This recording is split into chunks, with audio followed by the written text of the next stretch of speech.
Varmt välkomna till detta regionfullmäktige.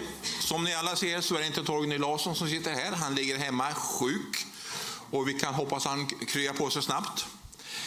Dagens sammanträde kommer framförallt kanske att handla om årsredovisning 2025, men det kanske kommer upp andra frågor också. Så att jag hälsar samtliga ledamöter, åhörare, tjänstepersoner och övriga välkomna till det här sammanträdet. En litet påpekande, jag tror att alla har fått information om de nya ordningsreglerna som gäller från och med detta sammanträde. Jag hoppas vi alla kan följa dem på ett gott sätt och att vi har ett gott sammanträde, fullmäktigemöte idag. Med det förklarar jag dagens sammanträde för öppnat.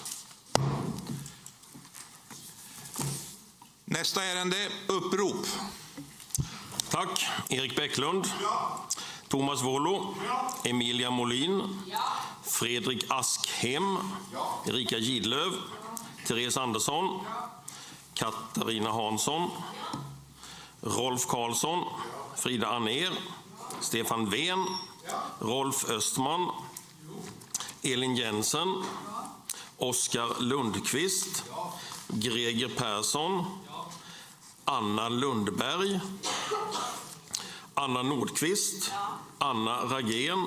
Ja. Ola Karlsson. Ja. Nina Höjer. Ja. Patrik Renberg. Ja. Yvonne Nilsson. Ja. Anneli Mylly. Ja. Patrik Nyström. Ja. Sebastian Selin. Ja. Anna Stark. Ja. Monica Tyresjö. Ja. Christer Eriksson. Ja. Lennart Karlsson. Ja. Christer Sjödin. Ja. Inger Högström Westerling. Ja. Charlotta Englund. Ja. Frank Tolfsson. Ja. Anna Tolin. Ja. Wilhelm Sundman. Ja. Birgitta Malmberg. Ja. Bechet Barsom. Ja. Marcus Lundin. Ja. Magnus Lagergren. Ja. Joakim Karlsson. Ja. Carina Dahl. Ja. Thomas Sandberg. Ja. Thomas Andersson. Ja. Fredrika Jakobsen. Ja. Lennart M. Pettersson. Ja. Håkan Bergström. Ja. Viktor Tullgren. Ja. Carina Oskarsson. Ingen Carina. Farhan Mohammed. Ja. Irene Leijegren. Ja. Tommy Ahlberg. Ja. Peter Ekström. Ja. Stefan Nilsson. Ja. Margareta Karlsson. Ja. Jan Murman. Ja. Bo Ammer. Ja. Habib Brini. Ja. Sadeta Runesson. Ja. David Larsson. Ja. Marcus Allard. Ja. Peter Springare. Ja. Bengt Svensson. Ja. Conny Erlerud. Ja. Lars-Göran Zetterlund. Ja. Bo Rudolfsson. Ja. Kristina Kurne. Saki Habib. Ja. Bernt Karlsson. Ja. Gunilla Remnet. Ja. Tom Persson. Ja. Och slutligen Bjarne Bäckström. Ja. Då är det 69 ledamöter just nu. Tack. Kan vi anse att vi är beslutsmässiga? Ja.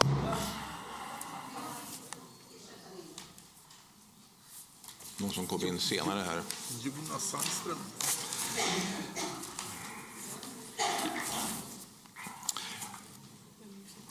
Innan vi går vidare till nästa ärende så anmäler också att det har kommit in 3 frågor till den allmänna frågestunden.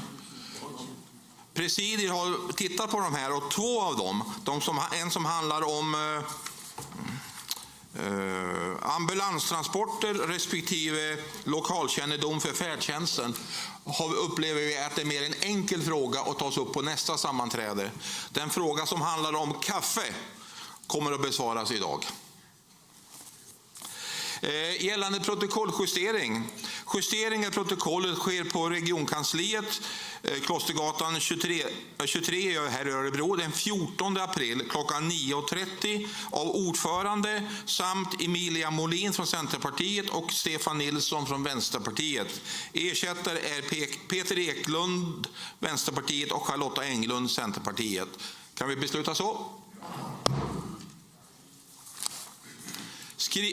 Nästa ärende, 32, skrivelse till regionfullmäktige.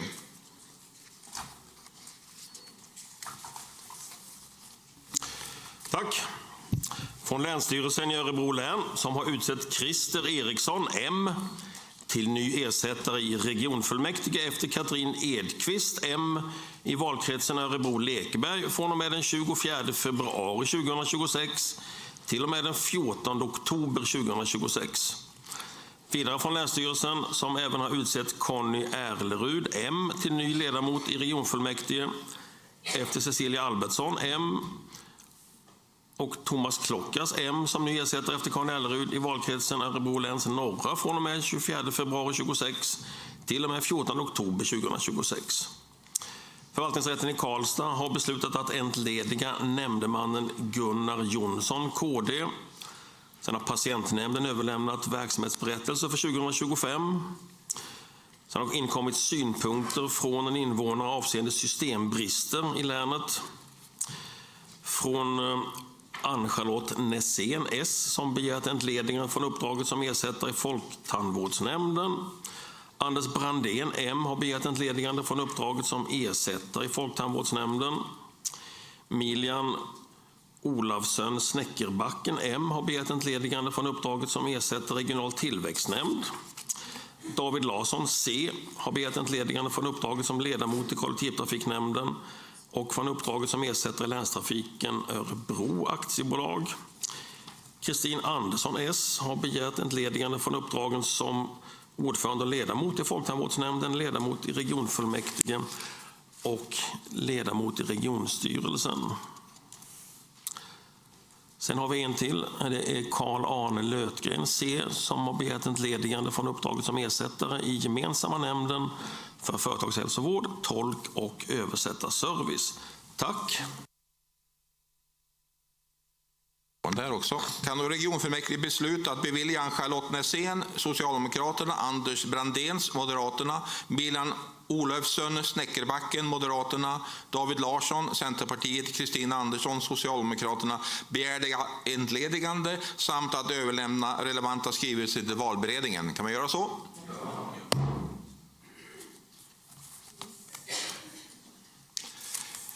Nästa ärende, kompletteringsval till regionfullmäktiges valberedning efter Christian Berglund, Moderaterna. Är det någon som vill säga någonting? Kan vi gå till beslut? Förslaget till beslut är att fullmäktige beslutar att utse inget namn. Inget namn för närvarande, återkommer vi nästa sammanträde. Tack. Jag förstod inte din huvudskakning i början. Punkt 34. Anmälan av interpellationer och frågor. Rolf Östman, Vänsterpartiet, har ställt en interpellation till hälso- och sjukvårdsnämndens ordförande Berset Barsson, Kristdemokraterna, om Region Örebro län följer Socialstyrelsens riktlinjer för vård av obesitas, tack, gällande barn. Rolf Östman, Vänsterpartiet, har ställt en interpellation till regionstyrelsens ordförande Jenny Sten, Socialdemokraterna, om hur arbetsmiljöarbetet fungerar i Region Örebro län, och att Patrik Nyström, Sverigedemokraterna, har ställt en interpellation till regionstyrelsens ordförande Jenny Sten, Socialdemokraterna, om att jag får fnatt på onödig skatt. Och samlar vi frågorna. Frågorna. Och där ska vi också anmäla de här tidigare nämnda frågorna, speciellt den som handlar om kaffe till alla sjukvårdsanställda. Kan vi sluta in det förslaget? Ja. Ska vi anmäla dem också fastän vi tar dem i nästa tillfälle? Okej. Jag ber om ursäkt, jag tänkte att de anmäldes vid nästa tillfälle. Då anmäler vi också frågor till Berset Barsson från Bo Amer gällande vart går gränsen för länets ambulanser, och frågan till Nina Höjer, Socialdemokraterna, från Bo Amer också gällande hur utbildas förare inom färdtjänsten i Örebros geografi. Bo Amer, inte Amner som jag säger. Tack. Kan vi besluta så? Jensen och Elin begärt en ordningsfråga. Ordningsfrågan från Elin Jensen. Ja, jag hittar inget svar på V:s interpellation om obesitas. Om vi bara kunde få det i plattorna vore det bra. Det finns inget svar. Nej, okej. Ja. Ja, jag skulle vilja ha det så vi kan läsa det. Ja.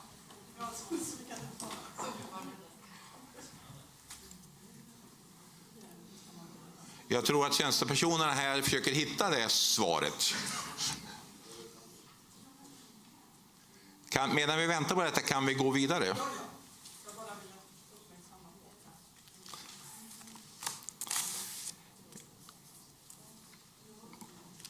Paragraf 35.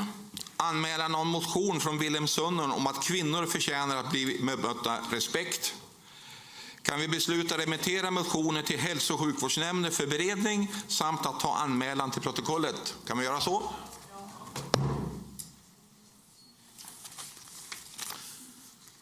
Punkt 36. Anmälan om motion från Elin Jensen, Sverigedemokraterna och Patrik Nyström, Sverigedemokraterna om att när kommunerna inte tar sitt ansvar drabbas sjukvården.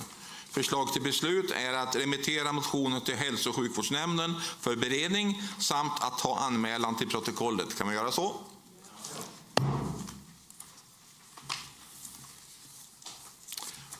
Ärende 37. Anmälan om medborgarförslag om slopade parkeringsavgifter vid Karlskoga sjukhus. Förslag till beslut att överlåta till servicenämnden att besluta i ärendet samt att ta anmälan till protokollet. Kan vi... Willem Sundman har begärt ordet där. Varsågod.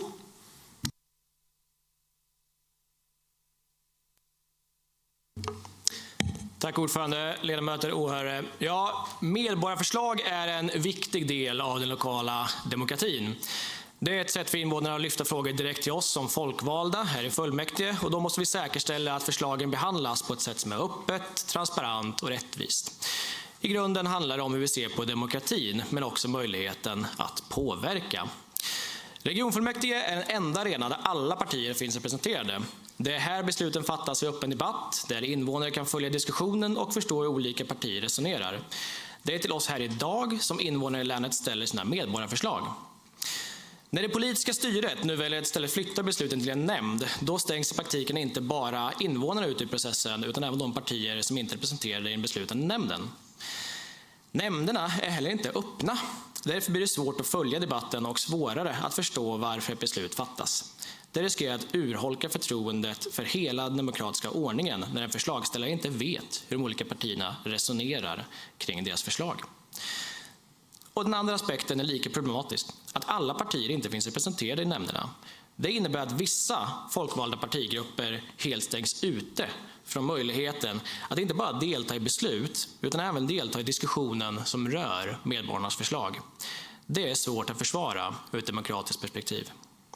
För Liberalerna är det här en principfråga. Medborgarförslag som lämnas in till Region Örebro län ska avgöras här i fullmäktige. Det handlar om respekt för invånarna och om att värna en öppen och levande demokrati. Därför yrkar jag på att regionfullmäktige att överlåta till respektive nämnd att bereda ärendet för beslut i regionfullmäktige. Och det gäller samtliga medborgarförslag då. Tack. Nästa talare Jenny Sten, Socialdemokraterna.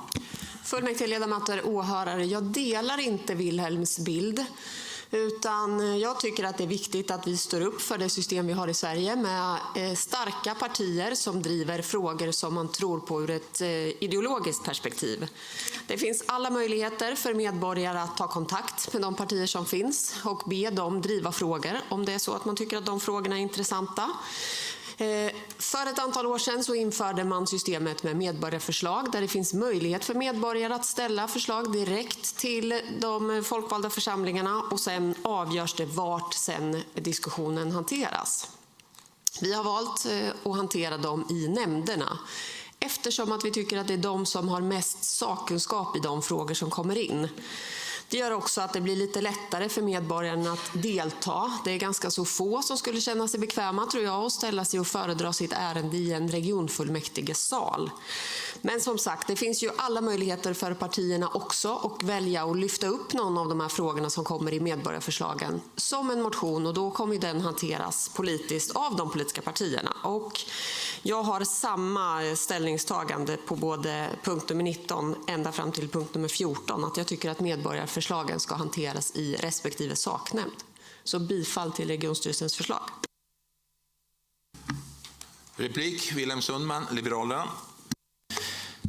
Tack ordförande och tack Jenny. Men likt du inte delar min uppfattning så delar inte jag din uppfattning här heller gällande sakkunskapen. Mitt förslag handlar ju fortfarande om att nämnderna bereder ärendet till fullmäktige.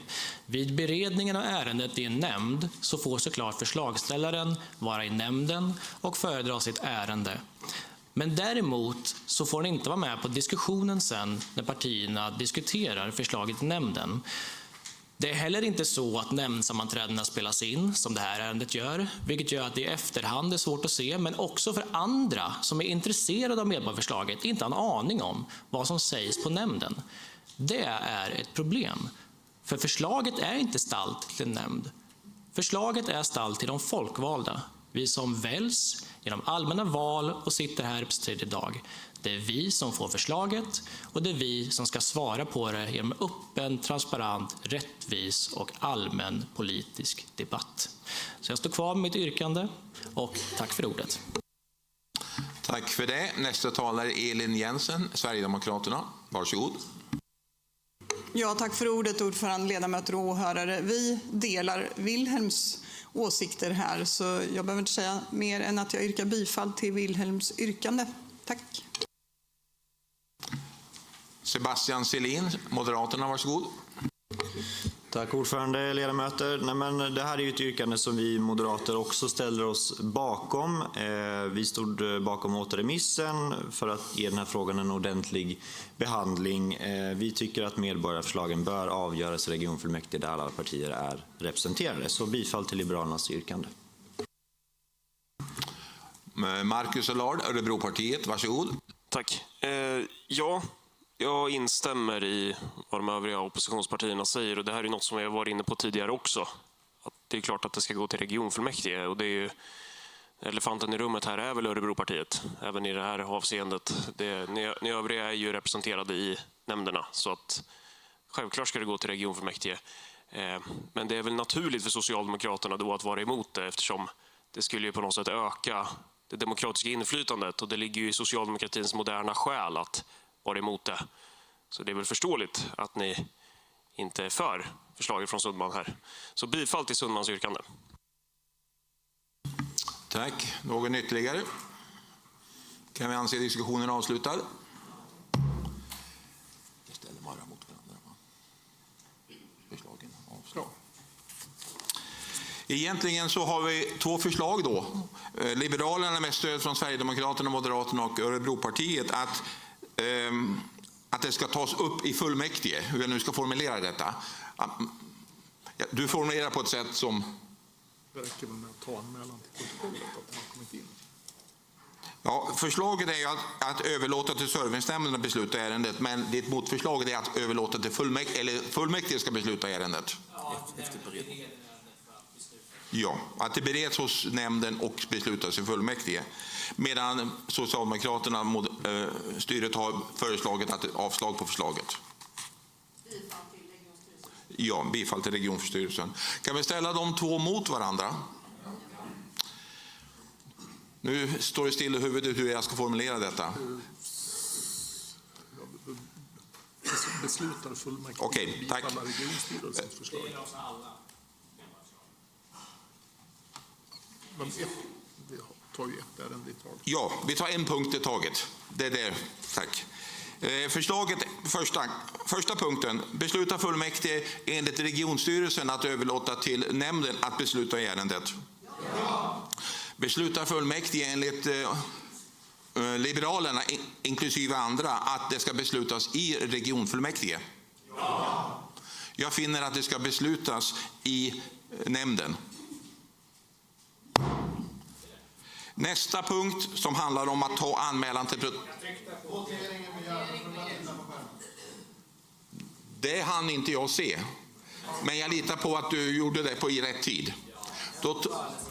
Då tar vi votering om detta. Det var ingen ping.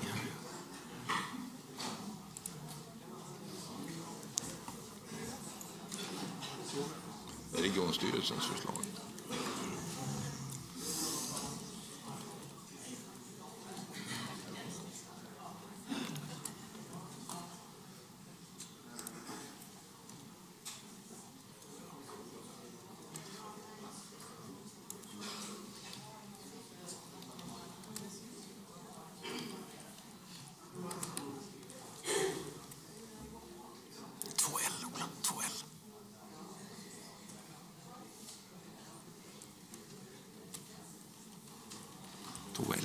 William. Ja, två L i William. 3. Ja, precis. Och så var det stavfel där, så förslag där. Ja, alla nöjda. Så. Ja. Förslaget till att votering: rösta ja för att bifalla regionstyrelsens förslag, rösta nej för att bifalla Wilhelm Sundmans förslag. Varsågoda.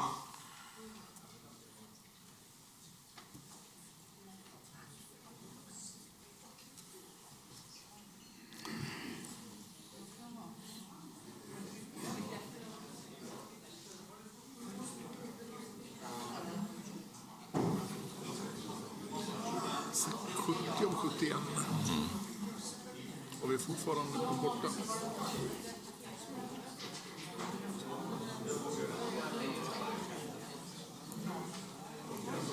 Ja. Nej, vi har en Tekniska problem där. Det är bättre att du frågar där kanske. Om du har tekniska problem. Ja.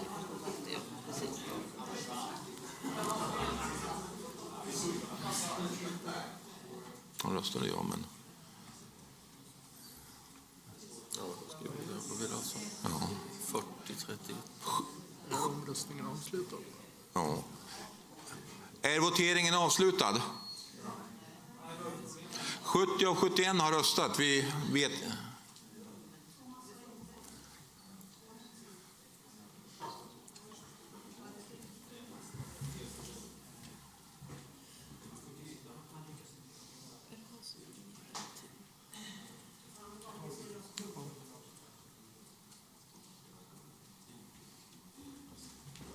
Men vi kan anteckna det manuellt. Ja. Det är ett visst tekniskt problem. 40-31 blir det. Ja. Resultatet av voteringen är 39 röster för 40 röster, förlåt mig, för regionstyrelsen, 31 röster för Wilhelm Sundmans förslag. Fullmäktige beslutar enligt regionstyrelsens förslag. Punkt 2. Kan vi ta anmälan till protokollet?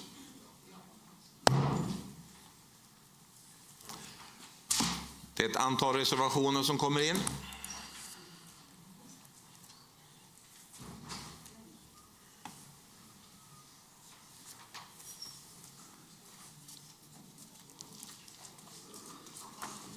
Så nu går vi till nästa. Ska vi gå vidare? Ja. Vi går vidare till nästa ärende. Anmälan av medborgarförslag om att förkorta väntetider vid hörselvården i Karlskoga. Förslag till beslut. Regionfullmäktige beslutar att överlåta till hälso- och sjukvårdsnämnden att besluta i ärendet samt att ta anmälan till protokollet. Där har ju Wilhelm redan yrkat. Ja, där har ju Wilhelm redan yrkat. Ska vi sätta dem mot varandra? Ja.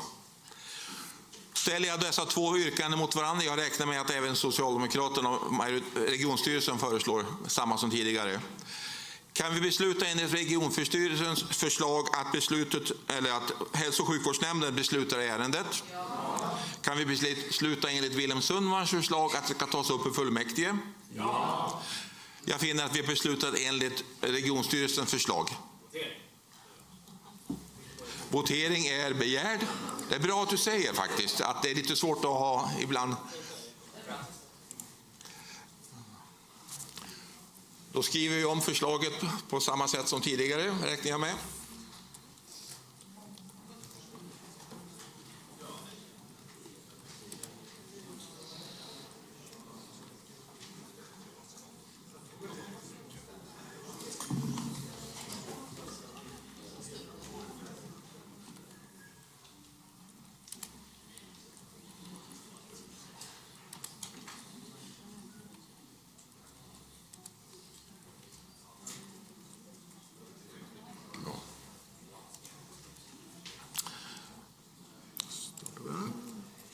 Voteringsförslag. Rösta ja för att bifalla regionstyrelsens förslag. Rösta nej för att bifalla Wilhelm Sundmans förslag. Varsågoda.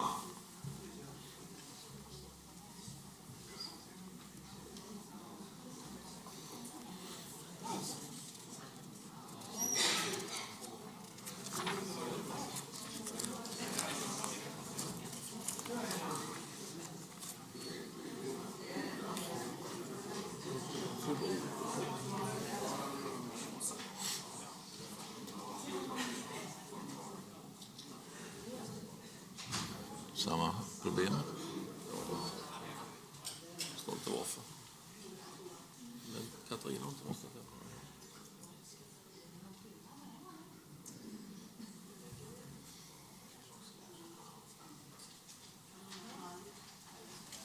Det är samma problem. Han står men inte där. Han är Så där. det blir ju ingenting om det liksom. Står det nej på dig här uppe?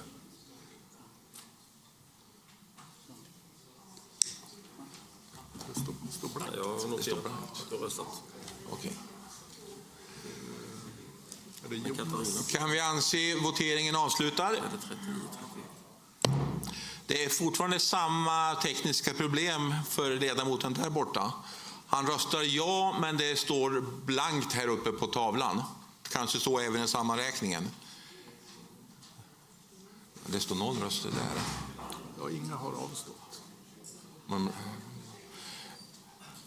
Så enligt den här tabellen så är det 38 röster för regionstyrelsens förslag, 31 röster för Wilhelm Sundmans förslag. Finner jag att fullmäktige har beslutat enligt regionstyrelsens förslag.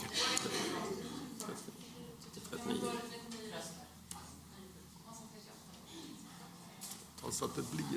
Det blir 39, men den här säger 38 så att säga. Nu är det 40. Nu... Sista. Nej, det är fortfarande samma antal. Fullmäktige beslutar enligt regionstyrelsens förslag. Och så är det antal reservationer. Kan vi också besluta att ta anmälan till protokollet?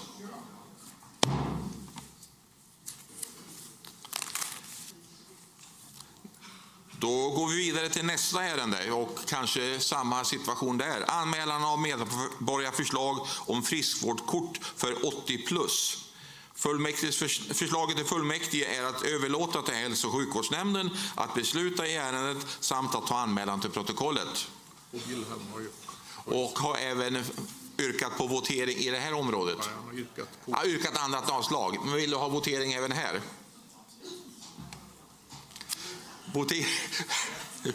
Votering är begärd och ska verkställas.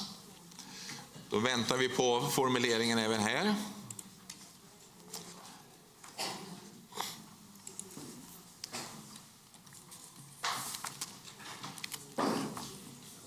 Även nästa.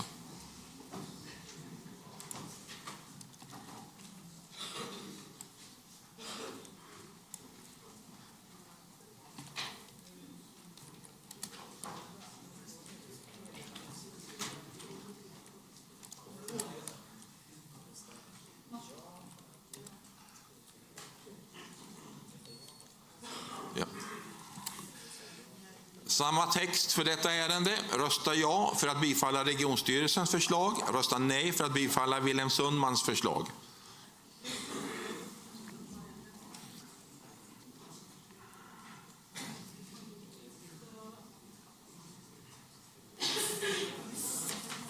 Är det samma problem?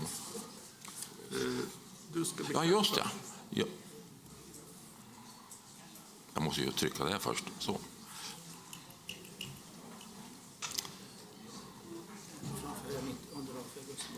Det är samma sak.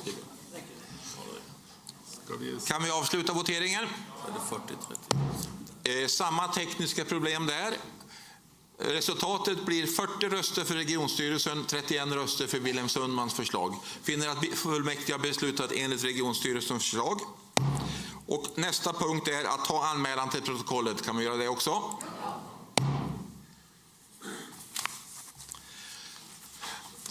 Vi har nästa. En anmälan av medborgarförslag om att all forskning påvisar att SMS-livräddning räddar fler liv. Förslaget till regionfullmäktige att överlåta till hälso- och sjukvårdsnämnden att besluta i ärendet samt att ta anmälan till protokollet. Även här har Wilhelm Sundman yrkat på samma sak som tidigare. Ställer de frågorna mot varandra?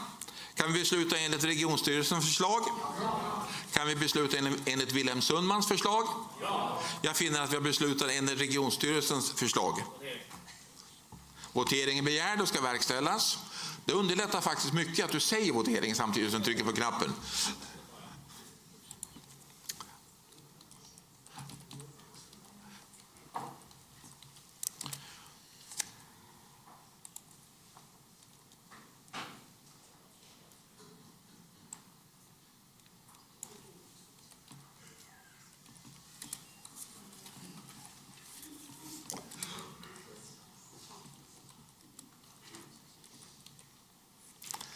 Ja, voteringsförslaget är då att rösta ja för att bifalla regionstyrelsens förslag, nej för att bifalla Wilhelm Sundmans förslag.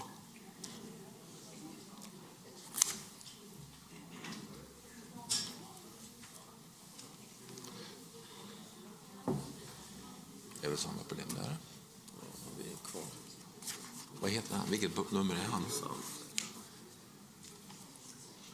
Ja, det är samma. Det är samma. Är omröstningen avslutad? Är omröstningen avslutad? Ja. Vi har samma tekniska problem där. Så slutliga resultat blir 40 röster för att bifalla regionstyrelsen, 31 röster för att bifalla Wilhelm Sundmans förslag. Jag finner att fullmäktige har beslutat enligt regionstyrelsens förslag. Och att vi kan ta anmälan till protokollet. Kan man göra så? Ja. Jag vågar knappt läsa texten här. Anmälan av medborgarförslag om rabatterad kollektivtrafik för pensionärer och personer med sjukersättning samt slopad avgift för personer över 70 år. Förslaget till fullmäktige är att överlåta till kollektivtrafiknämnden att besluta i ärendet samt att ta anmälan till protokollet. Även här har Wilhelm Sundman yrkat på att det ska beredas i nämnden och beslutas i regionfullmäktige. Då ställer jag frågan de två mot varandra. Kan vi besluta enligt regionstyrelsens förslag? Ja. Kan vi besluta enligt Wilhelm Sundmans förslag? Ja. Jag finner att vi beslutar enligt regionstyrelsens förslag. Votering är begärd och ska verkställas.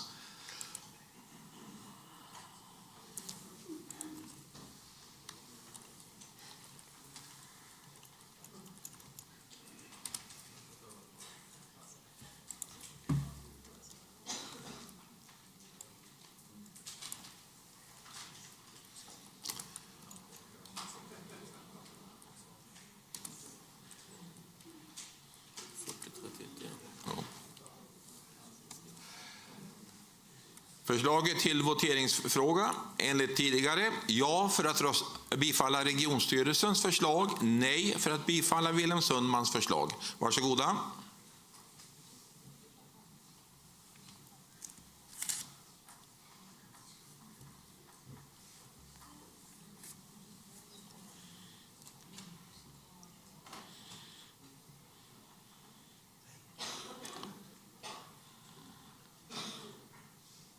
En till, va? Det ska vara en till, va? 70. Eller någon till.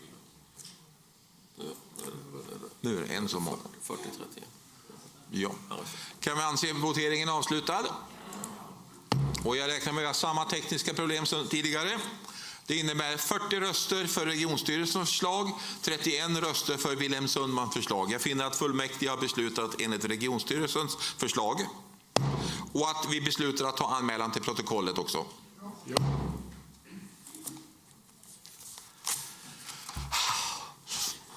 Nästa ärende. Anmälan om medborgarförslag om röntgenavdelning för slätröntgen i Kumla. Förslaget till fullmäktige är att fullmäktige beslutar att överlåta till hälso- och sjukvårdsnämnden att besluta i ärendet samt att ta anmälan till protokollet. Och även här har Wilhelm Sundman samma yrkande som tidigare. Ställer dem mot varandra. Kan vi besluta enligt regionstyrelsens förslag? Ja. Kan vi besluta enligt Wilhelm Sundmans förslag? Ja. Jag finner att vi beslutar enligt regionstyrelsens förslag. Och votering är begärd och ska verkställas. Kan jag få lite vatten här?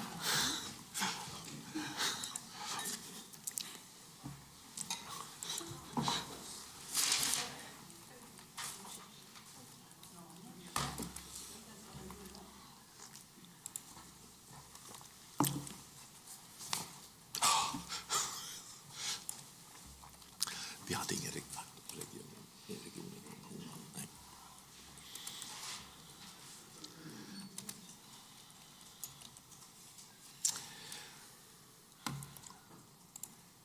Voteringen kan börja. Rösta ja för att bifalla regionstyrelsens förslag. Rösta nej för att bifalla Wilhelm Sundmans förslag. Varsågoda.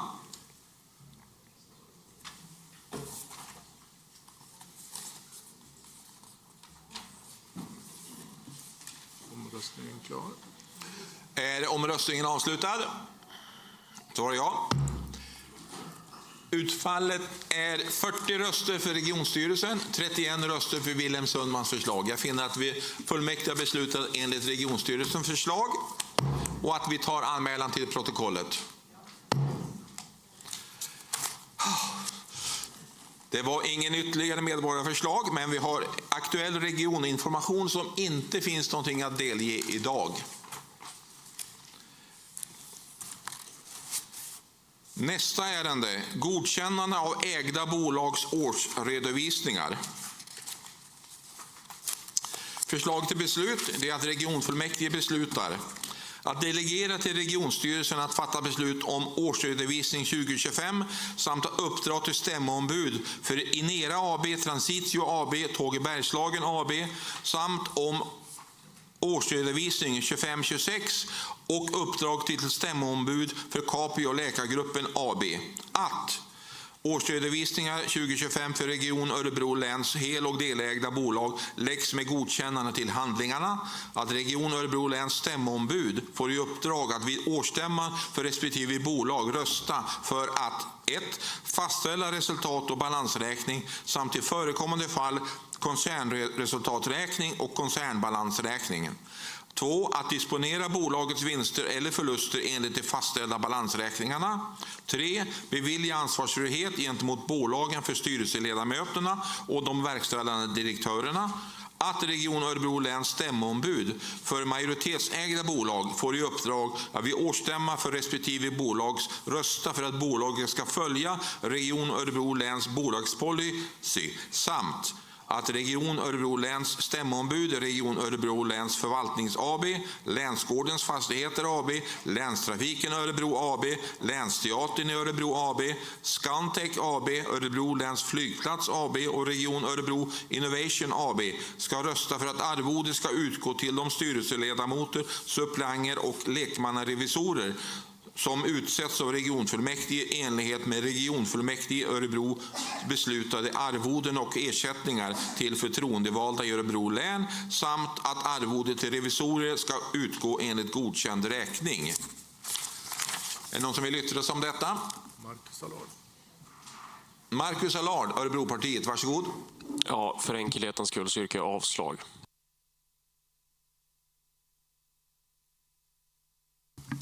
Avslag har yrkats. Kan vi besluta enligt förslaget? Kan vi besluta enligt Marcus Allards avslagsyrkande? Jag finner att vi beslutar enligt det ursprungliga förslaget.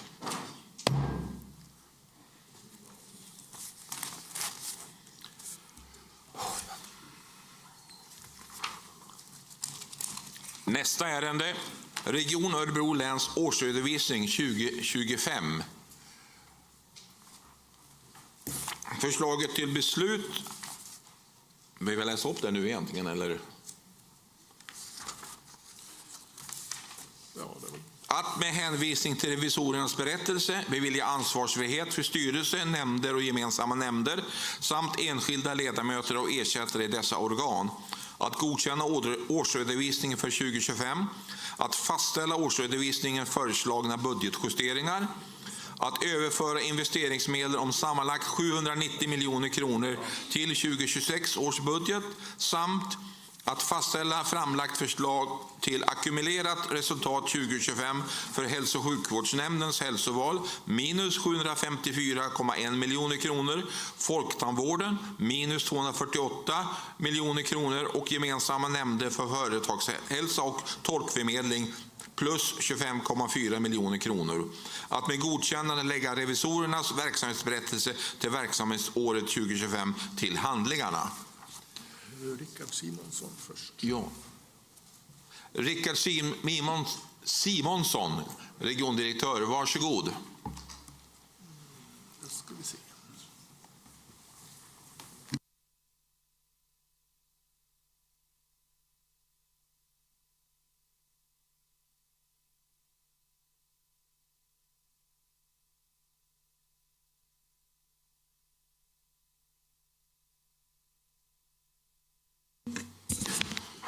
Varsågod. Ja, tack. Då ska jag se om jag kunde påkalla sekretariatets uppmärksamhet. Där kom det, ja. Bra, tack. Presidier, ledamöter, press och åhörare. Vi ska summera 2025.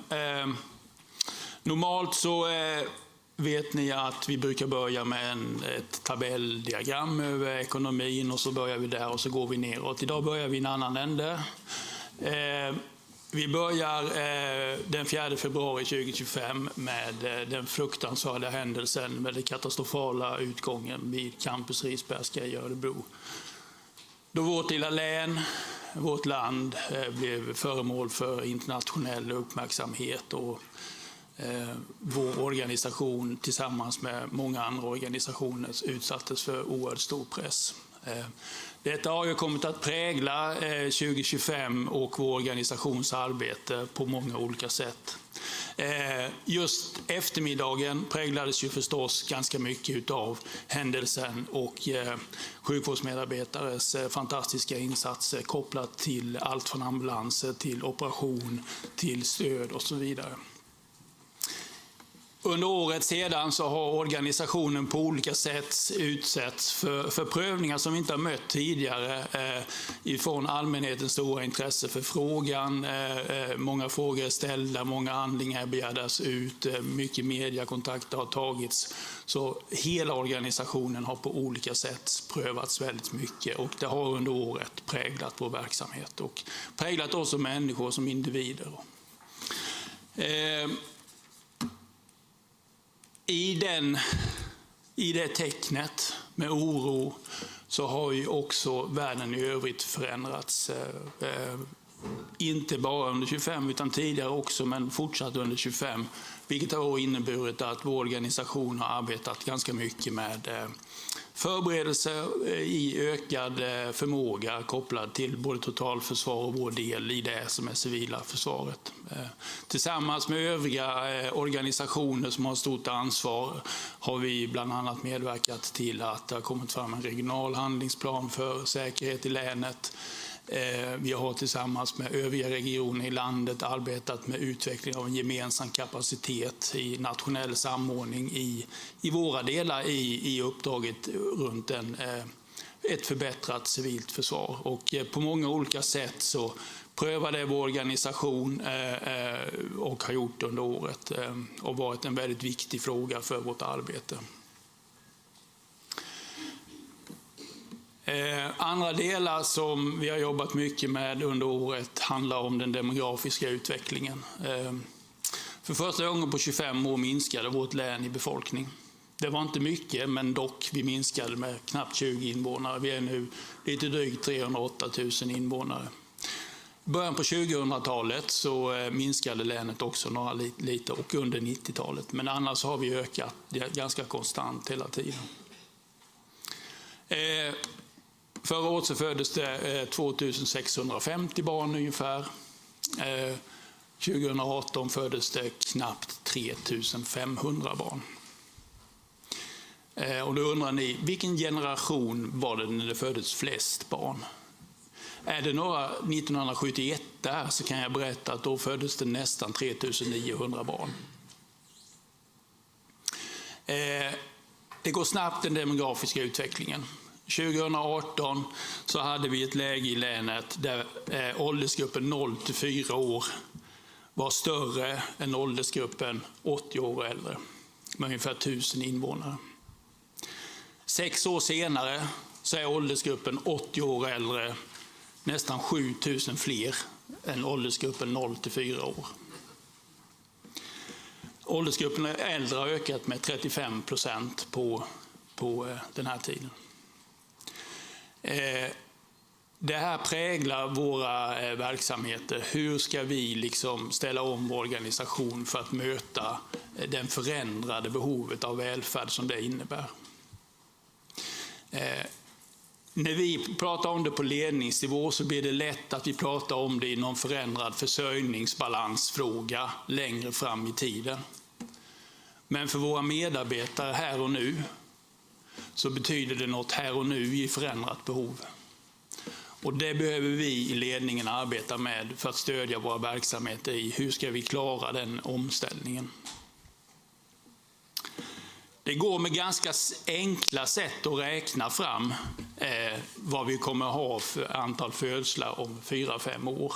För det stämmer ganska väl att vi har en genomsnittlig ålder på runt 30-32 år. Då kan vi se hur många som föddes för 30-32 år sedan, och sen med nuvarande antal barn per kvinna så går det att räkna fram att det kommer att vara ungefär 2000 barn som föds runt 2030 i vårt län. Och kommer ni ihåg att jag sa att det var 2600 nu? Det var väldigt små årskullar runt 00-talet. 2001 så föddes det ungefär lika många barn som det gör idag, men då var det också 273 000 invånare i länet. Idag är det 308. Så det här har varit en viktig fråga. Tittar vi vidare på vårt arbete under året så måste vi inse och se att vi måste arbeta för att förbättra vår tillgänglighet. I flera av våra verksamheter så behöver vi förbättra tillgängligheten. Hälso- och sjukvård, tandvård, vi har diskussioner i kollektivtrafiken över hela länet och så vidare. Och det har präglat arbetet för såväl nämnder som tjänstepersoner under året. Det finns delar kopplat till av positiv karaktär kopplat till tillgänglighet. Det är att vi har delar av kollektivtrafiken där vi ser ett ökat resande. Totalt sett ökar resandet. Vi är inte riktigt i kapp pandemins siffror, men snart är vi det. Vi har ett fint samarbete med Örebro universitet. Förra året så hade den medicinska vetenskapen 44 av 64 nya doktorer. Det här är en utveckling som har varit under en längre tid på universitetet, att vetenskaper som är kopplade mot regioner och bolän är en dominerande inslag på Örebro universitet, och i den samverkan så är det viktigt. Reformer kopplat till folktandvård har införts under året. Sänkt åldersgräns för barntandvård. Lägre kostnader för äldretandvård. Det har då inneburit omställning för folktandvårdens medarbetare att ställa om för det systemet. Vi har under året fattat ett beslut om en viss revidering av regionala utvecklingsstrategi, men framförallt har förberedelsearbetet börjat för att skapa en helt ny regional utvecklingsstrategi för nästa, som kommer bli föremål för beslut i nästa mandatperiod för fullmäktige. Det här är ju axplock i form av vår stora verksamhet, och när man ger sig på att räkna upp några saker så har man ju också med säkerhet missat något. Men det här är stora frågor som vi har jobbat och som har präglat organisationen under året. Om vi ändå ska gå tillbaka lite grann till det som normalt ibland då kommer upp här, det handlar ju om ekonomin då. Vi har ju då under året haft ett så kallat balanskravsresultat på knappt 750 miljoner. Och balanskravsresultat är ju den nivå som lagstiftaren kräver för ekonomisk balans. Och det är ett stort överskott. Och det har ju varit en ambition om då att ha en högre nivå på det utifrån tidigare års stora underskott då, som lagstiftaren ställer krav på ska återställas. Här har ju fullmäktige tidigare tagit ett beslut om att vi kan ta på oss fram till 2030 och göra det. Men här har vi då en takt så att det synes gå fortare då.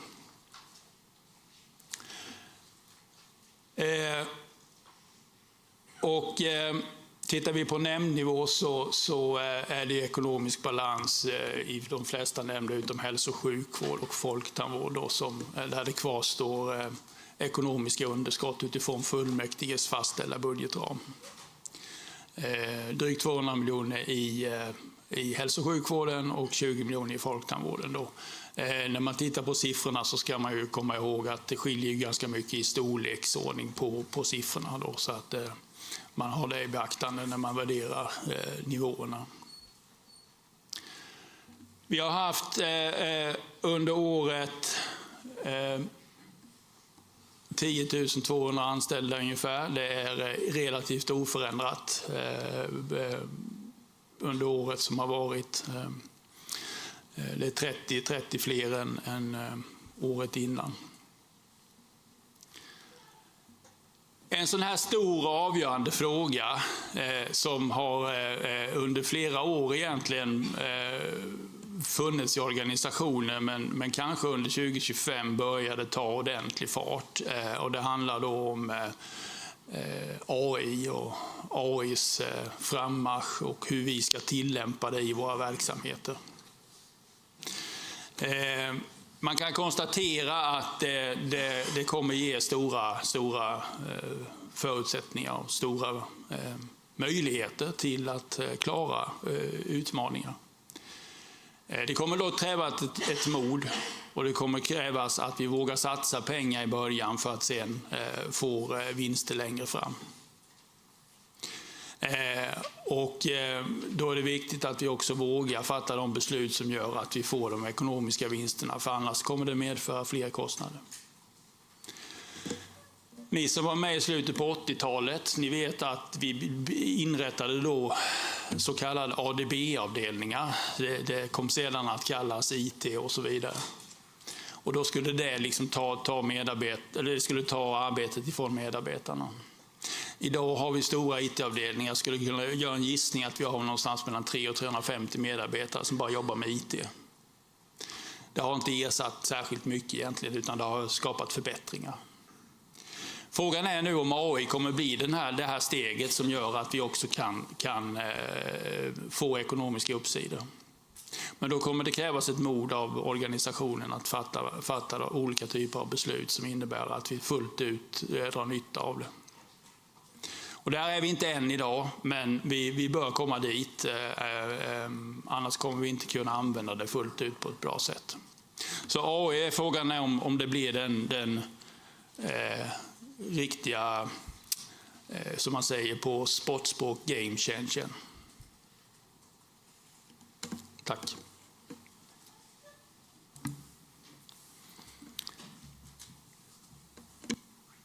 Tack för det. Nästa talare är Sara Dixon, ordförande för revisionen.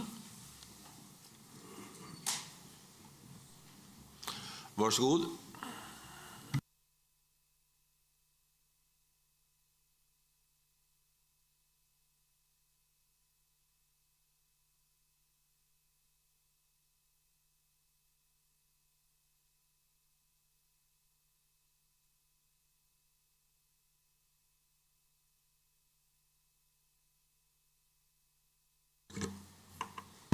Då så.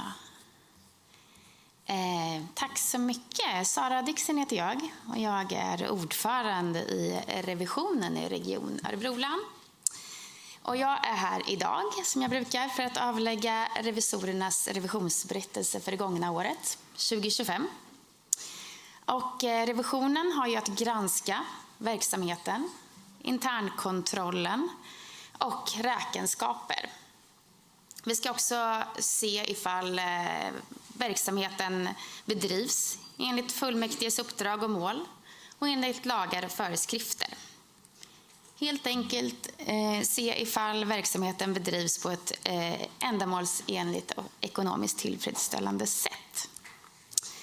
Förutom den grundläggande granskningen som vi gör, så gör vi också en del fördjupade granskningar som jag hoppas att ni har läst och tagit del av under året. Jag tänkte nämna några som jag vill lyfta specifikt, och det är inom hälso- och sjukvården. Vi har granskat graviditet och förlossningsvården och tiden därefter. Där har vi uppmärksammat att man behöver vidta en del åtgärder för att bättre kunna samverka mellan förlossningsvård och mödravården. Och vi ser också att man behöver arbeta för att stärka kompetensförsörjningen av barnmorskor i glesbygden. Vi har också granskat tillgängligheten inom primärvården under 2025. Och även där finns det åtgärder man behöver vidta för att uppnå målet om en god tillgänglighet. Dels är det ett eget mål, fullmäktiges mål här, men också så att den nationella vårdgarantin efterlevs. Någonting som har intresserat oss de här åren som har varit, det är barnperspektivet. Så vi har också granskat samverkan för barn och unga med psykisk ohälsa. Här ser vi att det finns områden att arbeta med. Man behöver jobba med tillgängligheten för både primärvård som specialistvård inom det här området. Och det här är ju viktigt för alla barn och unga förstås. Jag vill också specifikt lyfta hälso- och sjukvårdsnämnden samt Folktandvårdsnämnden. Även under föregående år så uppvisar man ett underskott. Och där så vill vi uppmana att man vidtar åtgärder för att hamna i balans. Därför så bedömer vi att hälso- och sjukvårdsnämnden och tandvårdsnämnden inte har bedrivit verksamheten utifrån ett ekonomiskt tillfredsställande sätt. Nämndernas styrning och uppföljning samt följsamhet i fullmäktiges budget bedöms inte som tillräckliga. Men jag vill ändå lyfta och påpeka att vi ser att man är på rätt väg, att man har vidtagit åtgärder. Och det ser vi positivt på. Avslutningsvis och vidare så kan vi konstatera: vi bedömer att styrelsen och övriga nämnder i Region Örebro län i allt väsentligt har bedrivit verksamheten från ett ekonomiskt synpunkt tillfredsställande sätt. Vi bedömer att styrelsen och nämnder i allt väsentligt har bedrivit verksamheten på ett ändamålsenligt sätt. Och att räkenskaperna är väsentligt rättvisande. Vi bedömer också att styrelsen och nämndernas interna kontroll under året har varit tillräcklig. Vi bedömer att resultatet enligt årsredovisningen är förenligt med de finansiella mål och delvis förenligt med de verksamhetsmål som fullmäktige har uppställt. Och därmed så tillstyrker vi också att fullmäktige beviljar ansvarsfrihet för styrelsen och samtliga nämnder samt de enskilda ledamöterna i dessa organ. Och vi tillstyrker att regionens årsredovisning för år 2025 godkänns. Det var allt från mig om ingen har några frågor. Tack så mycket. Marcus Allard och Örebropartiet har begärt ordningsfråga. Varsågod. Ja, jag tänkte bara, ni flyttar ner mig i talarordning, men det kanske bara är så enkelt att det är för att vi är minsta partiet som ni satte oss sist. Okej, ja, bra. Då fick jag svar på det här då. Så jag är där under någonstans? Ja, bra. Tack. Partiföreträdare läggs i partiernas storleksordning. Övriga är utifrån hur man anmäler sig. Nästa talare, Jenny Sten, Socialdemokraterna. Vi har allmänhetens frågestund. Ja, det har vi, ja. Det finns också något som heter allmänhetens frågestund. Ursäkta, Jenny. Finns det någon allmänhet här som vill ställa en fråga? Om årsredovisningen. Gällande årsredovisningen. Det ser inte ut att vara det. Då går vi vidare till Jenny Sten, regionstyrelsens ordförande, Socialdemokraterna. Varsågod. Fullmäktigeledamöter, åhörare. 2025 har varit ett år som har präglats av ekonomisk återhämtning. Efter det stora underskottet 2023 har vi påbörjat arbetet med att återställa det negativa resultatet på 909 miljoner. Och som ni såg på bilderna förut så är vi ännu inte riktigt i mål. Vi ser att vi lever i en allt mer osäker värld. Detta samtidigt som vi tvingas hantera effekterna av ett minskat barnafödande och en åldrad befolkning med ökade behov. Vi kommer att ha möjlighet att behandla och bota fler tack vare forskning och utveckling. Men det kommer att kosta, kanske mer än vad vi har råd att betala och är villiga att betala. Den osäkra omvärlden gör att vi tvingas lägga mer resurser på att robustsäkra våra verksamheter, både när det gäller byggnader och infrastruktur, men även lagerhållning och att rusta våra medarbetare för att hantera kriser. Vårt uppdrag som region är att i kris och eventuellt krig säkerställa att vår verksamhet fungerar som vanligt, även om omvärlden blir osäkrare. I en sån värld är det viktigt med marginaler och jag är stolt över att vi har kunnat återställa en del av det underskott som upparbetades under 2023. Och planen är att återställa det sista under innevarande år. Det gör att vi tar kostnader som uppstår nu och inte skjuter dem på kommande generationer. Och precis som jag inledde med så går vi nu in i en tid där vi faktiskt behöver ha större marginaler. Vi behöver förbereda oss på att det inte ser ut som vi kanske är vana vid. Och det kräver större resultat på sista raden och mer marginaler. Under året har vi utvecklat arbetet med AI-baserade verktyg och andra digitala lösningar för att effektivisera administrationen. Vi har stärkt arbetet med den högspecialiserade vården inom bland annat neurokirurgin och vi har fått en ny enhet för nationell högspecialiserad vård inom dysmeli. Ny överenskommelse kring hälso- och sjukvård i hemmet som har tagits fram tillsammans med länets kommuner, vilket gör att vi bättre kan möta framtida behov av äldre. Och vi har tagit fram ett förslag till länsplan för regional infrastruktur som nu ska hanteras av riksdagen. Med det sagt så ser vi fortfarande att vi har utmaningar inom våra verksamheter. Under året har införandet av Cosmic inom sjukvården samt Frenda inom tandvården fortsatt och det har varit påfrestande för vår personal samtidigt som det medför att vi har fått svårt att få ut vissa siffror, inte minst när det gäller tillgänglighet. Vi behöver fortsätta att stärka primärvården och arbetet med att få starkare vårdcentraler i hela vårt län och där finns en plan om att vi ska på sikt nå en läkare på 1100, vilket är en steg i den riktningen. Vi bör fortsätta att arbeta med att vara en attraktiv arbetsgivare för att säkerställa kompetensförsörjningen i hela vårt län. Och avslutningsvis kan jag inte lämna förra året utan att nämna händelsen på Risbergska där våra verksamheter gjorde ett fantastiskt arbete under de mest kritiska delarna av händelsen. Jag vill avsluta med att tacka alla medarbetare för året som gått och yrkar bifall till årsredovisningen för 2025. Tack. Nästa talare är Sebastian Selin, Moderaterna. Varsågod.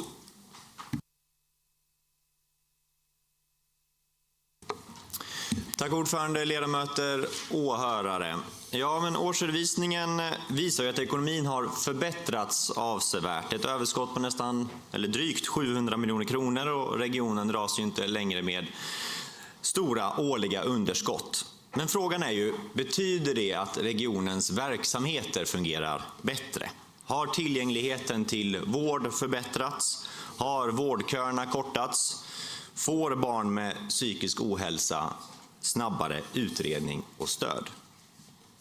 Nej, svaret på de frågorna är ju nej. Tvärtom så kan vi ju se att problemen i verksamheterna delvis kvarstår och har förvärrats. Men vad beror då det här ekonomiska resultatet på? Ja, det handlar ju inte om att Socialdemokraterna och deras samarbetspartier har fått kontroll på ekonomin eller genomfört nödvändiga strukturella förändringar. Utan det handlar framförallt om 3 saker. En kraftig skattehöjning, ökade intäkter från regeringen och minskade pensionskostnader till följd av lägre inflation. Det vill säga yttre faktorer och ökade intäkter.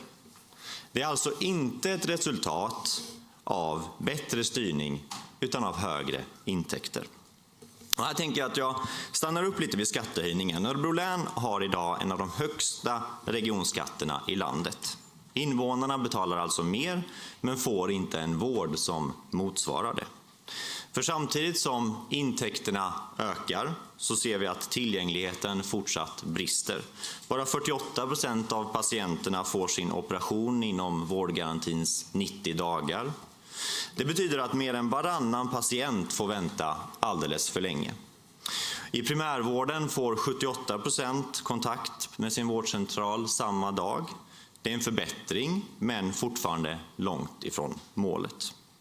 Och när vi tittar på barn- och ungdomspsykiatrin, BUP, så är det tyvärr som vanligt. Köerna är långa, tillgängligheten är låg och många barn och unga får inte hjälp i tid. Ordförande, samtidigt så ser vi också en utveckling i organisationen som också väcker en del frågor. Antalet anställda ökar igen, men ökningen sker inte bara i vården utan också i administrationen. Den administrativa personalen har ökat med 36 årsarbetare samtidigt som specialistsjuksköterskorna minskar i antal med nästan 29. Faktum är att Socialdemokraterna snart anställt så många handläggare och administratörer att regionen nu har omkring 1100 årsarbetare i de här grupperna. Med andra ord, det är alltså ungefär lika många som vi har läkare i den här regionen, lika många som vi har specialistsjuksköterskor. Med andra ord en administratör per läkare eller 3 administratörer per vårdplats. Och jag tycker att bilden blir tydlig här. Vi har mer pengar, vi har fler anställda, men vi har inte bättre tillgänglighet.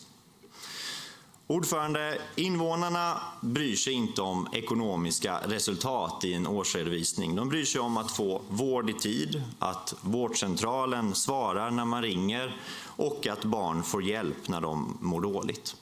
Och där brister det idag. Ni har höjt skatten, ni har fått mer pengar, men ni har inte levererat bättre vård. Och till slut så räcker inte fler intäkter om man inte har kontroll på verksamheterna. Och det är precis det som saknas idag. Tack för ordet. Tack för det. Replik har begärts av Jenny Sten, Socialdemokraterna.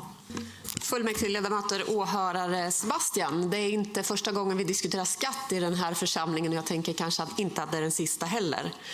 Det är sant att vi valde att höja skatten. Vi tyckte att det var ett bättre alternativ än att vi skulle gå till verksamheterna och lägga ytterligare besparingskrav. Tack vare en skattehöjning så kunde vi tillskjuta för 2024 753 miljoner till hälso- och sjukvården. En stor del av dem kom från en skattehöjning.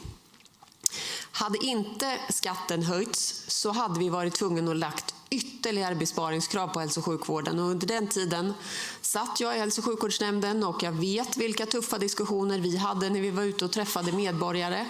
Så att det är inte något enkelt beslut att höja skatten. Jag som socialdemokrat hade tyckt att det hade varit bättre om vi hade fått uppräkning av de generella statsbidragen, att staten hade tagit sitt ansvar så att vi inte i hela region Sverige hade varit tvungna att gjort neddragningar, men där landade man i ett annat hantering på nationell nivå. Så det är ju så att skatt ska inte tas ut mer än nödvändigt, men det är bra att ha det som ett verktyg när ekonomin rör sig väldigt snabbt. Och sen behöver vi hela tiden ompröva. Är det så att vi ligger på rätt skattesats nu eller är det så att vi är i ett läge där man faktiskt kan överväga något annat?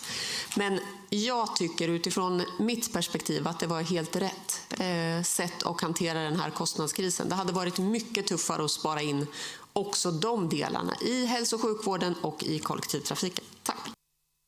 Tack. Genmäle från Sebastian Selin. Varsågod.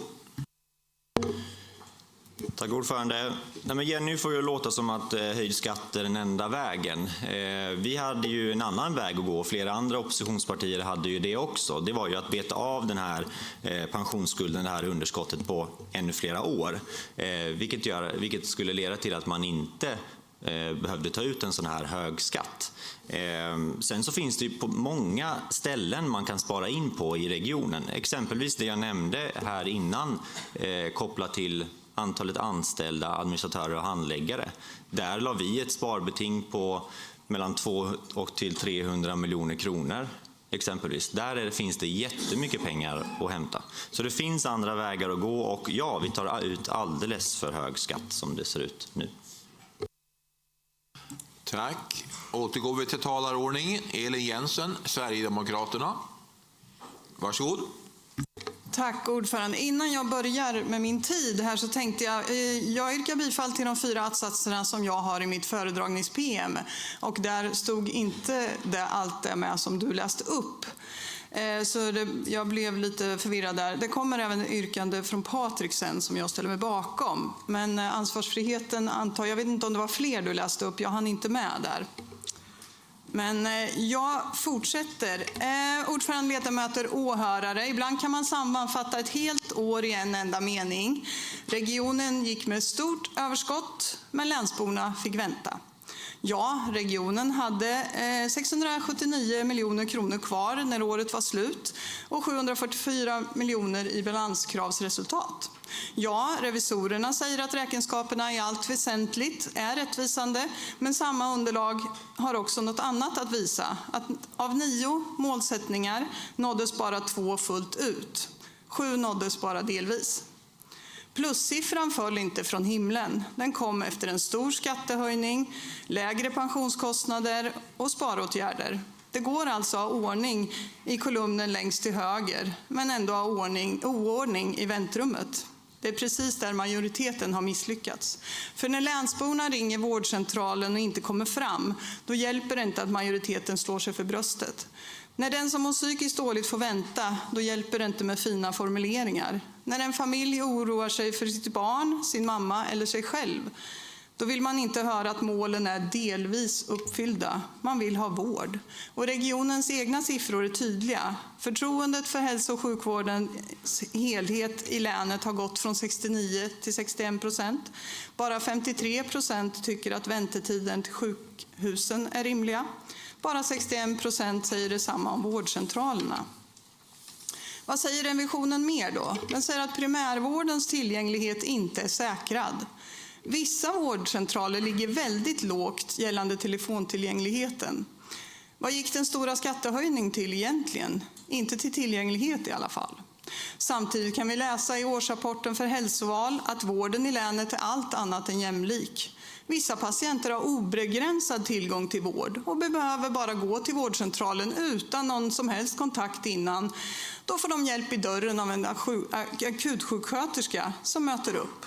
De har tillgång till psykologer och kuratorer i samarbete för tidig bedömning när de söker för psykisk ohälsa. Inga köer där inte. Det finns otroligt mycket mer att lyfta inom denna orättvisa gällande tillgänglig vård, men vi kan konstatera att vissa har gräddfil till vården och andra kommer aldrig fram. Fortsättningsvis så säger revisorerna att samverkan för barn och unga med psykisk ohälsa inte fungerar tillräckligt bra, förutom de som har gräddfil då. De säger att vårdkedjan för graviditet, förlossning och tiden efter har brister. Det här är inte små saker. Det är regionens kärnuppdrag. Men vi ska vara rättvisa också. Kollektivtrafiken och några andra får i allt väsentligt godkänt och där lämnar revisorerna inga rekommendationer. Vår personal uträttar storverk varje dag. Och efter den fruktansvärda dagen på Campus Risbergska, där personalen visade hur väl man löser och tar sig an ofattbara förhållanden, vi känner om möjligt ännu större stolthet över vår personal. Just därför blir också kraven på politiken ännu högre. När personalen bär, då får politiken inte brista. Tittar vi sen på ekonomin i själva verksamheterna blir det tydligare. Hälso- och sjukvårdsnämnden går back 212 miljoner kronor, Folktandvårdsnämnden med 20 miljoner. Revisorerna skriver rakt ut att just dessa nämnder inte har bedrivit verksamheten på ett från ekonomisk synpunkt tillfredsställande sätt. Det här är inte tillfälliga skönhetsfel, det här är problem som byggts över tid. Och här går skiljelinjen mellan oss och majoriteten. För när vi styr kommer vi lägga pengarna där de gör störst skillnad först. förstärkt primärvård, bättre villkor för erfaren personal, mer till äldre, bättre telefontillgänglighet, vård på mer jämlika villkor, fast läkarkontakt för den som vill. Vi vill stärka vården i hela länet och inte fortsätta som ni gör genom att centralisera bort tryggheten för människor som bor utanför Örebro. Vi vill ta krafttag mot välfärdsbrottsligheten och att pengar läggs på rätt saker. Vi kommer även se till att kommunerna lever upp till sina åtaganden i våra gemensamma överenskommelser och inte snylta på regionens pengar, där hela länets skattebetalarna får bekosta vissa kommuners usla politik. Landsborna förtjänar inte delvis godkänt och det är därför vi är redo att göra jobbet bättre. Tack. Tack för det. Nästa talare är Rolf Östman, Vänsterpartiet. Varsågod. Tack ordförande, åhörare, ledamöter, press och andra som kan tänkas lyssna. Då var det dags igen att sammanfatta ett års verksamhet i Region Örebro län. I en årsberättelse så kan man naturligtvis välja att hitta såväl plus som minus. Och så gör man ett urval utifrån eget intresse eller syfte. Och det har vi hört exempel på här från föregående talare som lyfter fram problem som finns inom hälso- och sjukvården. Och vi delar ju naturligtvis den problembeskrivningen av bristande tillgänglighet i primärvården, operationsköer och bristande tillgänglighet i barn- och ungdomspsykiatrin. Men det förtjänar att nämnas, tänker jag, att svensk sjukvård och Region Örebro län faktiskt ligger i internationell toppklass på många sätt. När det gäller data för undvikbar dödlighet och förebyggbar dödlighet. Det är något som inte säger så ofta här i salen, men jag tycker det förtjänar att sägas. Men det finns andra bekymmer än det som är lyft hittills i diskussionen. Och det är att skillnaderna i hälsa är stora i länet och fortsätter att öka. Det gäller mellan socioekonomiska grupper och mellan kommuner, mellan könen. Det här förhållandet det ägnas sammanlagt 13 rader av den sammanlagda textmassan i årsberättelsen, 146 sidor. Det är inte acceptabelt. Klasskillnaderna i hälsa är inte acceptabla. Och arbetet med att minska dem behöver få betydligt större fokus, såväl politiskt som verksamhetsmässigt. Vad jag kan minnas så är det bara ett parti som lyft upp den här frågan i debatten, och det är vi i Vänsterpartiet. Så upp på banan ni andra. Och jag tittar mest på er, ni som är S-märkta ledamöter här i salen. Ni borde upp på banan i den här frågan. Att arbeta med folkhälsan det kräver ett brett samarbete och insatser inom många politikområden. På det viset är regionens ansats att bedriva arbetet i samverkan med kommuner och civilsamhället naturligt. Men som vi ser det, så är både styrning och uppföljning bristfälliga. Det krävs skärpning i det fortsatta arbetet. Ekonomin har nämnts och de ekonomiska problemen inom hälso- och sjukvårdsnämnden har tagits upp. Jag vill bara dra mig till minnes att det finns inget parti i hälso- och sjukvårdsnämnden som har lagt förslag för att minska underskottet. Utan alla spelar dubbelt, typ. Man låtsas lägga en budget och sen så följer man den inte. Till sist vill jag konstatera att det finns en rörelse mot att förstärka primärvården med mål och handlingsplan för att nå 1100 listade per distriktsläkare. Men det går långsamt, allt för långsamt. Även här krävs det ökade insatser för att ställa om. En väl fungerande primärvård är en av nycklarna till att klara vårdens framtida utmaningar. Det tar tid att vända en koloss, men då krävs det också att de som styr håller hårt i ratten och styr åt rätt håll. Och mer av det behövs framöver. Tack för mig. Tack så mycket. Nästa talare är Charlotta Englund, Centerpartiet. Varsågod. Tack, ordförande, ledamöter och åhörare. Ja, men tänk om man kunde få stå här och säga att ja, men nu är allting äntligen lugnt. Och det finns inga handelshinder och det finns ingen ökning av priser i horisonten och ingen klimatpåverkan och allt ska bara rulla på som vanligt. Men jag känner att det där som vanligt är ganska långt ifrån verkligheten just nu. När jag tittar tillbaka på mina år som regionråd så har det varit pandemi, krig i Ukraina, hög inflation, höga kostnader i övrigt och förra årets våldsdåd här i Örebro med dödlig utgång för många oskyldiga människor. Och nu är det fler krigshärdar som blossar upp. Allt det här påverkar oss och ingenting är som vanligt. Då tycker jag ändå att det är fantastiskt att vi har så anpassningsbara verksamheter som hela tiden ställer om, ställer upp och bidrar till ökad beredskap i en så annat orolig värld. Därför vill jag rikta ett stort tack till alla våra anställda som gör ett sånt fantastiskt bra jobb. För all den kraft och möda som det innebär att effektivisera och minska på sina kostnader och följa upp de ekonomiska handlingsplanerna har ändå gjort att vi förra året kunde återställa en ganska stor del av det underskott vi haft sedan tidigare.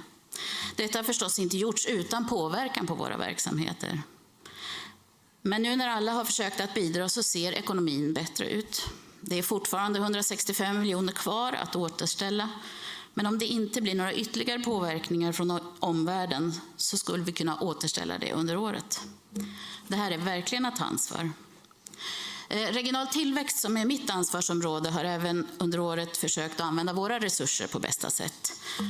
Och för att nå målet att fler elever ska klara grundskolan så har vi försökt att stötta upp med projektmedel. Vi har haft flera utlysningar riktat mot kommuner för att stötta satsningar för att göra den här kraftsamlingen för barn och unga så att fler ska klara sin skolgång. Intresset har varit stort och flera projekt testar nu nya arbetssätt och nya metoder för att hitta rätt. Vi har även försökt att lyssna in näringslivets och offentlig verksamhets kompetensbehov. Detta bland annat genom att bilda ett kompetensförsörjningsråd där alla kommuner och näringslivets olika aktörer medverkar. Här kopplas även utbildningssidan in så att vi på sikt ska ha rätt gymnasieutbildningar och vuxenutbildningar som stöttar länens behov. Vi har också stöttat vård- och omsorgscollege och teknikcollege. Och framförallt under teknikcollege så har vi även utökat den stöttningen genom att satsa på STEM-ämnen, alltså Science, Technology, Engineering and Mathematics. Det här är också för att möta det behovet som vi ser finns i vårt län. För att kunna möta den här oroliga omvärlden som vi nu befinner oss i behöver vi också ta vara på den innovationskraft som finns i länet. Vi har till exempel satsat lite mer på biomedicin. Och just nu så verkar det vara helt rätt för vi har faktiskt ett företag just inom den branschen som ingår i länets inkubera-verksamhet och som nu har fått uppmärksamhet och fått pris för bästa innovation för 2025. Och om man då undrar vad inkubera gör så är det alltså så att de tar hand om idéer när de ska bli en produkt eller ett företag sen. Och de stöttar vi. Även Business Region Örebro hjälper kommunerna att bli bra på näringslivsfrågor.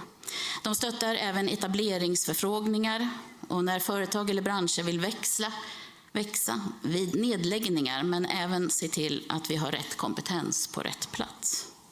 Detta arbete är otroligt viktigt eftersom utan företag så blir det inte mycket pengar till välfärd. Vi får inte heller glömma bort att inom nämndens område ligger vissa välfärdsfrågor, sociala välfärdsfrågor. Och inom det området så har vi under året bland annat stöttat kommunerna att gå över till en ny socialtjänstlag. Och det har varit ett väldigt intensivt och viktigt arbete eftersom det är en omfattande omställning. Och fokus på den nya lagen är att flytta verksamheten till mer förebyggande, lättillgänglig och kunskapsbaserad socialtjänst. Ja, så mycket har ju hänt under året och det finns förstås andra positiva saker att lyfta. Vi har ökat kontinuiteten inom läkarkåren. Den inhyrda personalen fortsätter att minska. Minskningen har varit 2%. 15 av 16 allmänspecialister har stannat kvar på våra vårdcentraler i länet. Vi har byggt upp ett lager för läkemedel och förbrukningsmaterial och robustsäkrat våra byggnader. Och i en värld som ständigt förändras är allt detta viktigt och bra. Men vi kan inte andas ut. Oron i omvärlden kvarstår. Och vi måste ta höjd för att det även händer saker i framtiden. Så jag vill yrka bifall till regionstyrelsens förslag till beslut att godkänna årsredovisningen för 2025. Tack för det. Nästa talare är Bersut Barsum, Kristdemokraterna.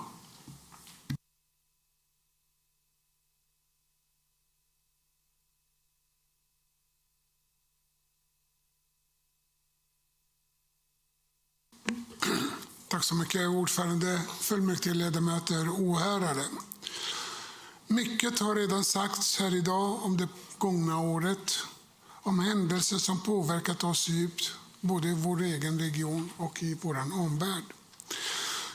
Jag vill instämma i det som har sagts och samtidigt lyfta fram den styrka som finns i vår organisation när vi ställs inför svåra prövningar. Medarbetare inom flera verksamheter har gjort avgörande insatser för människor i utsatta situationer. Ett stort tack till dem alla. Samtidigt har arbetet med säkerhet, beredskap och civilt försvar haft en fortsatt hög prioritet under det gångna året. Och vi har fortsatt arbetat med ekonomin. Efter 2 tunga år ser vi nu ett tydligt förbättrat resultat. Det är resultatet av ansvarstagande beslut och ett målmedvetet arbete i hela organisationen. Ordförande, inom hälso- och sjukvården har vi tagit viktiga steg framåt. Arbetet med omställning till nära vård fortsätter. Vi utvecklar den specialiserade vården och stärker kopplingen till forskning och utbildning. Vi har också tagit färdplaner för en mer långsiktig och hållbar vård, både medicinskt och ekonomiskt. Men vi har också betydande utmaningar. Tillgängligheten är fortfarande där vi vill att den ska vara. För många invånare får vänta för länge på vård. Samtidigt har vi stora utmaningar i kompetensförsörjningen, inte minst inom psykiatrin. Den demografiska utvecklingen gör att behovet av vård ökar, samtidigt som konkurrensen om arbetskraften blir hårdare. Det här är en strukturell förändring som vi måste möta. Det innebär att vi måste tänka nytt. Vi kommer inte att kunna möta framtidens behov genom att göra mer av samma. Vi behöver arbeta smartare med nya arbetssätt, bättre resursutnyttjande och ett ökat användande av digitaliseringens och AIs möjligheter. Det handlar inte om att ersätta människor i vården, utan att ge våra medarbetare bättre förutsättningar att frigöra tid för det som verkligen kräver medicinsk kompetens. Ett exempel är arbetet med att stärka kontinuiteten i primärvården. Målet om en läkare per 1100 listade patienter är ambitiöst, men viktigt. För patientens trygghet, för arbetsmiljön och för en mer effektiv vård. Det är en riktning vi behöver hålla fast vid. Ett annat exempel är införandet av Cosmic. Det har inneburit utmaningar, men det viktiga nu är det arbete som pågår för att förbättra systemet och ge verksamheterna bättre stöd. Här krävs uthållighet och fokus på förbättring. Vi ser också viktiga steg när det gäller att stärka patienternas ställning, bland annat genom ökad valfrihet inom flera områden. Vi ser ett förbättrat resultat för regionen som helhet, men inom hälso- och sjukvården är ekonomin fortfarande inte i balans. Det innebär att vi behöver fortsätta arbetet med effektiviseringar och prioriteringar. Det är inte alltid de enklaste besluten, men det är nödvändiga beslut för att vi även i framåt ska kunna säkerställa en trygg och jämlik vård till invånarna i vårt län. Och med det, ordförande, yrkar jag bifall till regionstyrelsens förslag. Tack så mycket. Tack. Nästa talare är Wilhelm Sundman, Liberalerna. Varsågod. Tack ordförande, ledamöter, åhörare. Ja, årsredovisningen visar på ett positivt resultat för regionen som helhet. Men man kan väl ändå säga att siffrorna döljer en ganska allvarlig och ett återkommande misslyckande. Till stor del handlar det om hälso- och sjukvårdsnämndens verksamhet. Hälso- och sjukvårdsnämnden redovisar återigen ett underskott. För 2025 handlar det om minus 212 miljoner kronor. Men det här är inte ett enskilt år. Det är inte en tillfällig avvikelse, utan det är ett mönster av bristande ansvar. Mandatet från fullmäktige ska sägas är väldigt tydligt. Att nämnder ska bedriva verksamhet inom de ekonomiska ramarna som beslutas. Det här är inte en rekommendation, det här är ett krav. Revisorerna är också tydliga när de skriver att vi noterar att hälso- och sjukvårdsnämnden samt folktandvårdsnämnden även detta år redovisar underskott. Vi uppmanar hälso- och sjukvårdsnämnden och folktandvårdsnämnden att vidta åtgärder för att nå ekonomi i balans. De skriver också att vi bedömer att hälso- och sjukvårdsnämnden och folktandvårdsnämnden inte bedrivit verksamheten från ekonomisk synpunkt tillfredsställande sätt. Nämndernas styrning och uppföljning samt följsamhet till fullmäktiges budget bedöms inte som tillräckligt. Det är svidande kritik. Samtidigt landar revisorerna i att ansvarsfrihet bör beviljas, men här måste ändå fullmäktige göra en tydlig politisk markering. För Liberalerna var tydliga med förra året att om hälso- och sjukvårdsnämndens ordförande inte kunde få ordning på ekonomin skulle vi inte bevilja ansvarsfrihet kommande år, utan istället yrka på att entlediga honom från sitt uppdrag. Nu visar resultaten återigen röda siffror, men det är också värt att påminna sig om hur stor skulden och underskottet är. Mellan åren 2022 till 2025 är det samlade underskottet för hälso- och sjukvårdsnämnden 2 492 kronor. Det här är mer än vad hela primärvården kostar på ett helt år.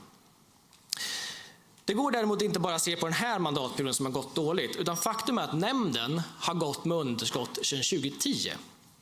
Det totala underskottet från 2010 landar nämligen på 5 061 miljoner kronor. Justerat för inflation är det långt mycket mer än så. Och för att sätta det här lite i proportion vad det här är, så innebär det att för de här pengarna skulle vi kunna driva hela region Jämtland Härjedalens verksamhet ett helt år, nolla deras landstingsskatt och säga nej till alla statsbidrag och fortfarande klara av att driva verksamheten med de pengarna. Det är, för att säga, väldigt mycket pengar. Och här kanske någon vill invända och säga att men det är inte ordförande som har ansvaret sedan 2010. Nej, och det är sant. Det gemensamma nämnaren, det är ju Socialdemokraterna. Det är ju de som har haft det absolut största ansvaret för det här underskottet. Men det är inte de vi kan ställa till svars idag, utan idag kan vi bara ställa ordförande eller hälso- och sjukvårdsnämnden till svars. Och det är det vi tänker göra också. Vi kan inte längre, och vi tycker inte längre, att det finns någon anledning för fullmäktige att avvakta i den här frågan. För om man inte har lyckats hålla ekonomin sedan 2010 så borde det faktiskt kanske nu då, snart 15-16 år senare, vara dags att faktiskt inte bevilja ansvarsfrihet. För grundläggande uppdraget är att hålla ekonomin inom budget. Därför yrkar Liberalerna på att hälso- och sjukvårdsnämndens ordförande inte beviljas ansvarsfrihet och att hälso- och sjukvårdsnämndens ordförande inte, om hälso- och sjukvårdsnämndens ordförande inte beviljas ansvarsfrihet, ska han entledigas från sitt uppdrag.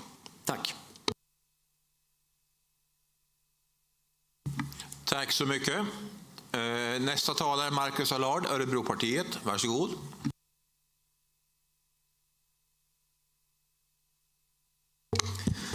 Tack.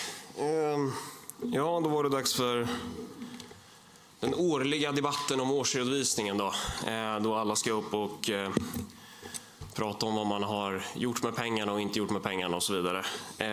Det har vi ju gjort nu år efter år och ni vet ju vad jag tycker om prioriteringarna i den här regionen, att jag tycker att vi borde använda pengarna snävare, eller vad man ska säga. Att vi borde fokusera på kärnverksamheten, på sjukvården och kollektivtrafiken, så det är vårt uppdrag.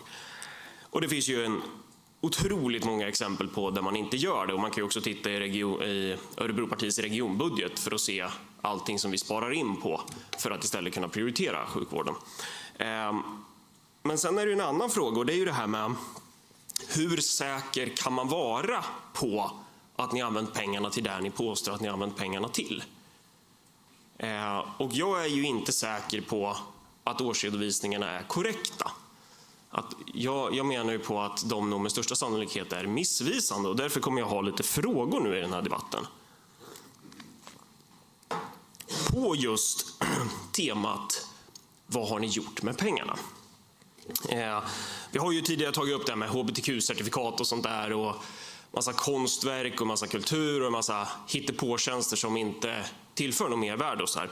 Men nu har jag hittat ännu en grej, och det är ju det att ska jag uttrycka det här nu? Socialdemokraterna har ju alltså då beordrat tjänstemän att kartlägga Örebropartiets sympatisörer i sociala medier. Det är ju ännu ett exempel på hur man inte bör använda regionpengarna. Och min fråga är då om det här är nytt fenomen för i år, eller om det skedde även föregående år som den här årsredovisningen handlar om. Det är min fråga till Socialdemokraterna. Av någon konstig slump så är ju Torgny Larsson sjuk idag. Det är tråkigt att han inte är här, för att då hade han kunnat förklara varför han gav order till tjänstemännen om att kartlägga Örebropartiets sympatisörer i sociala medier. Att jobba med åsiktsregistrering inom ramen för skattefinansierad verksamhet skulle inte jag definiera som en del av kärnuppdraget. Och det här hänger ju lite ihop med de här prioriteringarna också då. Att de man kartlägger, det är ju de som är kritiska till den förda regionpolitiken. De som uttrycker sitt stöd för det enda egentliga oppositionspartiet i den här regionen, Örebropartiet. Det var ju nu senaste regionfullmäktige där det spårade ur och ni skulle rycka kameran från min politiska sekreterare. Och sen skulle ni dra av glasögonen på min partikollega Glenn Rosvall. Och så satt man i bänkarna och skrek i syfte att avbryta mig i talarstolen för att man helt enkelt inte kan ta en debatt i talarstolen. Och det hela föregicks ju av att man gick upp i talarstolen och ljög om våra prioriteringar. För att man inte kan ta en debatt i sak. Och det här det löper ju som en röd tråd här emellan då, att det är naturligt steg för Socialdemokraterna då att därefter använda resurser som hade kunnat gå till sjukvårdsverksamhet, har man då använt för att registrera väljare. Och jag vet inte hur många som kände till det här. Hur många här inne kände till det här? Upp med en hand. Ingen räcker upp handen. Ingen kände till det här. Sebastian Selin, kände du till det här? 2 frågor till dig. Nej, du skakar på huvudet, du känner inte till. Nej, okej. För jag har 2 frågor. Det första är så här, vad tycker du om att Socialdemokraterna har gjort så här? Vad tycker du om att de har åsiktsregistrerat väljare i Örebro län? Och fråga 2 var ju, känner du till det här? Men det skakar du på huvudet och du räckte inte heller upp handen. Det är bra om du begär replik så du kan svara också. Det är ju bara för jag har ju apostroferat dig nu. Vad tycker du om att man har använt regionresurserna till att göra så här? Det hade ju också varit bra med en kommentar från Socialdemokraterna. Varför har ni gjort så här?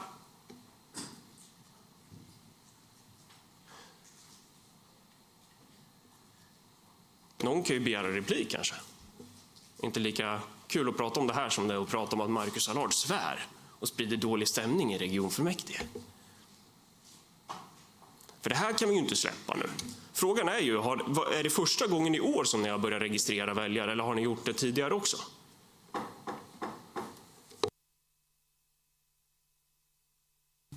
Tack för det. Nästa talare är Patrik Nyström, Sverigedemokraterna.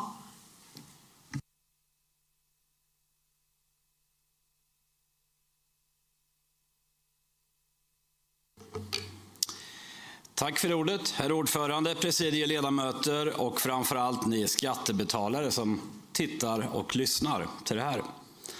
Förra året så stod jag exakt i den här talarstolen och sa det i princip samma sak som jag kommer att säga nu. Jag varnade för ett systematiskt misslyckande. Jag krävde att vi skulle utkräva ansvar för en vård och en ekonomi i fritt fall. Och nu är vi tillbaka, det är samma visa. Idag kommer ni säkert att få höra, eller ni har hört, från det politiska styret att de slår sig för bröstet. De kommer att le och prata om sista raden i årsredovisningen. Minsann ser bättre ut i år. Men jag tycker inte att man ska låta sig att luras. Det finns ingen genialisk politisk styrning och inget ansvarsfullt sparande bakom detta. Det beror på en enda sak. Och jag vill hävda att det är den brutala skattehöjningen på 75 öre. Man har helt enkelt valt att sticka händerna i ännu djupare i våra kommuninvånares plånböcker eller regioninvånares plånböcker för att täcka sina egna politiska misslyckanden. För hur ser det ut egentligen utanför de fina budgetpärmarna? Ja, revisorerna slår larm. De pekar på en vårdkedja för gravida och födande kvinnor som brister. De pekar på en primärvård som inte är tillgänglig när man är sjuk. Och allra mest hjärtskärande, på barn och unga med psykisk ohälsa som faller rakt mellan stolarna. Det är inte bara en text i en årsredovisning. Det handlar om kvinnors trygghet, det handlar om barns hälsa, om riktiga människor som inte får den vård som de faktiskt har betalat för. Samtidigt så blöder hälso- och sjukvårdsnämnden pengar. Nämnden stänger 2025 med ett underskott på lite drygt 212 miljoner kronor. Det kom inte som en blixt från klar himmel. Redan i delårsrapporten så såg vi mörkret med en prognos på minus 200 miljoner kronor. Vad gjorde då styret? Ja, vad gjorde nämndens ordförande Berzit Barsam? Ja, i princip ingenting. Inga konkreta politiska åtgärder, ingen kraftfull inbromsning. Man blundade och lät det rulla på och lät skattebetalarna ta smällen. Jag tycker att revisorerna har varit glasklara. Ekonomin är inte förenlig med fullmäktiges mål och följsamheten till budget, den är otillräcklig. Ordförande, att leda en nämnd är inte bara en fin titel, det är också ett tungt ansvar. Och när stora avvikelser är kända i förväg, när patienter drabbas på skattebetalarnas bekostnad, så rullar okontrollerat. Det rullar ut och politiken agerar, då måste detta ansvar utkrävas. Vi kan inte rycka på axlarna och bevilja ansvarsfrihet när passiviteten är så grov. Någon gång måste vi sätta ner foten och vi gör det i år igen. Vi gjorde det förra året.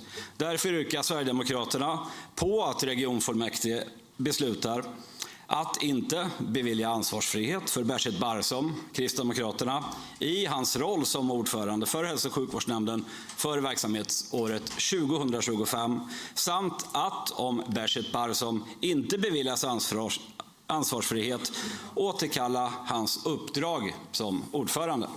Tack för ordet. Varsågod. Ja. Och vi uppmanar ledamöterna alla att hålla sig till tiden. Tack. Nästa talare är Joakim Karlsson, Socialdemokraterna. Ordförande, ledamöter och åhörare. Årsredovisningen för 2025 visar tydligt var vi står och vad som återstår att göra. Den vittnar om stora insatser från våra medarbetare och om ansvarstagande. Men också om de utmaningar vi fortsatt står inför, inte minst i primärvården. En av de mest avgörande frågorna framåt är tillgången till läkare. För oss socialdemokrater är en stark primärvård grunden för en jämlik och tillgänglig hälso- och sjukvård. Därför är målet om en läkare per 1100 listade patienter så viktigt. Det handlar om kortare väntetider, bättre kontinuitet och ökad trygghet för patienterna.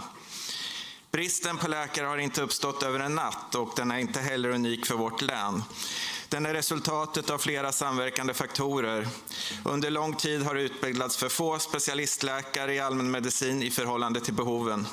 Samtidigt har arbetsmiljön på många håll varit pressad med hög arbetsbelastning och begränsade möjligheter till återhämtning och utveckling. Det har gjort det svårare både att rekrytera och att behålla läkare. Mot den bakgrund ska vi se den handlingsplan som togs fram under förra året. Det är en konkret och väl genomarbetad plan som har tagits fram i bred samverkan med specialister i allmänmedicin, ST-läkare, chefer och fackliga företrädare. Planen pekar ut en riktning framåt och följs upp löpande. Det är avgörande för att vi ska kunna arbeta systematiskt, utvärdera våra insatser och prioritera rätt över tid. För att alla ska kunna lita på att vården finns där när de behöver den, att de får möta samma läkare över tid och slipper orimligt långa väntetider. Jag yrkar bifall till regionstyrelsens förslag. Tack. Tackar. Anna Tholin, Centerpartiet, nästa talare.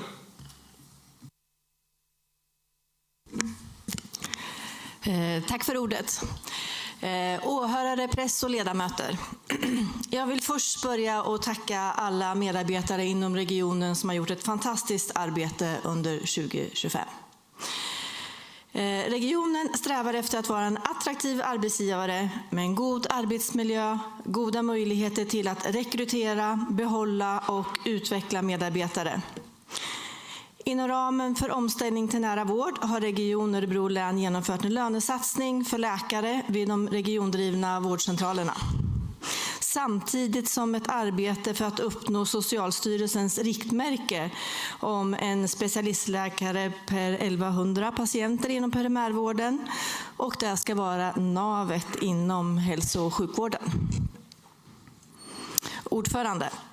Inom psykiatrin så kvarstår det betydande utmaningar kring kompetensförsörjning, och det gäller särskilt läkare och sjuksköterskor. Ett långsiktigt utvecklingsarbete det har påbörjats inom ramen för den 2-åriga nationella överenskommelsen om en förbättrad tillgänglighet. Det innefattar en analys, utvecklingsinsatser och produktions- och kapacitetsplanering med mål att skapa en bättre tillgänglighet och mer behovanpassad vård. Insatser pågår även att stärka barn och ungas psykisk hälsa, bland annat genom en ökad samverkan mellan barn- och ungdomspsykiatrin och länets skolor. Behov av utredning och behandling inom neuropsykiatriska området är fortsatt stort, och utvecklingsarbete sker på nationellt, regionalt och lokal nivå. Arbetet inom den specialiserade psykiatriska omvårdnadsteam det fortsätter också i länet. Team finns redan sedan tidigare i norra, västra länsdelen, och nu har vi också 3 team i Örebro samt i Lekeberg. Region Örebro län har också fått ett nytt tillstånd att etablera den nationella högspecialiserade vården, det är dysmeli, som påbörjades under 2025. Jag yrkar bifall till regionstyrelsens förslag att godkänna Region Örebro läns årsredovisning för 2025. Tack för ordet. Tack för det. Nästa talare är Anna Nordqvist, Moderaterna. Varsågod. Det gick inte att höja den här mer, men tack ordförande, ledamöter, åhörare. Det finns något nästan provocerande med den här årsredovisningen. Inte främst siffrorna i sig, utan hur nöjda S-styret verkar vara med dem. För samtidigt som man gärna lyfter fram ett starkt ekonomiskt resultat, så möter människor i vårt län en vård som inte fungerar som den borde. Barn och unga som mår psykiskt dåligt får vänta alldeles för länge på hjälp, och köerna till BUP växer och växer och växer. Äldre och sköra patienter slussas mellan vårdcentral, akutmottagning, kommun och hemsjukvård utan den här kontinuiteten och tryggheten som de borde kunna förvänta sig. Och den som försöker få kontakt med primärvården möts av en vård som inte är tillgänglig när den behövs. Revisionen är tydlig. Hälso- och sjukvårdsnämndens hantering av ekonomi, styrning och ledning får massiv kritik. Samtidigt fortsätter styret på samma väg år efter år. Mer centralisering, fler länskliniker, nya omorganisationer. Och det är våra länsdelssjukhus som får betala priset. Karlskoga och Lindesberg. Där personalen lever med ständig osäkerhet kring verksamhetens framtid. Där beslut flyttas längre bort från de som faktiskt gör jobbet. Där arbetsmiljön försämras därför att organisationen aldrig får landa. Och det är inte så man bygger en stark vård i hela länet. Det är inte så man blir en attraktiv arbetsgivare. Och ändå låter majoriteten nöjd. Det är kanske det mest oroande av allt. För när man efter så många år vid makten inte längre reagerar på bristerna av den politik som man för, då har man suttit för länge. När köer, underskott och bristande tillgänglighet blir någonting som man förklarar istället för att förändra, då har man slutat att utveckla och börjat förvalta problemen. Vi vill se en annan riktning. En riktning där kvalitet och nära vård går före centralisering och där patienternas behov sätts först. För det handlar också om vad som är rätt och vad som är rättvist. Det är inte rättvist att människor betalar mer i skatt men inte får bättre vård tillbaka. Att barn får vänta när de behöver akut hjälp nu, inte om ett år. Att våra äldre bollas runt i ett system som inte håller ihop. Och det är inte rätt att vårdpersonalen ska bära priset för politiska misslyckanden. Då behövs det mer än att kopiera moderata förslag som att införa kaffet för personalen. Nu behövs ett nytt ledarskap, en ny riktning. Nu behövs originalet. Ett moderat styre som driver, utvecklar och levererar politik på riktigt. Inte en billig Tack kopia. för det. Tack. Nästa talare är Anna Ragén, Moderaterna. Varsågod. Tack så mycket. Ordförande, ledamöter och åhörare. I årsredovisningen framgår det att 2 av 10 mål har uppnåtts. Flera av de mål som bara delvis har uppnåtts berör områden som kollektivtrafik och kompetensförsörjning. Det är centrala frågor för den regionala tillväxten. Och just därför är det här ett underbetyg. För när vi inte når målen inom de områden som bär tillväxten och skattebasen, då finns det anledning att vara orolig. För det speglar ett större problem. Det saknas en tydlig och sammanhållen politik för tillväxt i hela Örebro län. Istället ser vi en politisk linje där den styrande majoriteten centraliserar resurserna till Örebro på bekostnad av resten av länet. Ta kollektivtrafiken. Styret talar om utveckling men lägger samtidigt ner busslinjer som mellan Hällefors och Karlskoga. Det innebär sämre möjlighet att ta sig till arbete och studier, svårare för företag att rekrytera och försämrade förutsättningar för besöksnäringen. Det här är inte tillväxtpolitik. Det är att montera ner tillväxtens grundförutsättningar. Samtidigt centraliserar styret sjukvården och det slår direkt mot kompetensförsörjning i hela länet. Styret flyttar avancerade funktioner till Örebro och försvagar andra orter. Men kompetensförsörjning fungerar inte så. Utanför Örebro växer industrin kraftigt. Där behövs kvalificerad arbetskraft. Men människor flyttar inte bara till ett jobb. De flyttar till ett helt samhälle. Och när samhällsservicen urholkas utanför Örebro, då gör styret det svårare för hela länet att växa. Kompetensförsörjning handlar inte bara om den som anställs, utan också om den som flyttar med. Den som följer med till exempelvis Karlskoga måste också kunna erbjudas kvalificerade arbeten, inte minst inom avancerad sjukvård. Annars väljer man en annan plats och då tappar vi inte bara en kompetens utan 2. Ordförande, det här är ingen slump. Det är en konsekvens av en politik utan helhetsperspektiv. Och det får konsekvenser inte bara för tillväxten utan för tilliten. För när hela Örebro län får leva och växa, då stärks också demokratin. När människor känner sig inkluderade, då växer förtroende för demokratin. Vi moderater vill något annat. Vi vill ha en tillväxtpolitik för hela länet, stärka pendlingsmöjligheterna, inte försämra den, och skapas förutsättningar för jobb och liv i alla våra kommuner. Ett starkt Örebro län bygger vi tillsammans, inte genom att stärka en del på bekostnad av andra. Det är inte rättvist. Till slut vill jag tacka alla medarbetare i Region Län för det arbete ni gör. Tack! Tack så mycket och tack att du håller dig inom tiden. Nästa talare Erik Bäcklund, Moderaterna. Tack talman, ledamöter, åhörare och press. I Region Örebro läns årsredovisning för 2025 så står följande på sidan 4. Resandet inom kollektivtrafiken har haft en positiv utveckling där trafikutbudet har förbättrats, till exempel med högre turtäthet och kortare restider. Efter mer än över 106 år av S-styre, nu tillsammans med C, KD och V, har resultat som redovisas i Region Örebro läns årsredovisning bara blivit flummigare och mindre tydligare med åren. Att resande inom kollektivtrafiken har haft en positiv utveckling för Örebro kommun, ja det stämmer, men inte för hela länet. Utanför Örebro kommun har trafikutbudet försämrats kraftigt och varje bussbiljett subventioneras med över 70% och dessa kostnader bärs av hela regionen. När människor känner att de betalar mer än sin rättvisa andel eller att deras skattepengar inte används på ett rättvist eller effektivt sätt, så skapar det här misstro mot regionen men även mot stat och dess institutioner. Och det här kan leda till en ökad polarisering i samhället, en känsla av vi mot dem, landsbygd mot stad. Den här slags splittring bryter ner vår gemensamma ansvar och vår solidaritet.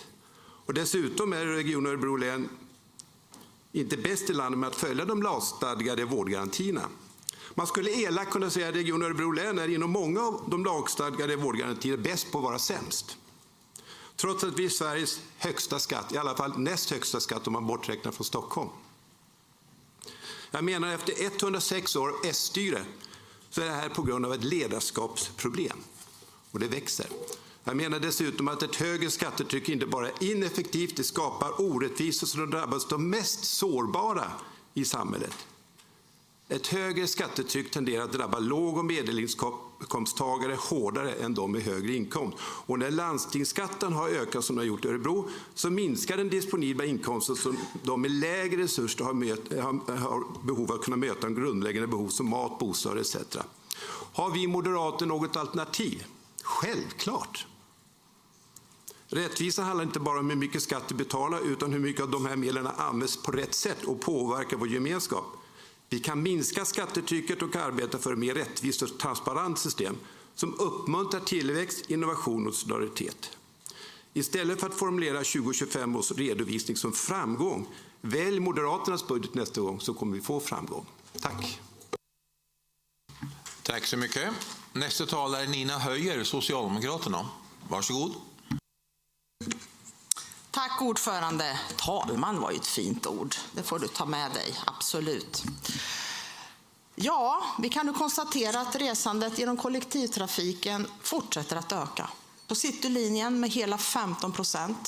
Totalt i länet med 1%, vilket står längre ner i redovisningen än föregående talare kanske hittade detta. Trots de minskningar vi tvingats göra för att förhoppningsvis utgången av 2027 ha en ekonomi i balans. Vad då, tänker den som sett bokslutet för kollektivtrafiknämnden. Ni gick ju med över 30 miljoner plus. Ja, tack vare engångsintäkter genom återbetalning av biogasskatt och återbetalning från Tåg i Bergslagen.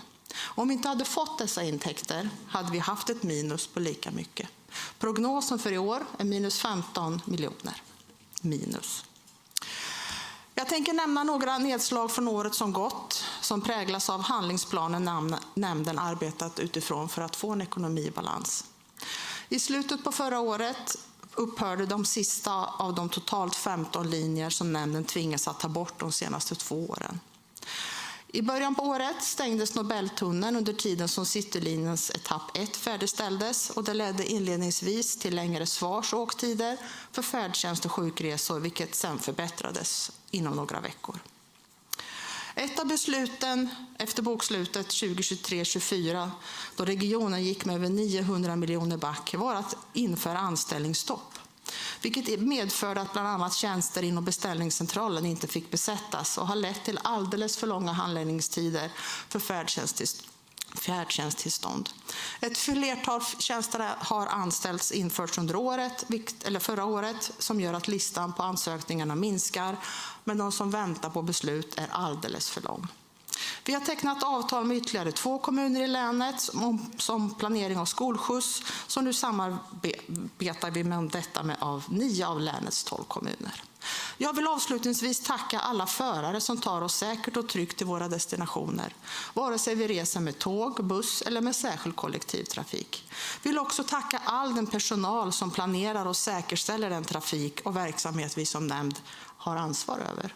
Tillsammans gör ni den kollektiva resan möjlig. Med dessa ord, ordförande, vill jag yrka bifall på regionstyrelsens förslag till beslut vad gäller Region Örebro läns årsredovisning. Tack. Tack så mycket. Där har Patrik Nyström som blev apostroferad lite grann, eller Sverigedemokraterna i alla fall. Nej, kanske inte. Ja, jag uppfattade det som att du inte hittade längst ner i...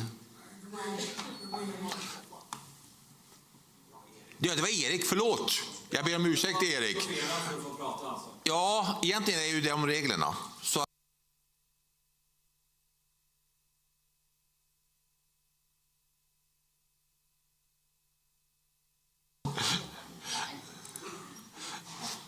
Nästa talare är då Emilia Molin, Centerpartiet.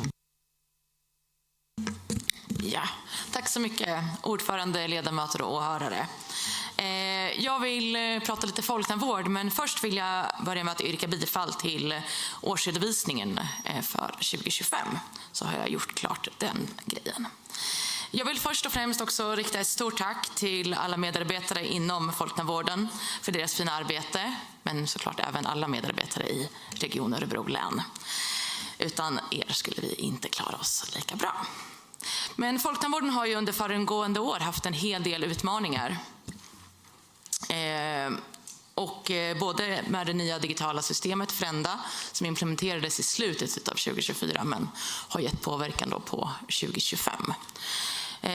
Vi har även under 2025 implementerat fått nya riktlinjer för 23 till 19-åringar från regeringen som vi behöver hantera, och det har vi gjort i verksamheten, och det har påverkat våra verksamheter stort. Vi har även under föregående år implementerat LOV, lagen om valfrihetssystem, för tandreglering för den barn och unga som kommer att omfattas då av de nya reglerna som vi har jobbat med. Det finns även fortfarande utmaningar som vi har pratat om inom ekonomi, och vi kommer att fortsätta att få en ekonomi i balans. Men nu vill vi se framåt för ett 2026 och det goda arbetet som sker i Folktandvårdsnämnden. Tack! Tack så mycket. Nästa talare är Therese Andersson, Socialdemokraterna. Varsågod. Tack så mycket. Presidiet, åhörare, ledamöter och press. Jag yrkar bifall till regionstyrelsens förslag. Jag skulle väl börja med att säga, ibland ser vi inte skogen för alla träd, och så tror jag att det kan vara för oss också här inne. För vi pratar för lite om det som är bra, om det som vi lyckas med, om det som vi kanske skulle behöva jobba lite mer för att bevara. Jag säger inte att allt är perfekt, men jag säger att vi behöver lyfta det goda, för resten kommer till oss vilket vi vill eller inte. Vi bor i ett fantastiskt län med platser att besöka. Och jag tror att arbetet med vår regionala platsberättelse, där vi kan berätta om grannen och de smultronställen de har att erbjuda, kommer göra det lättare för de som besöker vårt län att hitta sina smultronställen. Och vi har många smultronställen. Vi behöver också bara berätta att de finns. Vi behöver marknadsföra oss som ett län där alla kan bo och verka, oavsett om man vill bo på landet eller i staden. Vi måste ge människor hopp om framtiden. Och saknar man hopp, då kan man alltid besöka ung företagsverksamhet. Det är en verksamhet som vänder sig till ungdomar och inspirerar dem att under sin skoltid ägna sig åt att driva företag. Och jag är glad att vi är en del av den verksamheten. För den möjligheten att få prova på entreprenörskap kan vara morgondagens företagare. Och har ni inte pratat med de unga entreprenörerna, så ta chansen, inte annat till nästa år, för det ger verkligen ett hopp om framtiden. Vi vet ju att vi har ett arbete att göra gällande morgondagens behov av arbetskraft. Och där behöver vi samarbeta. Näringsliv, akademi och samhälle. Och det gäller inte bara inom våra bristyrken inom vården, utan i hela samhällsbygget. Och Teknikcollege är ett bra exempel på där man gjort en bra insats. Men vi samarbetar ju också med andra regioner för att hitta lösningar inom andra bristyrken. Och då måste jag ju passa på att lyfta en bättre matchning som riktar in sig på bristyrkena lärare och samhällsbyggare. Jag fick i slutet av förra året också förmånen att bli servicenämndens ordförande. Och i regionservice finns många av service- och stödprocesserna samlade. Och jag har under min korta tid sett vilken viktig verksamhet det är. Det sker mycket där, saker som vi inte ser men som är väldigt viktiga för att verksamheten ska fungera. Det är städning inför operation, efter operation, transport av patienter som ibland är väldigt sköra. Det är IT, det är arkiv, det är upphandling. Ja, det är bara några av de viktiga delarna. Och när det gäller måltidsservice fortsätter arbetet med att förändra leveranser av patientmat till Lindesbergs lasarett. Jag tror också att en fleximat som kommer innebära mindre svinn då patienten är mer delaktig i sitt val av kost samt när den ska serveras.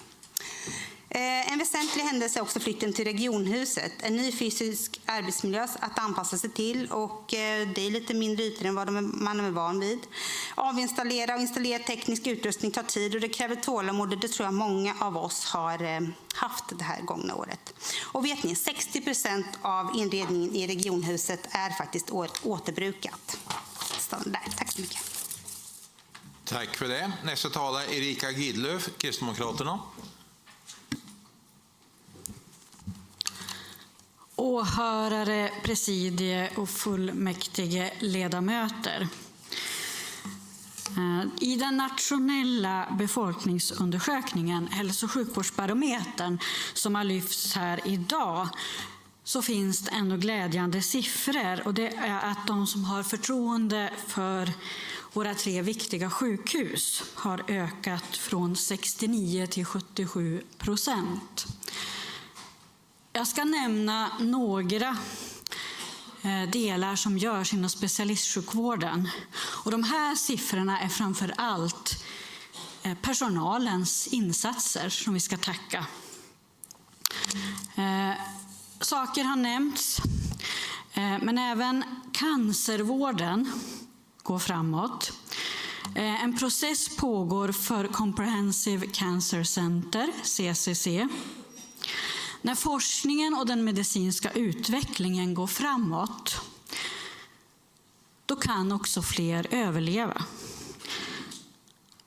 Överlevnaden i cancer har ökat, men det här kräver också mer resurser.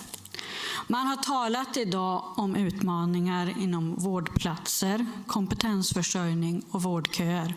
Och de utmaningarna har vi. Andra delar är traumakirurgin, Risbergska skjutningen i den tragiska. Där räddade man liv genom EVTM och Reboa. Region Örebro län är världsledande inom kärlkirurgin i forskning och utveckling. Men även inom AI, bröstcancer, screening, så har regionen hittat utveckling framåt. Det nämndes även om specialistmödravården där man ligger högt i att hitta hjärtfel på barn så att när de föds så kan man direkt gå in med medicinska åtgärder. Under 2026 kommer cyklotronen att sättas i bruk. Där kan man speciellt med cancer och blodsjukdomar via PET-CT göra medicinska åtgärder och behandlingar och undersökningar. Det finns en hel del utmaningar framåt. Som jag nämnde, vårdplatser, kompetensförsörjning och vårdköer. Men jag kommer ändå att bifalla regionstyrelsens årsredovisning. Tack. Tack så mycket. Nästa talare är Conny Erlerud, Moderaterna. Varsågod. Tack, ordförande. Årsberättelsen som behandlar resultat och väsentliga händelser under året beskriver både positiva och negativa händelser. Och en positiv händelse som jag vill lyfta, det är att vi har haft aktörer som har bidragit till att vi nu har räddat 3 vårdcentraler i länet. Tack så mycket för det. Mindre roliga händelser under året är såklart händelsen på Campus Risbergska. Men också att förtroendet till hälso- och sjukvården i länet minskar och att det här resultatet på nästan 700 miljoner plus till störst del är en produkt av en skattehöjning på 75 öre som styret hade lovat att återställa, som vi ännu inte har sett. Styret talar också om att skattehöjningen var för att undvika mer besparingar, men vi har inte sett några större effektiviseringar inom området heller. Så att, vad är en skattehöjning värd i praktiken? De ekonomiska handlingsplanerna i hälso- och sjukvårdsnämnden har ju för liten effekt. Köerna är fortsatt låga inom BUP. Antalet handläggare och administratörer ökar. Och de utlovade arbetsskorna på Lindsbergs lasarett uteblir. Är det här rättvist mot länets invånare och regionens medarbetare? Det tycker inte vi. Tack. Tack så mycket. Inger Högström Westerling, Moderaterna, nästa talare. Varsågoda.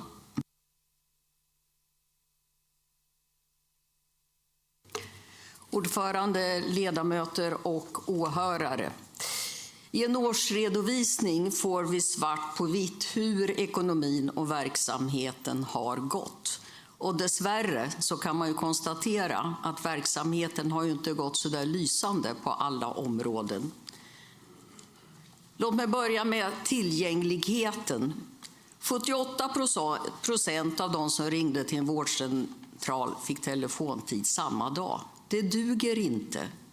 Om jag känner mig dålig eller det är något problem och jag lyfter luren och ringer, så vill jag prata med någon. Och väldigt många vill inte sitta och göra det digitalt. Inte ens ungdomar, fick vi reda på i den här medborgardialogen. Förra året vid den här tiden Så jag som har varit frisk hela livet kände mig dålig, hade gått och kände mig dålig. Och så tänkte jag, men det är något som inte är som det ska. Då ringde jag vårdcentralen och när jag äntligen kom fram så sa att jag måste få komma. Och försökte förklara mina besvär. Svaret blev, du kan få en tid inom 4 veckor. Och då tänkte jag, som ändå är van att bråka, höll jag på att säga, men att argumentera, förklarade att jag måste få komma nu. Jag vill inte åka ner och sätta mig på akuten. Och vad hände då när jag äntligen kom dit? Och de gjorde diverse saker. Då var det raka spåret ner till infektion- och lungkliniken. Så ska det inte behöva vara.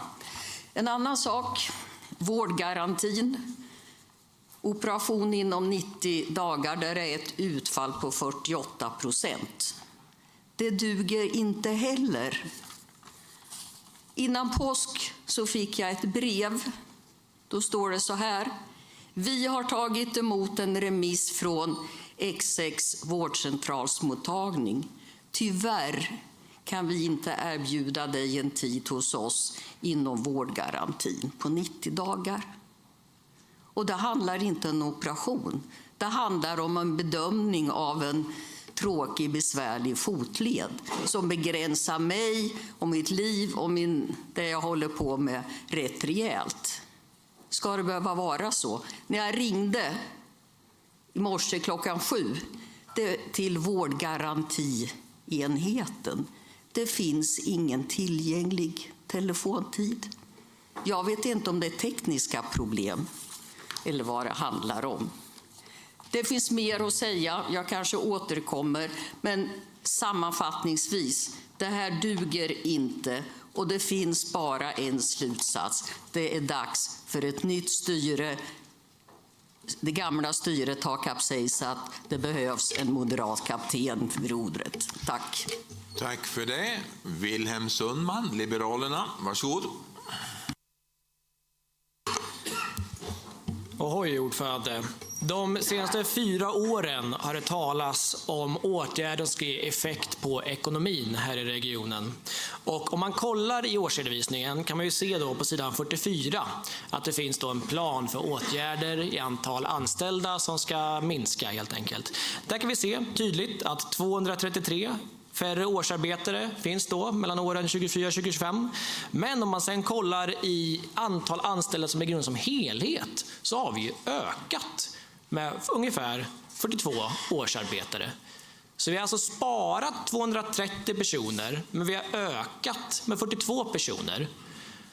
Och det är lite matematik som ändå inte går ihop. Har man minskat så har man ändå minskat på totalen. Har man ökat på totalen, då kan man ju inte minska antal årsarbetare.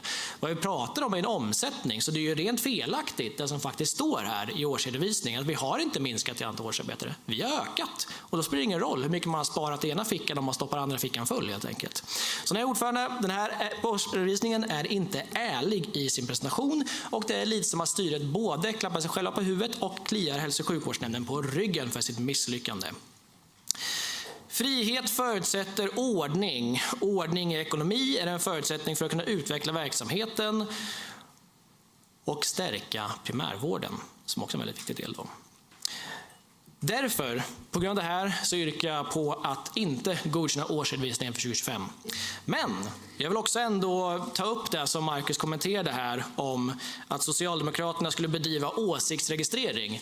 Och det kanske de behöver göra. De vet ju knappt själva vad de tycker, så någonting måste de ju veta i alla fall om vad folk vill ha och inte vill ha. Men jag tror ändå det ligger någonting i att man alltid diskuterar såklart hur andra partier agerar. Det är inte konstigare än så. De nya ordningsreglerna som vi har till idag finns ju en sista meningen att man inte får fota i representationssalen. Det finns bara ett parti som har fotat representationssalen på en viss produkt där inne och lagt upp. Och det kanske är därför man har den lilla linjen där helt enkelt. Men jag tror inte, jag vet inte såklart vad Marcus kanske kan berätta själv mer vad han syftar på egentligen då. Men jag vet inte mer om det. Men om det skulle vara så, såklart, och det är ingen som tror det, att det bedrivs någon åsiktsregistrering, i alla fall här, så skulle det kunna vara brott mot GDPR. Det skulle såklart kunna vara brott mot förvaltningslagen om saklighet och opolitiskhet eller liknande. Men det skulle också kunna vara ett brott mot regeringsformen. Så.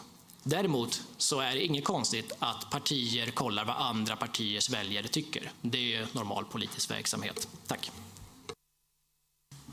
Tack så mycket. Uppfattar jag det att du la ett yrkande att ej godkänna års... Ja, tack. Marcus Allard har begärt replik på Wilhelm Sundman, men ja, varsågod. Ja, tack. Då ska vi se. Du tror inte att det har skett någon åsiktsregistrering. Du säger att du inte vet mer om det. Och det är nog ingen som tror det, säger du. Du hoppas inte. Det är bra att du säger det. Det är bra att du säger det. För oss är det bra att du säger det. För dig kanske inte lika bra att du säger så. Och sen när det gäller åsiktsregistrering parti mot parti så är det ju det är ju inte det som har skett, utan det som har skett är alltså att Socialdemokraterna har beordrat tjänstemän på regionkansliet att helt enkelt sammanställa systematiskt.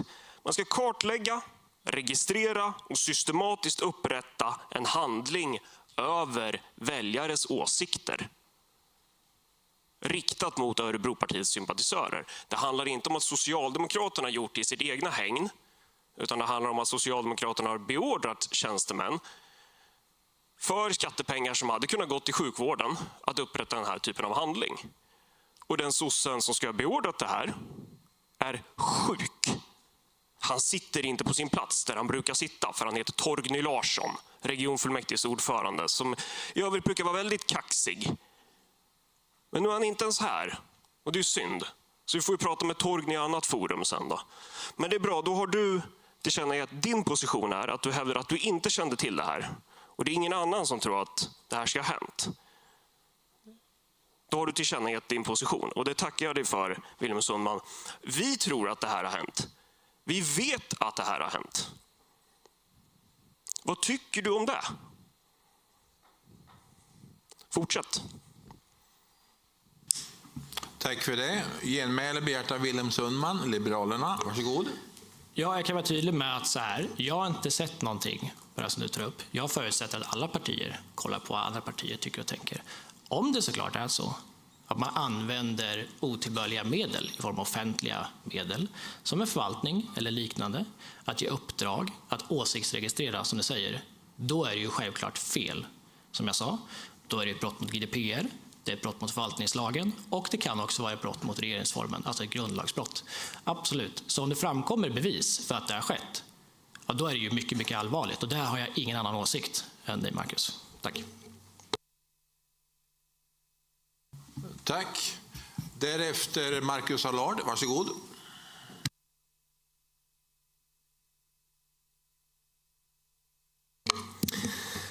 Ja, om det framkommer bevis. Du skulle bara veta. Men då har vi fått Wilhelm Sundman att kommentera, och vi har fått Sebastian Selin har ju kommenterat med kroppen. Du skakar på huvudet, du känner inte till det här, men det hade varit bra om du också kunde gå upp och kommentera det här. För det är ändå relevant, vad gör regionen med skattebetalarnas pengar? Och frågan är ju då, är det bara i år som man har åsiktsregistrerat, eller är det här något som har pågått under längre tid? Jag har ju tidigare hört att man bland annat ska ha registrerat demonstranter som protesterade mot nedläggning av Karlskogas förlossningsklinik, Karlskogas BB. Det har jag inte lika tunga bevis för, vill jag vara väldigt tydlig med att säga, så att ingen springer iväg där. Men det skulle inte förvåna mig utifrån vad jag nu har kunnat se. Utifrån vad jag nu har tagit del av. Så. Nu viskas det här. Så. Jag kommer till er också. För ni har ju ett finger med i spelet här med. Men det hade varit bra om Sebastian Selin från Moderaterna hade kunnat kommentera det faktum att Socialdemokraterna... Ja, du kommer upp. Jättebra. Skitbra. Hur man ser på att Socialdemokraterna gör så här. Med skattepengar. Det är ju kanske illa nog att man sitter inom sitt partis hägn och håller på med sånt här. Men, vilket ju sossarna har en historia av att göra. Så. Men att man nu använder regionens skattepengar för det här. Och jag frågade ju förut vilka av er som sa att om ni kände till det här eller inte. Och ingen räckte upp handen. Ingen räckte upp handen. Elin Jensen, Sverigedemokraterna. Har du hört något om det här? Du skakar på huvudet. Nej, jag har inte hört något om det här. Nej. Så varken Sebastian Selin, varken Willem Sundman och varken Elin Jensen säger sig ha hört något om det här. Ni har aldrig pratat om det här. Nej. Ja, ni får gå upp. Det är bra.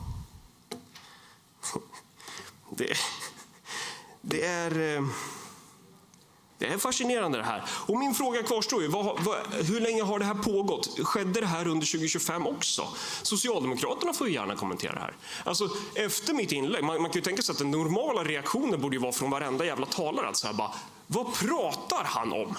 Vad är han igång med nu? Det låter väl helt sjukt, borde väl någon reagera med. Men nej, man går upp, läser sina tröga, intetsägande, torra inlägg innantill i 5 minuter. Och sen tycker man, nu fick jag nog bra gjort.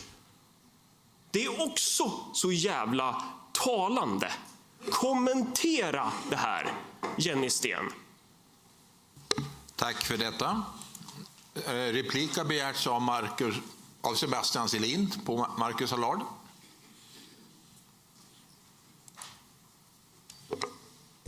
Tack ordförande, ledamöter. Men jag har ju väldigt svårt att se att det skulle finnas ett uppdrag till förvaltningen om någon form av åsiktsregistrering. Så. Jag tänker att det blir också svårt att diskutera det här när det inte finns några bevis. Du får gärna ta fram bevis för det, så kan vi ju därefter i så fall diskutera det, tänker jag, och hantera det därefter. Men jag har väldigt svårt att se att det skulle finnas ett sådant uppdrag. Sen vad Socialdemokraterna eller andra partier gör för att veta vad då andra partier eller väljare tycker, ja, det har jag ingen insyn i och egentligen ingen åsikt i heller. Marcus Allard, genmäle på Sebastian Selin. Tack för din kommentar, Sebastian. Det är alltid lika trevligt. Det är bra att du säger det du säger. Du var dock inte så tydlig med, men det kanske är för att du vill få det att se ut som att det är högst spekulativt det här. Att det här kanske inte har skett, så då kanske inte finns någon anledning för det att lägga något omdöme kring Socialdemokraterna, vad de faktiskt har gjort här. Alltså hur illa det faktiskt skulle vara att Socialdemokraterna kartlägger då väljare i Region Örebro län, sympatisörer till det främsta oppositionspartiet. Jag har fortfarande inte fått någon replik från Socialdemokraterna. Jenny Sten, högst ansvarig socialdemokrat i regionen. Man kan ju tycka att det borde vara relevant att kommentera. Men strategin är att registrera, kartlägga, sammanställa handling. Frågan är ju vad steg 2 är, vad ni ska göra med den där handlingen sen. Och sen inte bemöta i sak, precis som förra gången. Då satt ni och skrek i era bänkar istället för att bemöta mig i sak i talarstolen.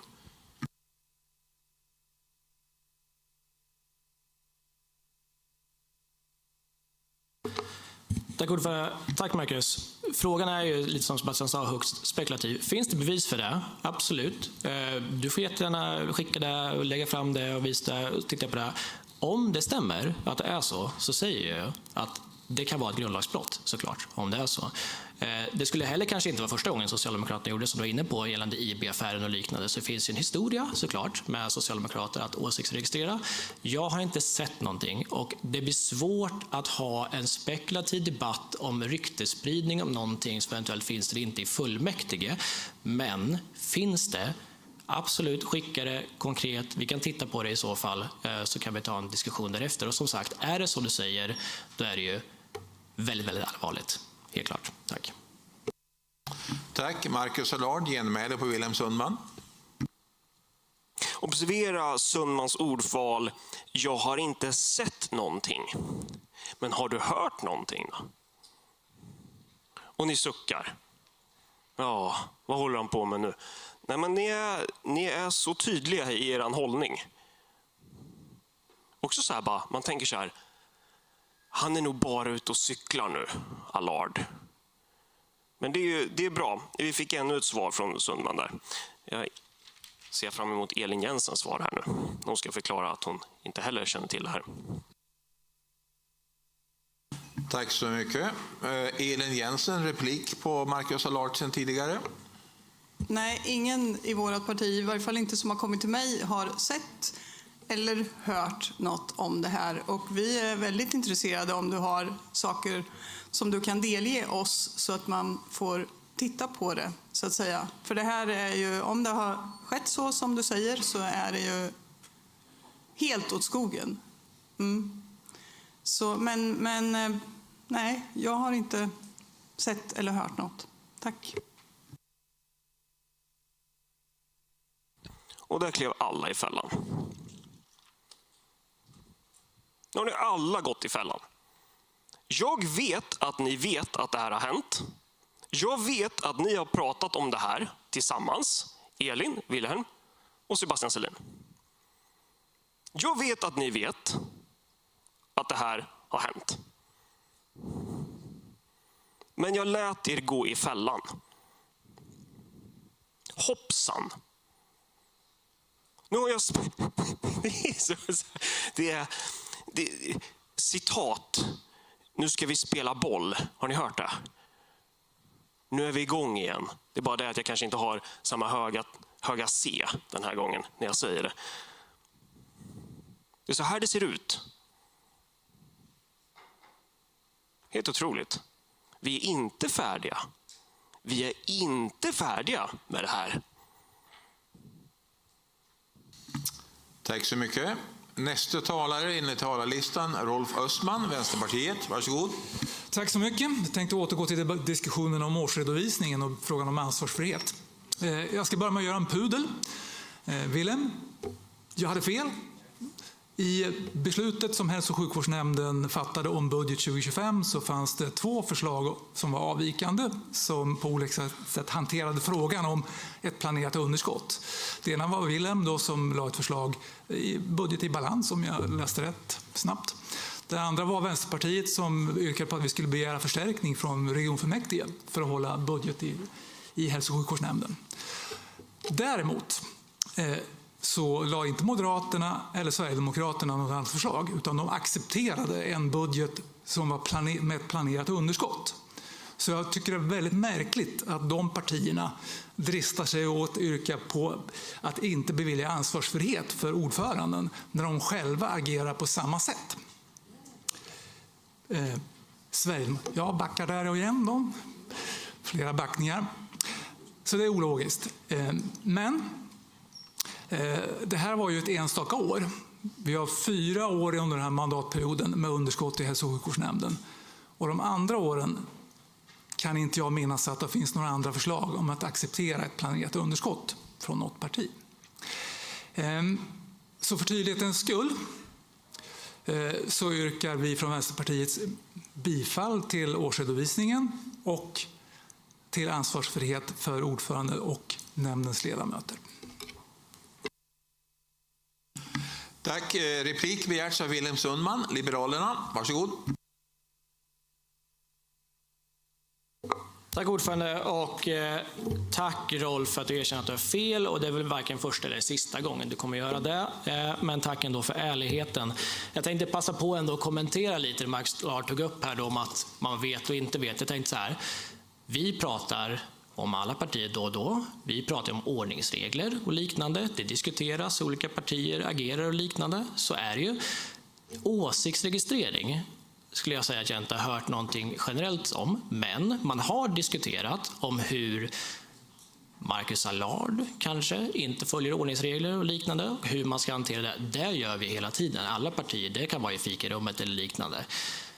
Om det skulle vara så, som jag säger igen, att det finns någonting konkret med en ryktesspridning, så kan vi absolut ta och diskutera det. Men i fullmäktige tycker vi ändå att lite mer ryktesspridning krävs i den fullmäktige församlingen, den folkvalda församlingen, att diskutera.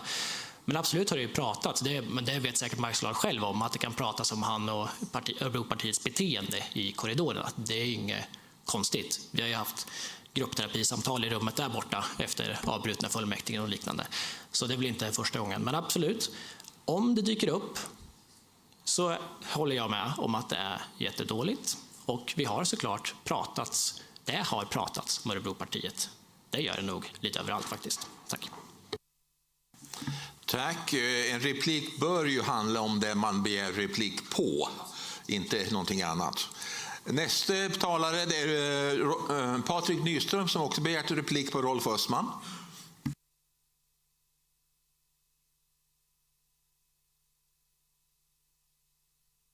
Tack för ordet, ordförande, ledamöter och åhörare. Jag vet inte riktigt om det strasslar ihop en hel del här nu, Rolf. Jag tycker att vi från Sverigedemokraternas sida inte har lagt en budget som inte har varit i balans. Problemet är, som vi har varnat för varje år med budgetprocessen, är att när vi tar den så pass tidigt på året så hinner saker och ting förändras senare. Det vill säga när höstbudgeten kommer så kan det kan komma extra statsbidrag, det kan komma extra aviseringar, extra tillskott ifrån våran eminenta regering. Där delar du säkert min åsikt. Vi har arbetat med att återställa underskott under en längre tid jämfört med vad den styrande majoriteten och vad ni i Vänsterpartiet har föreslagit. Vi har haft en ekonomi i balans. Vi har påvisat goda resultat som är tänkta till att man faktiskt ska kunna göra verkstad utav det. Och vi har presenterat större budgetramar till både hälso- och sjukvårdsnämnden och till hälsovalet under de sista åren. Så vart det vill komma med det här, det vet inte jag riktigt. Men du får väl fortsätta att utveckla ditt angrepp. Jag vet inte vart du vill komma. Tack. Det tycker Rolf Östman, han vill ha genmäle. Tack, varsågod.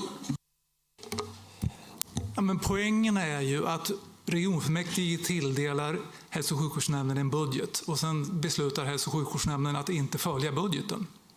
Det är ju egentligen uppåt väggarna. Och det har vi hanterat på olika sätt. Willem genom att lägga en budget i balans för 2025, vi genom att begära tillskott. Sverigedemokraterna har ju varit med på att lägga en budget med underskott. Just det som man anklagar ordföranden för att ha gjort. Och därmed inte blir ansvarsfrihet. Så är det fullständigt ologiskt.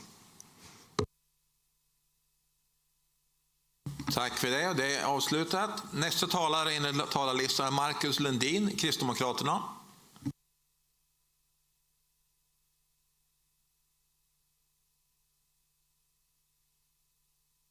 Det var länge sedan vi var uppe sist. Tack för ordet. Vi står här idag och pratar om årsredovisningen 2025 och jag hade tänkt att lyfta upp lite positiva saker inom nära vård, till exempel att vi har reviderat krav och kvalitetshandboken för vård och hälsoval. Vi har en ny överenskommelse för hälso- och sjukvården i hemmet. Regionstyrelsen har beslutat att införa LOV.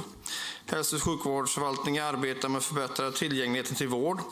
Det kvarstår det väldigt mycket att göra om jag ska vara ärlig och säga vad jag tycker. Som en del i förbättringen mot en nära vård har regionen Örebro län genomfört satsningar på löner. Och vi jobbar även på att få en specialistläkare på 1000 patienter inom regionala primärvården.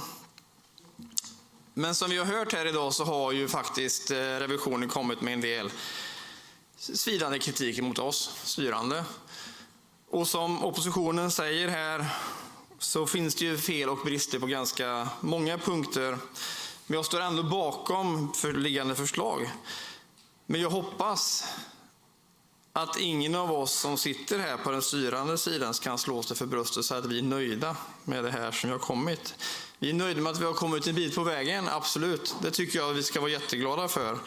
Men vi har faktiskt en bit kvar att gå innan vi är i mål. Det måste vi ta till oss. Vi kan inte bara sitta här och försvara allt med näbbar och klor hela tiden. Nu låter jag kanske som en oppositionspolitiker.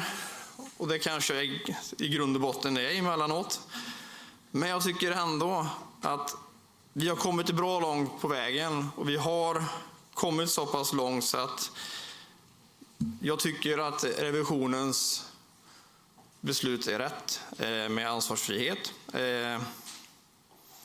Men som sagt var, vi har mycket kvar att göra. Och även det ser vi när vi står i hälso- och sjukvården, eller beredning nära vård som vi satt igår. Vi gick igenom telefontillgängligheten. Vi ser positivt en trend nu att det börjar öka. Tillgängligheten blir bättre och bättre. Men som sagt vi har en del att lösa där. Vi har ju fått tillskott nu senaste och jag tror att får vi jobba nu så kommer vi se en tillgänglighet som blir bra mycket bättre än vad den är nu. Så ni behöver inte vara så oroliga på oppositionssidan. Tack för ordet. Tack så mycket. Nästa talare är Erik Bäcklund, Moderaterna. Varsågod.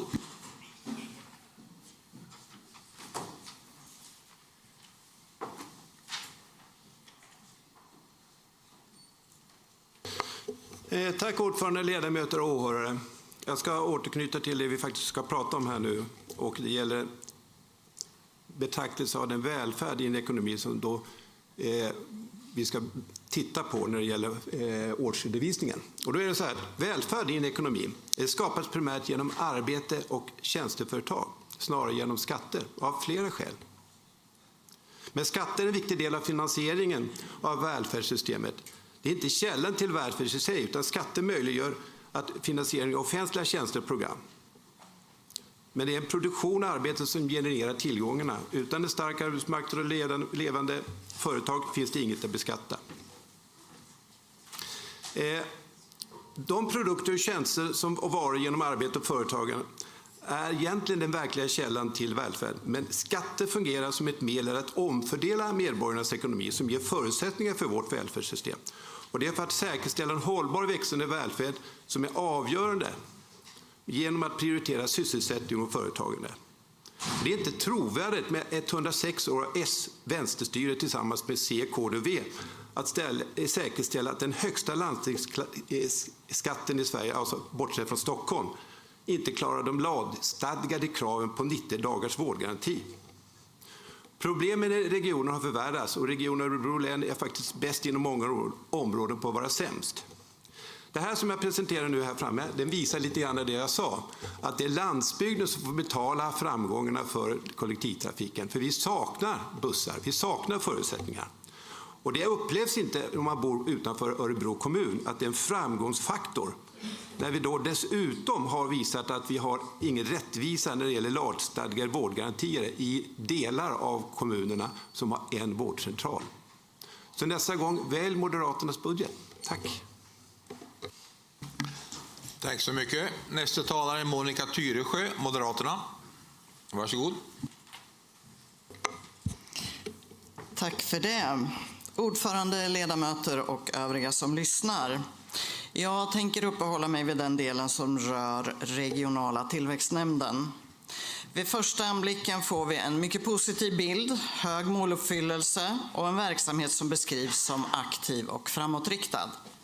Men när man läser mer noggrant väcks viktiga frågor avseende flera saker och jag tänker uppehålla mig vid vilka resultat nämnden levererar. När det gäller måluppfyllelsen så bedöms i princip alla uppdrag och mål som genomförda eller uppnådda. Det låter bra, men det väcker också frågan om målen verkligen varit tillräckligt skarpa och utmanande. När allt anses uppfyllt finns det anledning att fråga sig om vi mäter rätt saker. Eller om vi mest mäter att aktiviteter har genomförts.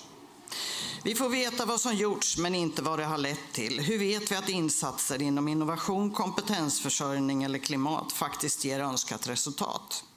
Hur kan vi jämföra över tid eller med andra regioner? Utan sådana mått blir styrningen svag. När det gäller de ekonomiska målen så redovisar nämnden ett överskott jämfört med budget, vilket i sig kan låta positivt.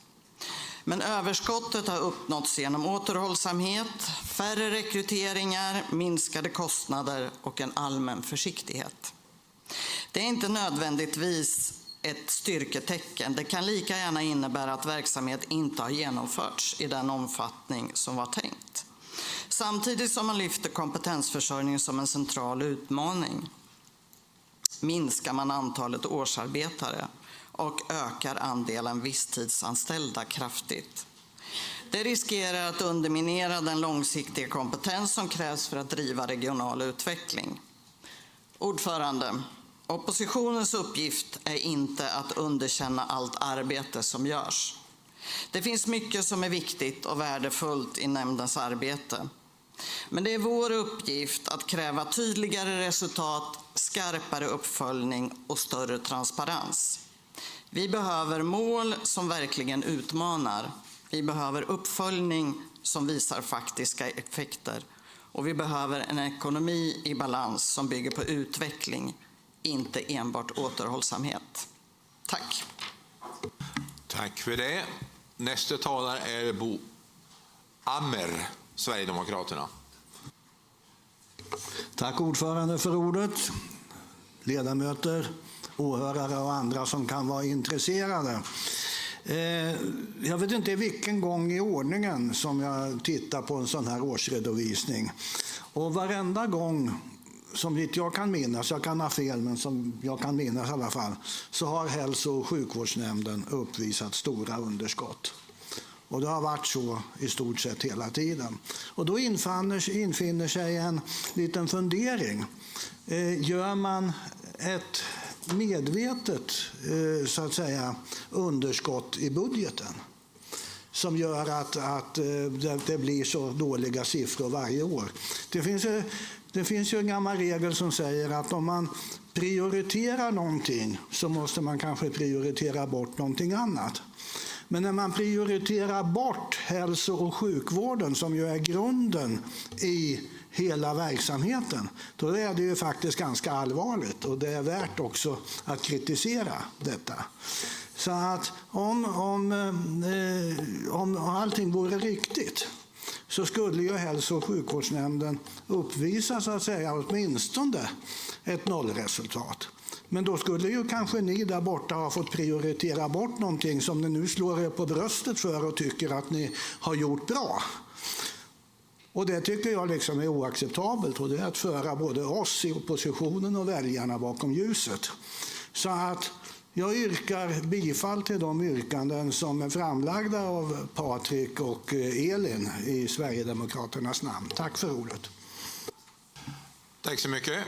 Nästa talare är Marcus Allard, Örebropartiet. Varsågod.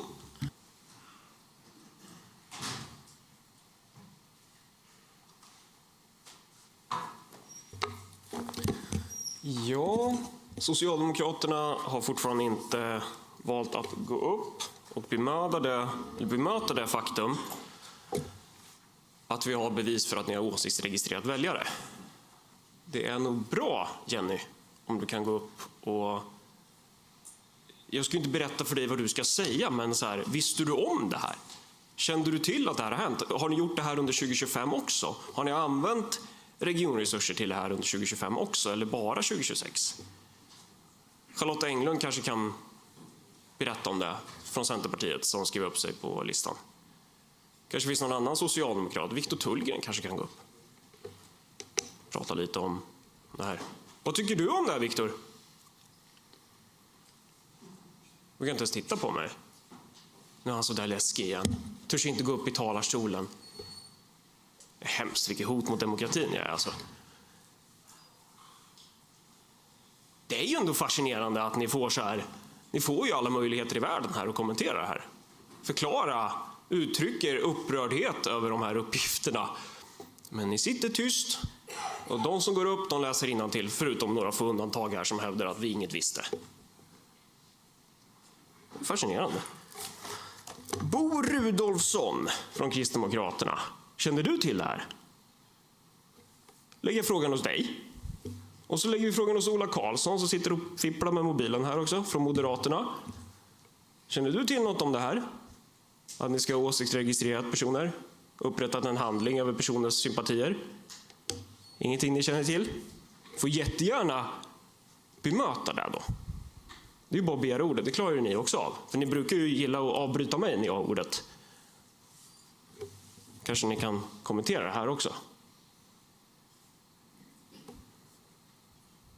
Fundera om ni ska svara likadant som de där genierna där. Eller hur ni ska svara nu. Nu har jag apostroferat er tydligt. Ola Karlsson och Bo Rudolfsson. Kände ni till det här? Åsiktsregistreringen av väljare. Ingen begär ordet. Socialdemokraterna begär inte heller ordet. Jenny Sten, vad håller du på med? Varför begär du inte ordet?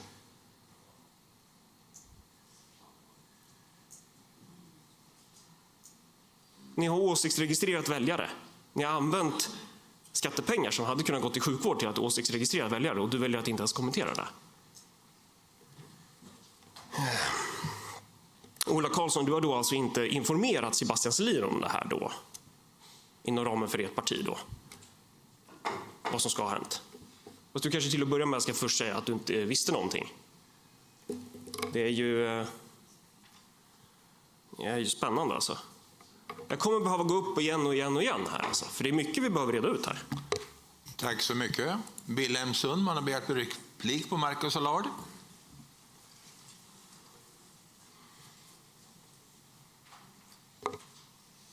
Tack ordförande. Ja, Marcus Allard pekade på mig och kallade mig geni, och då känner jag mig träffad och apostroferad. Så här, jag har hört att man såklart pratat om ordningsreglerna i demokratiberedningen, och där sitter ju Peter Springare. Så ni har väl pratat om ordningsreglerna i fullmäktige helt enkelt, och förhållande kanske ni inte har då. Jag sitter inte i demokratiberedningen, jag vet inte. Men där pratar man om de här sakerna. Jag har inte sett någon handling på någon åsiktsregistrering, men för tydlighetens skull vill jag säga att jag håller helt med dig, Marcus. Faktiskt, jag håller helt med dig. Finns det en konkret handling eller någonting på det, ett uppdrag? Absolut, då är det förkastligt. Men det kan ju bero på hur man tolkar saker och ting. Och sitta och diskutera ryktesspridning i fullmäktige eller liknande, eller hur man tolkar, det vill jag inte riktigt ge mig in på. Men jag är på din sida i det här, att om det förekommer konkreta bevis för det, absolut. Men sen så pratar man ju om de här ordningsförhållandena i både demokratiberedningen men också i partiföreträdarmötena, hur man förhåller sig till varandra i fullmäktige. Det är inget konstigt. Tack. Tack så mycket. Marcus Allard har begärt genmäle på detta. Du har inte sett en upprättad handling om åsiktsregistrering, och du säger att du inte hört om... Du säger att det här ska handla om ordningsregler. Du vet inte? Nej? Okej. Och du känner inte till att man ska ha gett någon konkret uppdrag till förvaltningen och så? Nej, okej. Återigen alltså. Pang bom. Fortsätt gräv. Fortsätt gräv. Jag kommer snart gå upp och visa lite grejer för er. Men först ska jag ge er lite fler möjligheter att gräva sin grop och kliva in i fällan. Just nu, sossarna är ju bäst hittills. Kommenterar inte ens. Det kommer se så jävla illa ut för er. Helt otroligt. Jenny Sten, högavlönad regiontopp, klarar inte ens av att gå upp och bemöta det här. Eller ens bara säga, om det här har hänt så är det förkastligt. Hon kan inte ens göra den lilla.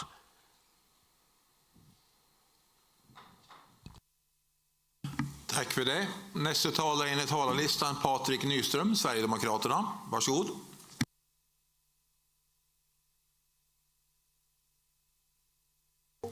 Tack för ordet, ordförande, ledamöter och åhörare. Jag ber om ursäkt om jag byter samtalsämne här lite grann. Jag kör lite årsredovisning, så kan ni köra lite annat emellan här sen. Jag tänkte till dig, Rolf. Sverigedemokraterna styr inte Region Örebro län.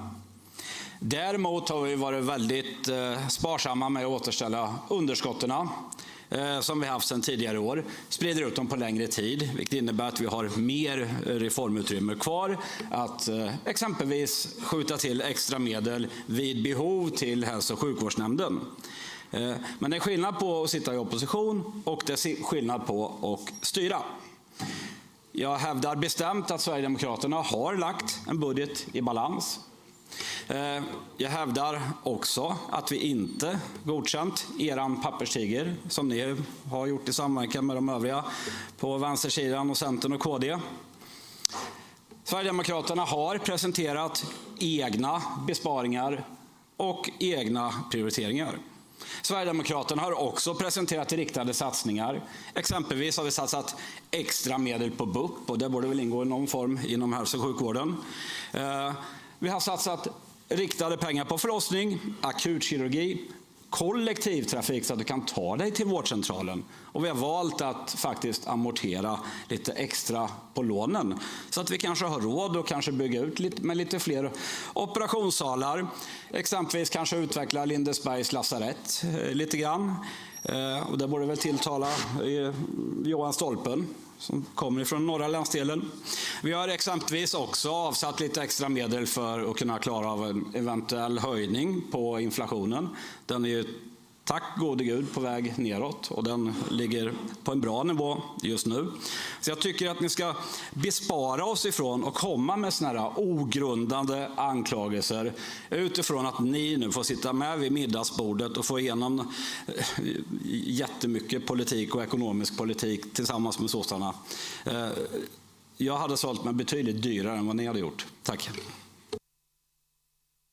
Tack så mycket. Marcus Allard, men du har inte blivit apostroferad vad jag vet. Nej. Jo, tydligt i och med att han tittade på mig och sa jag fortsätter med Nej, med han nämnde inte dig i namn. Så att repliken går till Rolf Östman. Ja. Tack. Jo, Patrik, vad jag förstår så redogör du för det budgetförslag eller de budgetförslag som Sverigedemokraterna har lagt i regionfullmäktige. Det är säkert helt korrekt. Men nu är det så att den budgeten vann ju inte bifall. Utan hälso- och sjukvårdsnämnden fick en annan budget. Och när jag läser protokollet från beslutet om verksamhetsplan och budget i hälso- och sjukvårdsnämnden november 2024, det som vi nu diskuterar, det som blev 2025, så finns det ett planerat underskott på 236 miljoner tror jag det var, som Sverigedemokraterna inte obstruerade mot. Och ändå så väljer ni då att rikta ett misstroende mot ordföranden fast ni själva inte följer regionfullmäktiges beslut. Och då vill Rolf Östman, Patrik Nyström ha ett genmäle. Varsågod. När vi presenterar våra egna förslag och vi fattar beslut om det i exempelvis hälso- och sjukvårdsnämnden. Vi har presenterat en budget, vi står för den. Gängse gång är att inte delta i beslut eller att man lämnar en anteckning där man hänvisar till sitt egna presenterade budgetförslag. Jag förstår inte vad du är ute efter. På riktigt. Förklara det mer klarspråk. Tack. Ordningsfråga, Marcus Allard, varsågod. Ja, han sa ju klart och tydligt Marcus. Han nämnde mig vid namn. Jo, han sa klart och tydligt Marcus. Det är ju bara för att du är sur nu och undviker. Det är för att du är personligt kränkt nu för att jag har apostroferat dig också. Det är därför du inte låter mig få ordet. Han sa ju klart och tydligt Marcus. Jag det är därför hörde jag skulle inte vilja detta. bemöta det. Och jag försöker vara så rättvis jag kan. Tack. Går det bra? Han sa ju klart och tydligt Marcus. Han sa ju klart och tydligt Marcus. Jag blev apostroferad men jag får inte ordet på grund av att du nu är personligt kränkt över att jag kommer ställa dig till svars också. Nej, jag är inte personligt kränkt och jag hörde inte att han sa Marcus. Tack. Han sa Marcus. Nej, det är helt sjukt alltså. Så jävla vilsen, det är helt sjukt. Jag får be ledamoten att behärska sig. Nästa talare, Anna Stark, Moderaterna.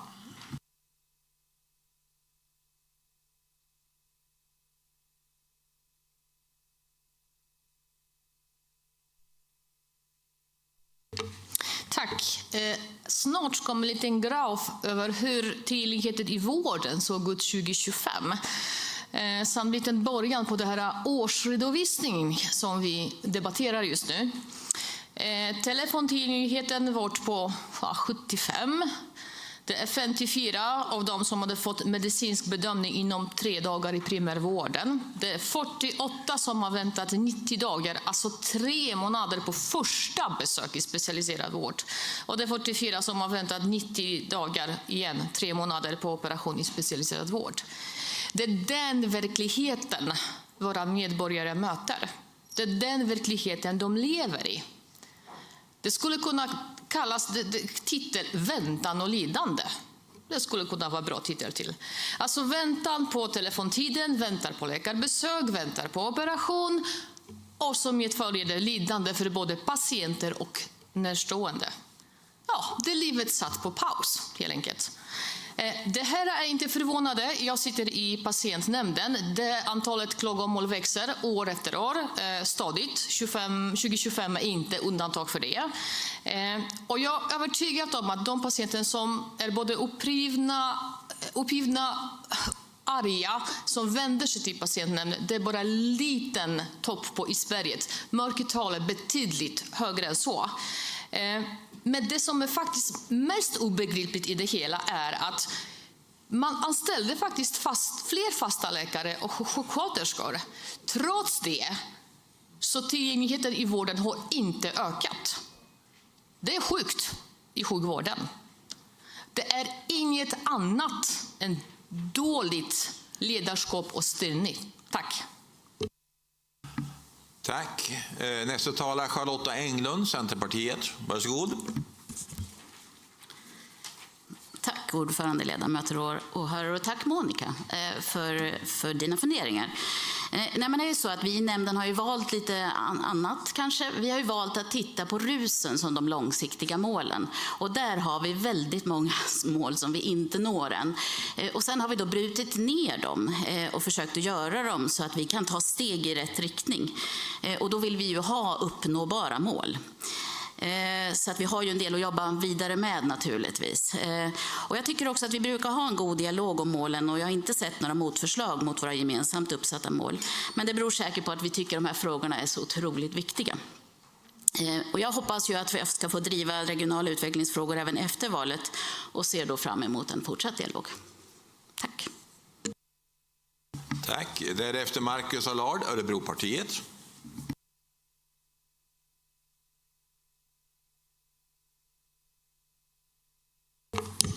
Ja, jag tror jag har glömt att yrka. Så jag börjar med att göra det. Jag yrkar avslag på alltihop. Sen yrkar jag också bifall till Sundmans yrkande där om att inte bevilja ansvarsfrihet för Bärseth. Inget personligt Bärseth. Det är politiskt. Det förstår du. Det är bra. Jag tror att det har blivit lite personligt här i alla fall. För att jag apostroferade ju Jenny Sten, Bo Rudolfsson och Ola Karlsson av en anledning.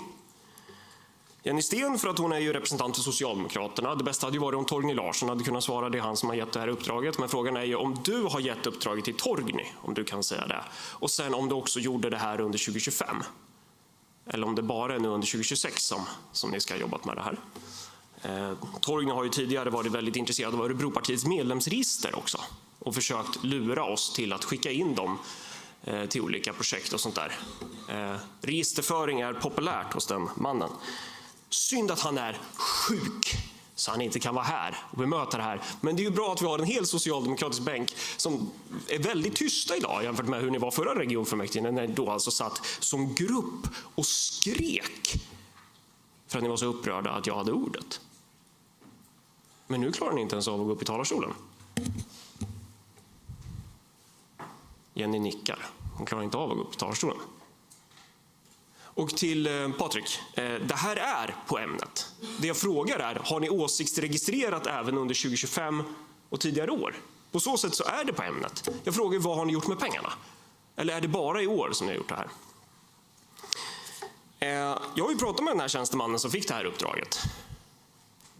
Han vill ju först inte säga så mycket, för han förstod ju uppenbarligen att det här är ju inte bra om det kommer ut. Så han var ju lite darrig på rösten, och mitt syfte är ju inte att bryta ner honom, absolut inte. För han har ni ju försatt i en jävla knipa alltså. Har regiondirektören yttranderätt i den här debatten? Ja, säger Moderaterna. Då apostroferar jag regiondirektören nu. Du får jättegärna gå upp och berätta hur du ser på det här utifrån liksom ett arbetsmiljöperspektiv. För du har ju varit ute i media och pratat om arbetsmiljöproblem angående förra regionfullmäktige. Då nämnde du inte det här när man ryckte kameran från min politiska sekreterare som är anställd i regionen. När moderata politiker gick till fysiskt angrepp och skulle rycka kameran från honom. Men du pratar om annat. Men jag tänker bara utifrån den här arbetsmiljöproblematiken då. Är det lämpligt att låta en yngre medarbetare få i uppdrag att upprätta en åsiktsregistrering? Att försätta honom i den situationen. För att sossarna är för lata för att kunna klara av det själva så att säga. Bara hur du ser på det utifrån arbetsmiljöfrågan. Så. Ska vi se. Det är ju så mycket här alltså. Men en öppen fråga är så här, har ni skickat ut någon sån här samtyckesblankett till de här som är med i den här handlingen nu, att de har fått samtycke i enlighet med GDPR och i enlighet med gällande lagstiftning att förekomma i ett sånt här politiskt register? Det är också en öppen fråga som man skulle kunna svara på. Skulle kunna vara relevant att svara på den. Tack för det. Patrik Nyström har begärt replik. Varsågod.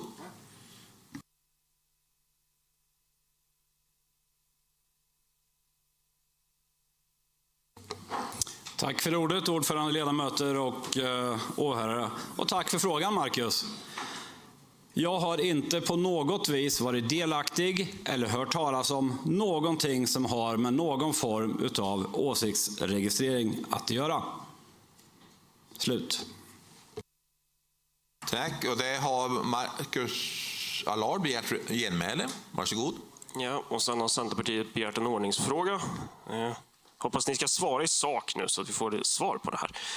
Nej, alltså det jag sa, jag tog överhuvudtaget inte upp huruvida du skulle veta om det här eller inte. Men det är bra att du på eget bevåg säger att du inte ska ha känt till det här. Så får vi hoppas att det stämmer också. Och att Elin inte har sagt något till dig. Ja, jag får svar. Du kan lugna ner dig, det är ingen fara. Ja, kan debatten ske från talarstol eller mikrofon, inte mellan ledamöter, tack? Jag har ju mikrofonen här. Och det var det jag sa. Jag har apostroferat dig också, så du får jättegärna svara där angående den här åsiktsregistreringen som du har varit en del av. Men det var ju bra att du svarade på en fråga som jag inte ställde. Men i alla fall, det jag sa var ju att det här hör till debatten. För att min fråga är om ni har hållit på med åsiktsregistrering även under 2025 eller om det här är något nytt som tillkommer under 2026. Och då med ni så menar jag ju inte ni i oppositionen, utan jag menar ju Socialdemokraterna i spetsen. Er roll i det här är ju att ni håller Socialdemokraterna om ryggen. För om jag hade fått höra att man skulle registrera till exempel SD-väljare så hade jag sprungit till media direkt. Jag hade ju informerat om det, för det är ju allvarligt. Om jag hade fått höra att man skulle registrera Sundmans väljare hade jag gjort samma sak. Men ni har valt att hålla Socialdemokraterna om ryggen. Precis som ni nu inte kommer att yrka avslag i ärendet. Ordningsfråga är begärd av... Nej. Den togs bort. Du ber dig ordningsfråga. Varsågod. Ordningsfråga. Vi pratar ju årsredovisning 2025. Och det här med åsiktsregistrering har ingen med det att göra. Jag kan nog delvis hålla med, men eftersom frågan har ställts från Marcus Allard har åsiktsregistreringen skett under 2025. Så på ett sätt kan det ju tillhöra. Men nästa talare är Wilhelm Sundman som har begärt replik på Marcus Allard. Varsågod.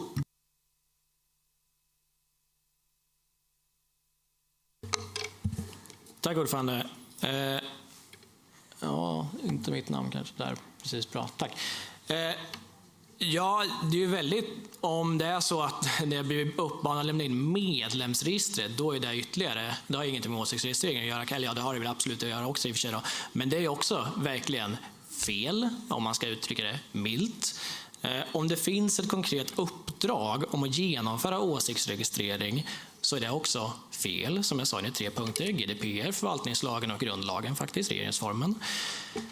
Jag har inte sett något sånt. Jag har såklart hört folk prata om saker och ting, såklart när det gäller olika partier, om man tycker olika partier. Specifikt så hade vi en diskussion, vi satt där inne till exempel och diskuterade förra fullmäktige om ordningsregler och liknande.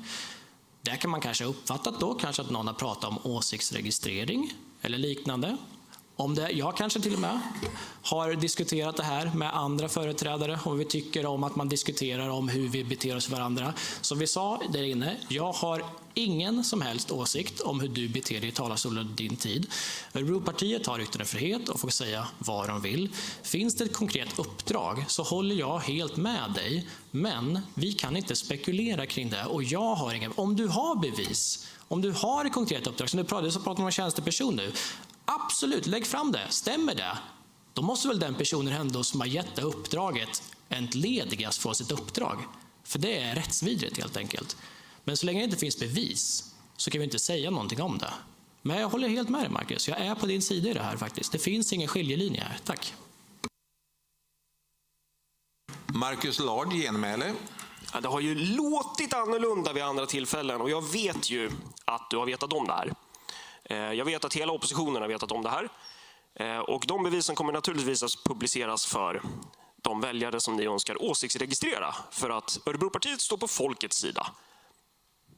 Vi håller inte Socialdemokraterna och ryggen när de gör sånt här. Och så här, jag kanske har uppfattat det lite som åsiktsregistrering. Att det är så här, du var ju ändå klar tidigare. Jag tycker ändå du har varit tydlig med din position.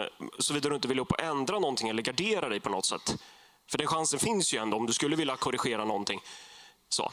Men jag skulle nog inte säga att vi är på samma sida det här. För då hade du redan informerat media om det här. Och media hade ju sprungit på det. Till skillnad från Örebropartiet så råder det inget embargo mot Liberalerna. Nerikes Allehanda här hade ju då rapporterat om det. Nu kommer ni få höra en helt annan vinklad version av det här i media.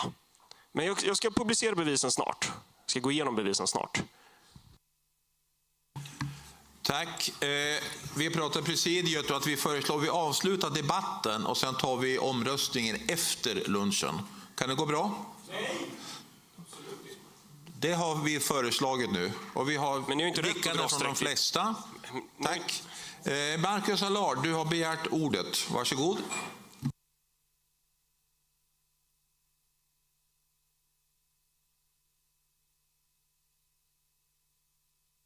Men ni har ju inte rätt att dra streck i debatten hur som helst. Det kan ni ju inte göra. Det är mot kommunallagen. Vi har inte dragit streck i debatten. Nej, men ni föreslår ju att ni ska avsluta debatten. Så det är ju nej, vi föreslår inte. Vi sa att vi avslutar debatten. Den är avslutad. Då tar vi lunch och därefter tar vi omröstningen efter lunch. Okej, vad bra. Så vi fortsätter. Ja. Så om jag fortsätter debattera till klockan 1 så tar vi lunch vid klockan 1 då. Bra. Bra. Ja, men bara ni inte avbryter debatten för att försöka undslippa. För du har ju ett ansvar i det här också. Och jag tilltalar dig som ledamot. Du är kristdemokratisk politiker. Inte bara sitter du här i syfte att sabotera våra möjligheter att debattera och så vidare. Torgföra vår politik, för det gör du ju ofta. Även Ola Karlsson. Ni har ju varit med i debatter tidigare. Men nu sitter ni här. Lite jobbigt nu. Ni har ju varit med i att beställa det här. Det var ju Torgny uttryckligen som utförde orden till den här tjänstemannen. Först tror jag den passerade Niklas Tideman.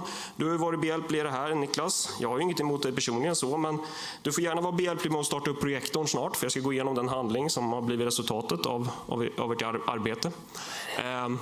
För den har ju fått. Han var ju lite motvillig den här kraken. Och återigen, så alla som lyssnar på det, alla som följer det här efterhand, ingen skugga på honom. Låt han vara. Låt den tjänstemannen vara. Ansvaret ligger här hos sossarna. Det här är politiskt orkestrerat. Och hela oppositionen väljer att hålla ryggen på Socialdemokraterna. För ni har vetat om det här och jag har bevis för att ni har vetat om det här. Och ni har gått i fällan. Förra gången så ljög Sebastian Selin om de här läkarlönerna. Så att vi tydligen ville sänka dem, vilket vi inte vill. Och nu ljuger ni om det här, att ni inte visste om det här. I syfte att skydda Socialdemokraterna. Och det är där i grunden handlar om. Det är att det har kommit in ett politiskt alternativ här. Inte bara att vi särskiljer oss i själva yrkandet i sak. För det är år efter år efter år så går ni upp och kritiserar sossarna här. Och sen så yrkar ni inte avslag till årsberättelsen i alla fall. Till årsredovisningen. Ja, du yrkar väl på att han inte skulle få ansvarsfrihet? Har du yrkat avslag på års? Ja, men det var ju bra. Då korrigerar jag det. Så. Men det övriga. Och det är det här, det visar ju på någonting djupare här. Att ni vill ju hålla ihop här inne. Och Örebropartiet är ju ett politiskt alternativ på riktigt. Det är så man ska förstå hela det här tjatet om tonen och det här. Det är ju för att vi sabbar er mysstämning. För vi representerar ju någonting som ni inte är vana vid. Och det är ju ett politiskt alternativ.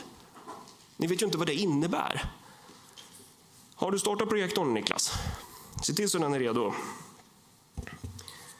Så och Bo Rudolfsson och Ola Karlsson, ni skulle ju ha fått det här redovisat för er. Kanske därför ni sitter tysta. Den här tjänstemannen sa att han ska ha gått igenom det här med regionfullmäktiges presidium. Den här handlingen har alltså redovisats för er. Och ni väljer ändå att sitta här och flina lite halvvilset. Och sen ha mage att säga till mig, behärska dig, behärska dig. Helt otroligt. Tack för det. Lennart Karlsson, Moderaterna. Varsågod.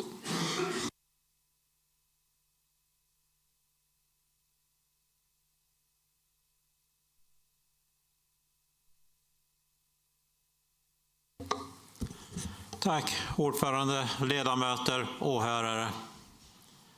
Det jag nu kommer att säga det är egentligen riktat till er som lyssnar. Och jag har lyssnat på redovisning och årsredovisningar många år. Och från majoriteten har vi fått samma svar i många år. Och det ska bli bättre. Och det egentligen skulle man kunna ta till en sång här. Det blir bättre och bättre. Och ni har haft makten i många år. Och nu är det som tur är valår. Och ni som lyssnar har möjligheter att rösta på Moderaterna.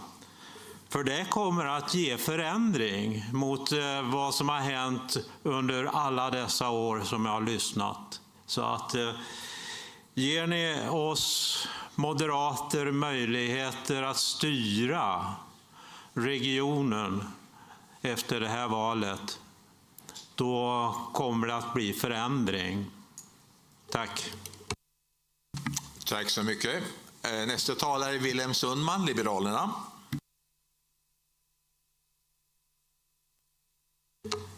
Tack ordförande. Jag vet inte varför jag som egentligen går upp här och försöker förstå vad som syftas på här. Jag har försökt tänka tillbaka och fundera på det här. Absolut har diskuterats om hur olika partier beter sig. Framförallt så var det väl den förra gången då, sammanträdet, som det diskuterades en del hur kanske folk agerar på det. Det är därför vi har det här nätet. Eller nätet, vi har en liten lina här bak, vi ska gå runt och så vidare. Där kan jag såklart diskutera med andra politiker hur vi ser på det, hur folk ser på det. Och absolut att jag kanske skulle tycka att man ska behandla alla partier lika. Och om man utförde någon form av liknande, titta på olika partier, sympatisörer eller liknande, skulle jag tycka att det var väldigt tråkigt.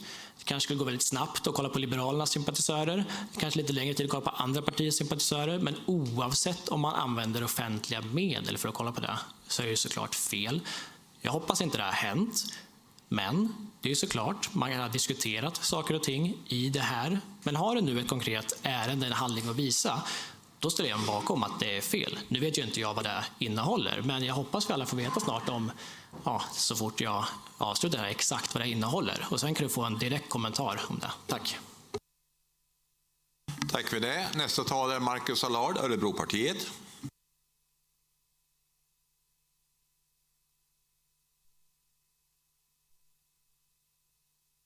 Så, ska vi se.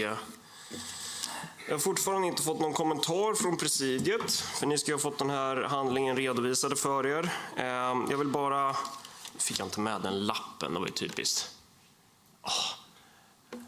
Men så här, ni har ju själva suttit och spånat lite kring det här, ni i oppositionen som nu väljer att hålla ryggen på Socialdemokraterna. Selin föreslog ju bland annat att de skulle ju kunna gå igenom alla kommentarer på mitt inlägg, det är hur många som helst, säger Selin. Och Elin Jensen pratar med Örebropartiet som, alltså de ljuger som man spyr. Det är också ett jävla guldcitat i det här sammanhanget. Det är ju fantastiskt. Förstår du nu, Sundman? Trilla poletten ner nu. Hoppsan sa. Hoppsan sa. Jag begär ordet du. Det är bara bra. Förlänger vi det här. Här har vi den handlingen som är upprättad.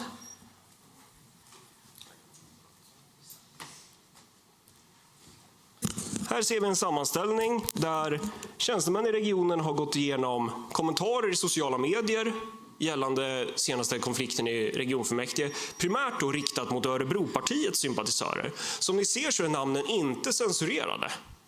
De här personerna har inte fått samtycka till att deras namn ska förekomma i en form av politisk registerföring. Det här är alltså systematiskt upprättade uppgifter som Socialdemokraterna har gett i order om att sammanställa. Och så fortsätter vi här.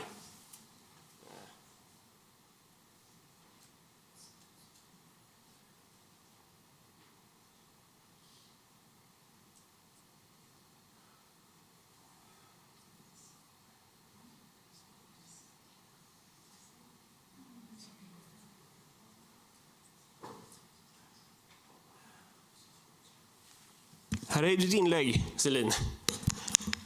Så det är ju med. Det kommer ju med.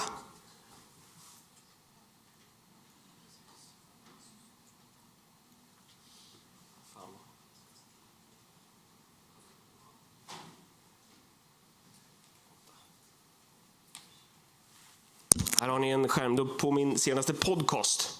Berglund Allard kan man lyssna på Spotify och följa. Den är också med i handlingen. Och det här är ju då alltså... Det här är alltså då något som ni har använt. Resurser som hade kunnat gå till sjukvården har ni valt att lägga på att helt enkelt registrera de här människorna på grund av deras åsiktsyttringar. Och ni har vetat om det här och ni har valt att inte berätta för media. Ni har valt att inte berätta för media fast ni visste om det här. För ni valde att hålla Socialdemokraterna om ryggen. Tack. Nästa replik har begärts av Wilhelm Sundman, Liberalerna. Varsågod. Vi vet exakt vilket möte faktiskt Marcus syftar till här.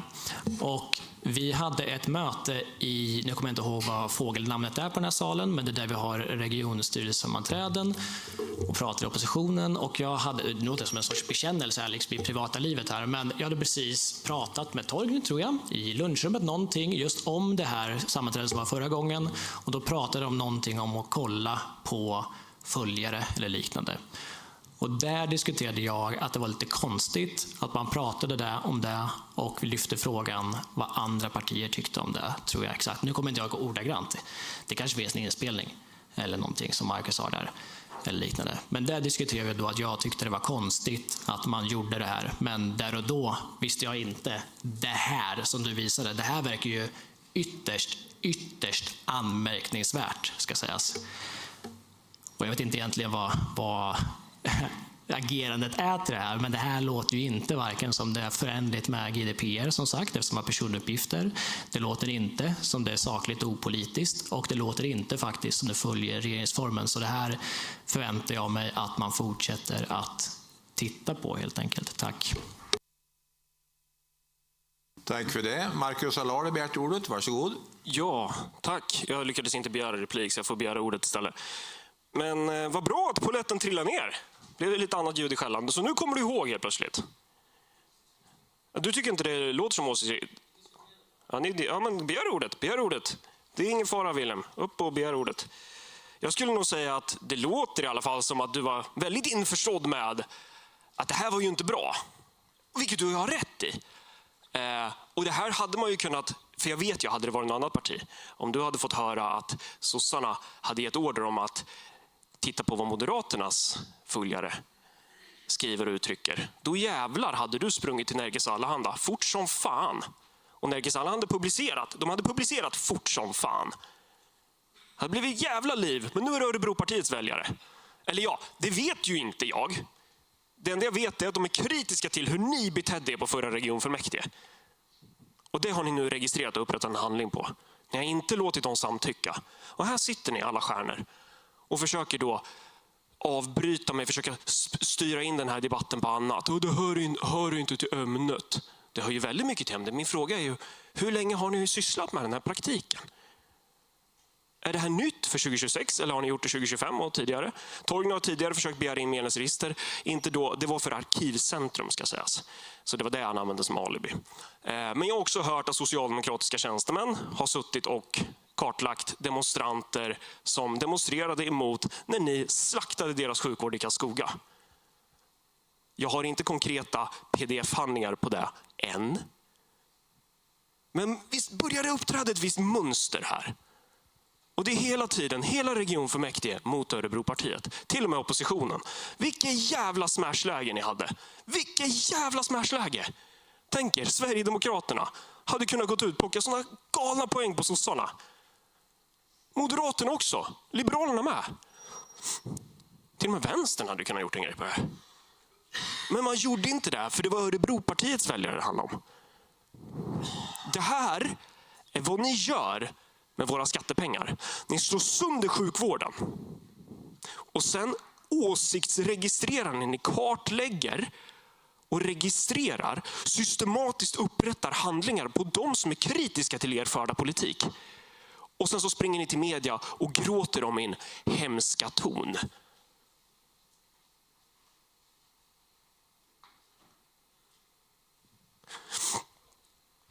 Får du flashbacks till förhören? Hur de liksom kommer med ena med det tredje, upp med axlarna, ändrar tonfall och sen kommer de på grejer. Och sossarna har fortfarande inte sagt något. Bo Rudolfsson sitter och tittar. Det ser ut som det är fågelkvitter runt huvudet på honom. Liksom. Ola Karlsson sitter där. Ni har ju tagit del av handlingen. Varför har inte ni gjort någonting? Varför har ingen gjort någonting? Alla som har varit delaktiga i den här processen. Regiondirektören apostroferade jag för övrigt. Jag apostroferade dig angående arbetsmiljöproblem. Jag tycker du ska gå upp och kommentera det här. Tack så mycket. Bedömer du det som lagligt? Replik har begärts av Wilhelm Sundman, Liberalerna. Varsågod. Ja, men, tack Marcus. Du lyfter faktiskt en ganska intressant fråga, eller väldigt intressant fråga, en väldigt allvarlig fråga. Absolut. Vi har ju, som sagt, jag sa, att man hörde någonting så lyfter är det här någonting? Men det är ju fortfarande rykten. Alltså, jag hoppas inte du förväntar dig att jag ska gå och springa på rykten som handlar om Örebropartiet. Det finns en hel del som det ryktas om och det är väl inte mitt ansvar. Men nu finns det ju en handling kring det här. Jag har inte grävt mer än så. Du verkar verkligen grävt i det här såklart. Liksom. Och absolut, jag håller med dig om det. För jag tror också när jag diskuterar så att om jag skulle höra att någon skulle åsiktsregistrera mina väljare så skulle jag bli väldigt, väldigt arg. Men jag bryr mig om mina väljare och mitt parti i första hand, kanske. Men jag bryr mig definitivt inte om Socialdemokraternas väl och ve. Om det är så att de har lagt det här som ett konkret uppdrag och liknande, ja, då är det ju mer än spekulationer. Då är det ett konkret fall. Och där står jag helt med dig att det är fel. Det är ingen snack om saken. Tack. Replik begärts av Marcus Allard. Men om du inte bryr dig om Socialdemokraternas väl och ve så hade du ju kunnat luska i det här, för det är ju så uppenbart smashläge. Eller det kanske är bara så, ni kanske brukar göra så här i Region Örebro län, jag vet inte. Det finns mycket att göra, säger du.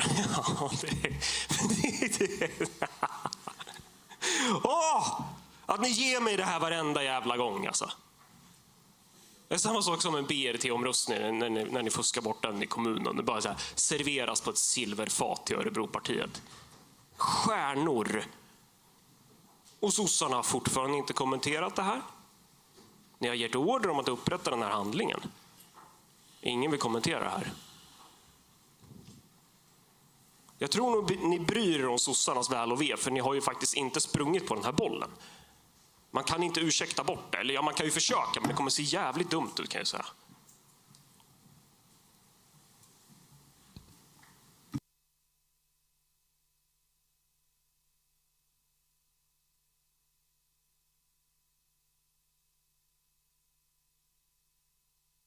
Tack för ordet, ordförande, ledamöter och åhörare. Jag tänker så här, Marcus. Det är ganska tacksamt för oss att sitta här och tiga, och vi från oppositionen ska sitta och ta den här debatten. Jag tycker ändå att vi har på något vis försökt att bemöta de uppgifterna som det faktiskt har kommit med här idag. Jag personligen vet inte vad det här rör till för handlingar. Jag såg en ganska taskig bild på skärmen här. Jag har ingen aning vad det stod. Man såg så här, lite suddig text, såg inga namn, såg ingenting. Jag har inte den blekaste aning, och det är verkligen handen på hjärtat från min sida. Jag vet inte. Men är det så att om det har åsiktsregistrerats så har det ju skett otillbörligt. Alltså någonting är ju absolut genuint fel i det hela. Och jag har respekt för demokratin. Och jag anser givetvis att har det begåtts ett fel eller ett formellt lagbrott eller vad det än må vara, så måste vi gå till botten med det. För så ska det inte fungera. Så att jag förstår din kritik, men samtidigt när du står här uppe så drar du alla vid samma kam. Det kan du vara lite försiktig med. Jag är ändå ärlig mot dig nu, Marcus. Tack. Marcus Allard, replik på genmäle på Patrik. Ja, nej, men jag säger inte att ni har åsiktsregistrerat någon. Det jag säger är att Sverigedemokraterna har haft företrädare som vetat om det här. Jag tittar på Elin. Och som ska ha känt till det här, naturligtvis. Och sen har man inte valt att göra någonting. Nu sitter de och tittar kalendern. När var det här mötet egentligen? Men också det här med att sossarna, de har det jävligt gött i den här regionen. De kommer undan med vad som helst. för att oppositionen är så tandlös. Och det hade varit bättre att man hade gjort något på det här. Det är därför de kommer undan, för att man inte springer på det här. Om du inte har känt till det här, fine. Men ditt parti har vetat om det här. Sverigedemokraterna har haft smashläge på sossarna. Och det ska alla sverigedemokrater i hela Sverige veta. SD Örebro län hade smashläge på sossarna gällande skattefinansierad åsiktsregistrering. Men man valde att inte göra någonting. Det är jävligt spännande alltså.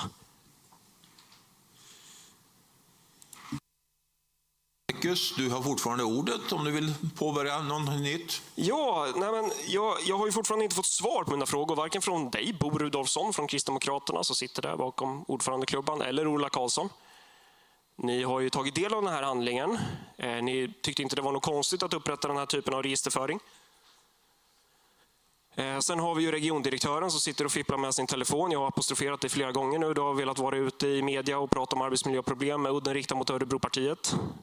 Men nu så vill du inte gå upp i debatten och bara förklara det här. Jag kanske har missuppfattat dig. Du får jättegärna, jag är öppen för det. Du får jättegärna förklara huruvida det här är bra arbetsmiljöpolicy att låta den här stackars tjänstemannen hamna i den här knipan. Ge honom ett uppdrag som ju väl ändå borde vara olagligt. Det är väl inte så schysst mot honom. För jag vill ju inte att vi ska sätta efter honom. Det är ju inte på hans egna bevåg som han har gjort det här, utan det är ju på uppdrag av Socialdemokraterna. Och det har ju du ett ansvar för, att se till så att personalen inte ska behöva göra olagliga operationer, så att säga. Det är ju inte bra. Du sa ju det förut, vi ska inte åsiktsregistrera folk. Och jag hoppas att du har yttranderätt. Det säger ju alla att du har, så du får jättegärna gå upp här istället för att vara tyst. Du behöver ju bara gå upp och säga, det här var jättedumt. Det här är ju inte bra, vi ska inte åsiktsregistrera folk. Det behöver ju sossarna också säga, men det vill man ju inte göra. Sitter och skruvar på er. Viktor Tullgren, du satt och skrek förra regionfullmäktige. Du är inte så pigg nu. Hör du? Upp och säg något, Viktor. Kommentera för sossarnas räkning här. Tråkigt att Torgny är sjuk just idag, så han inte kunde kommentera det här. Och ni presidiet, hur tänkte ni? Hur tänkte ni? Ni har upprättat den här handlingen. De här människorna har inte samtyckt till att förekomma i den här handlingen. Hur ska ni vrida det här nu? Vad ska vi läsa om i media härnäst nu? Marcus Allard ljuger om åsiktsregistrering. Det var egentligen bara värdegrundskontroll. Vad kommer det bli av det här? Och min fråga kvarstår. Är det första gången ni gjort så här? Eller har ni gjort så under 2025 också? Ingen vill svara. Muffarna ser så jävla ledsna ut. Stackare. Har ni en företrädare där som bara kliver rätt i fällan? Hur fan ska ni rädda det här nu? Det är träligt för er alltså. Spelar upp hela regionfullmäktige på läktaren. Det enda ni hade behövt göra är att låta bli att åsiktsregistrera folk. Låta bli att försöka avbryta mig när jag står i talarstolen och ni håller på och skriker från era bänkar. Även om media inte skriver om det såklart. Låta bli att försöka rycka kameran. Låta bli att slå av glasögon. Eller dra av dem, beroende på hur man vill se det. Överhuvudtaget upp med handen där. Och sen bara bemöta mig i sak i talarstolen. Varför klarar ni aldrig av det? Och bemöta mig i sak i talarstolen. Varför kan ni aldrig slå mig i sak i talarstolen? Tack så mycket. Nästa talare är Habib Brini. Varsågod. Tack ordförande. Jag tänkte prata lite om de här multisjuka och gamla våra medborgare. Det pratas inte någonting om dem. Jag har faktiskt haft en bekant. Hon har haft cancer, men de dröjde för att hon hamnade på en annan avdelning. Så jag frågar läkare, vad är det frågan om? Det finns inga platser. Så det är prioritering. Hon är för gammal, hon är för multisjuk. Så att på det viset hamnar hon där. Ja, vad var det av det? Hamnar på palliativ. Frågar läkare, varför har ni inga utrustning? Ja, det är palliativ vård. Nej, det är palliativ mord. För de dör, ni gör ingenting. Ni sitter och tittar på dem när de dör. Ja, jag sa det att nu kommer jag och anmäler det här. Bra, sa han. Då kanske vi får lite resurser. Så att vissa patienter, vissa medborgare, de blir inte prioriterade. Det såg man på Bärset. Han var så stolt. Han skickade på några miljoner till nära vård för våra gamla. För det visste han, att det är inte jämlik vård. Så att den Sverige som jag kom till, det vill jag inte att det ska prioriteras från medborgare till medborgare. Så att, och sen när man sitter och hör här och där, det är demografi, resurser. Det är nästan som man pratar om ättestupa för våra gamla nu för tiden. Det låter horribelt. Det låter horribelt. Det är många som ser det. Titta på Facebook, titta på media. Hur många äldre människor som inte blir prioriterade. Så att den sjukvård som jag kom till Sverige för 70 år sedan, det vill inte jag att det ska raseras. Det ska vara jämlik vård. Och jämlik vård. Titta på IVO hur mycket anmälningar har det varit. Och det är bara nästa gamla. Tack för ordet.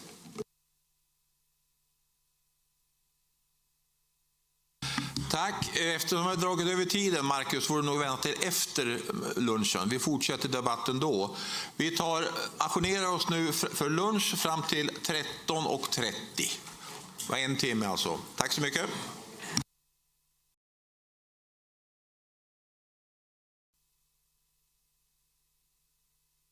Den ska jag ha. Hälsa välkommen tillbaka efter lunchen. Vi fortsätter behandlingen om frågan om årsredovisning 2025. Marcus Allard har begärt ordet. Varsågod.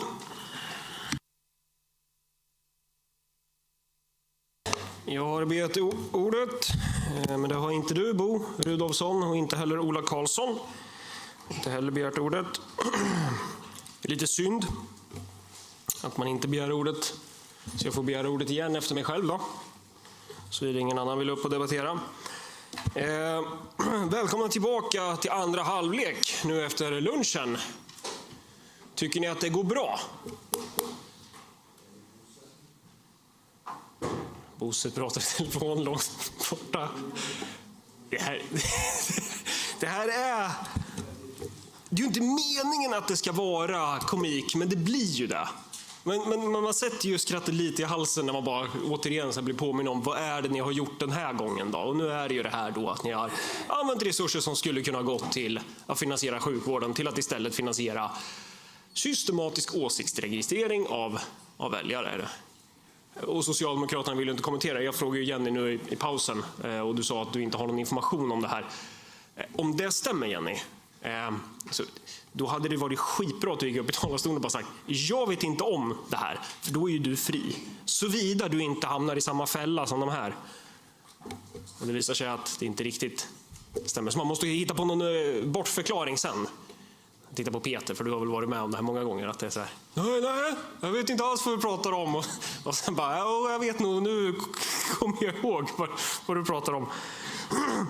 Nergis Allehanda väljer att skriva då inte om åsiktsregistrering, utan de skriver då om att regionfullmäktige har spårat ur. Det har blivit en Allard-show. Det måste ju inte vara så här. Alltså, ni kunde ju bara gå upp och bara så här bemöta i sak. Min fråga var ju enkel. Det är så här, har ni åsiktsregistrering? Summan har ändå försökt. Jag ger dig det. Absolut. Men er övriga, det är så här, vad är det ni gör alltså? Ni borde ju gå upp och bemöta det här. Har det här hänt under 2025 också, eller är det bara under 2026? Och sen just de här försöken att komma åt våra medlemsregister också från socialdemokratiskt initiativ. Socialdemokraterna har ju en historia av att registrera oliktänkande. Jag tittar på Vänsterpartiet. Det är en tradition som sossarna har alltså. Så det skulle inte vara första gången. Men, och det hade de till och med kunnat komma undan med om det var partiet som gjorde det. Men nu har man låtit regionen göra det. Vad tycker Vänsterpartiet om det här? Det hade varit intressant att få en kommentar från Johan Stolpen om det här. Att de har upprättat en handling över människors åsikter. Det borde ju bara ringa så här, IB-affären i kubik här liksom. Nu är det ju inte riktigt några potentiella rysspioner som jag tror att man har registrerat dock, utan nu är det ju bara väljare. Får jag ordet igen här? Ja, och du har begärt ordet igen, så ordet är ditt. Varsågod. Tack. Det hade ju varit mycket bättre om du eller Ola kunde svara för den här handlingen. För ni har ju fått den redovisat för er. Har jag förstått det som. Eller stämmer inte det? Kolla pokerfacet här nu. Inte en min.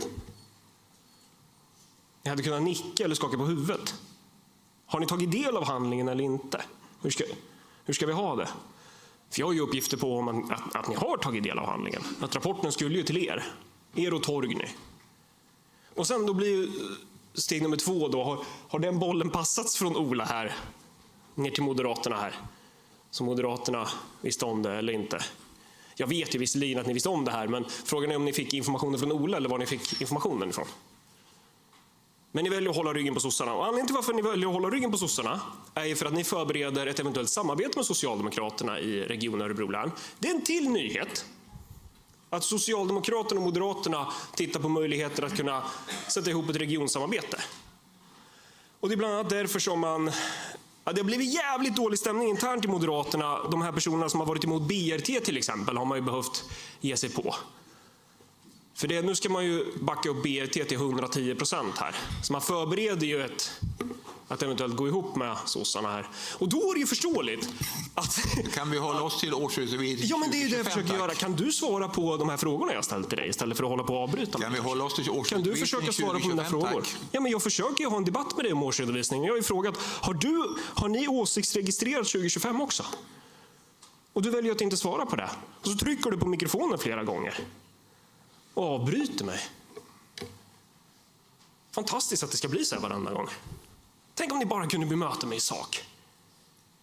Regionfullmäktige spårar ur på grund av Allard. Det är helt otroligt. Vad var jag innan du avbröt mig? Just det, att ni planerar ju ni planerar ju gå ihop. Och det är ju relevant då, det är förståeligt då att ingen vill svara på om ni har hållit på åsiktsregistrerat under 2025. Det kanske skedde då också om Moderaterna inte sa något då heller för att planerna var redan så långt gångna. Sossarna vill ju ha många options. Vilka som ska sitta i knät på dem. Örebropartiet är ju inte intresserade av det. Vi är ju intresserade av att blåsa ut er allihopa. Det är ju tydligt att den politiska motsättningen, dels när man tittar på yrkanden här, årsredovisning efter årsredovisning, det är ju att Örebropartiet är de som konsekvent yrkar avslag. Medan ni andra sitter ihop. Ni är ett klägg. Ni är en 8-klöver. Får jag be ledamoten att hålla sig årsredovisningen? Jag håller mig till årsredovisningen. Du har talat om framtiden som inte hör till årsredovisning 2025. Jo, men det är ju relevant sett till de tidigare årsredovisningarna också. Jag ställde ju frågor. Alla som lyssnar på det här hör ju vad jag pratar om. Och du har fortfarande inte pratat om huruvida du har tagit del av handlingen, Bo. Vad tycker du om åsiktsregistrering? Är det bra eller dåligt? Tack, då var det anförandet avslutat och då begär jag ordet igen. Varsågod. Tack så mycket. Välkomna tillbaka Nerikes Allehanda. Jag kommenterar er precis.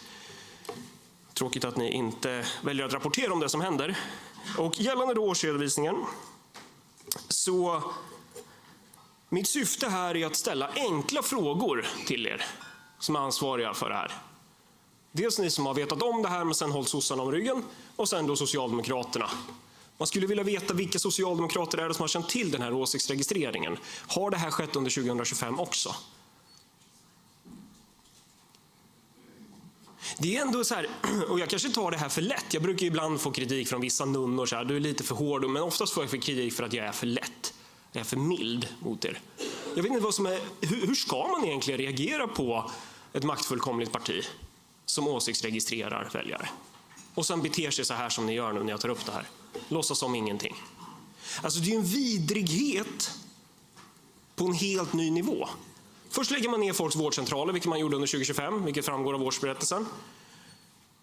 Man slår mot sjukvården och sen så registrerar man de som är kritiska till det. Det är där man använder skattepengarna till istället. Och media springer och säger det är Marcus Allards fel alltihop. Marcus Allard förstör regionfullmäktige spårar ur, bla bla bla. Och håller precis som den så kallade oppositionen också ryggen på sossarna. Det här är anledningen till varför man måste rösta på Örebropartiet. Och det är väldigt relevant sett till det ämne som vi diskuterar. Jag skulle ju vilja att ni kunde bemöta det här i sak. Det är så tråkigt att ni i presidiet sitter och är så tysta som ni är. Varför bemöter de inte det här i sak? Är det för att ni vet att ni har gjort fel? Är det för att ni är rädda att kliva i samma fälla som ni precis har sett de andra göra? Var tror ni det här kommer sluta? Och apropå vart tror ni det här kommer sluta? Vad skulle steg 2 vara att upprätta den här handlingen egentligen? Först ska man åsiktsregistrera väljare. Sen då? Vad skulle ni göra med handlingen sen? Ska de hamna längre bak i vårdkön, de här personerna? Ska ni granska om de har bygglov? Vad ska ni göra med dem? Hur ska ni hantera dem? Det uppdagas nu med en massa tortyr mot gamla människor i äldreomsorgen och sådär. Är det några sådana planer ni har även här då, eller? Jag vet inte, varför skulle man upprätta den här handlingen överhuvudtaget? Marcus Allard gör så att regionfullmäktige spårar ur. Men åsiktsregistrera inte folk då. Och svara på frågor när jag ställer det. Ni också. Ni sitter där och bara blänger. Helt otroligt. Är det ingen från styret som känner så här bara, jag tar avstånd från det här? Som kan gå upp och säga, nej, vi har inte åsiktsregistrerat under 2025. Då är den avslutad. Du har ju begärt ordet igen. Varsågod.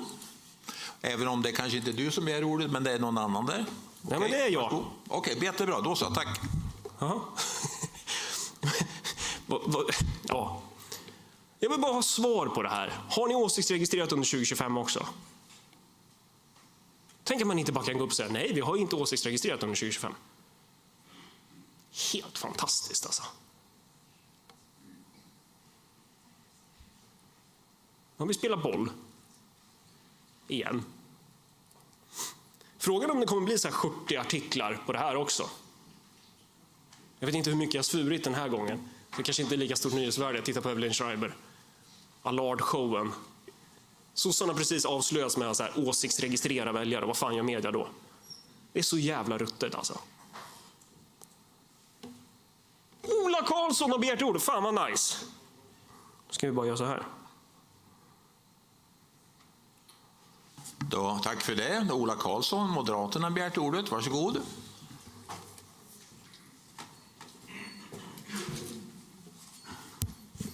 Herr ordförande, ledamöter. Jag tror att nästan ingen här i salen har en riktigt bra uppfattning om vad som har hänt. Man har inte sett det här dokumentet. Man vet inte vad som har hänt i olika sammanhang. Är det åsiktsregistrering eller inte? Jag kan för egen del konstatera att den bild som Marcus Allard visade känner jag inte igen. Jag har mig veteligt inte sett de här bilderna i något sammanhang. Och jag tycker att det naturliga, för det är en mycket allvarlig anklagelse som Marcus Allard riktar, det är ju att vi ber kansliet och förvaltningen att genomföra en utredning. Vad är det som har hänt? Att man tar fram relevant material, man tar fram de handlingar som finns och tittar på hur har det där hanterats, vad har hänt i det här fallet. Och att när man sen har fått den redovisningen, då går det att diskutera och dra slutsatser av vad som faktiskt har hänt. Men nu tror jag att nästan ingen i den här fullmäktigesalen har bakgrunden till det. Vi vet inte om det finns fler dokument. Vi vet inte om det finns, så att säga, har det här delats på något vis. Och jag tror att ska vi komma någonstans i det här så är det bra att ha ett underlag innan vi fortsätter debatten. Annars kommer det här att riskera att fortsätta timme ut och timme in. Vi blir inte ett dugg klokare. Det enda som händer är att vi havererar regionfullmäktige. Vi havererar debatten om relevanta ärenden, som årsredovisningen, som vårdskulden, som hur vi ska utveckla sjukvården i länet. Som jag tror att de allra flesta är genuint intresserade av och sitter här för att faktiskt förbättra länet. Så att jag skulle föreslå att vi låter förvaltningen ta fram ett gediget underlag så att vi får bra svar på den väldigt grova anklagelsen som Marcus Allard för fram. Och när vi har det underlaget så kan vi fortsätta debatten. Tack. Marcus Allard, Örebropartiet.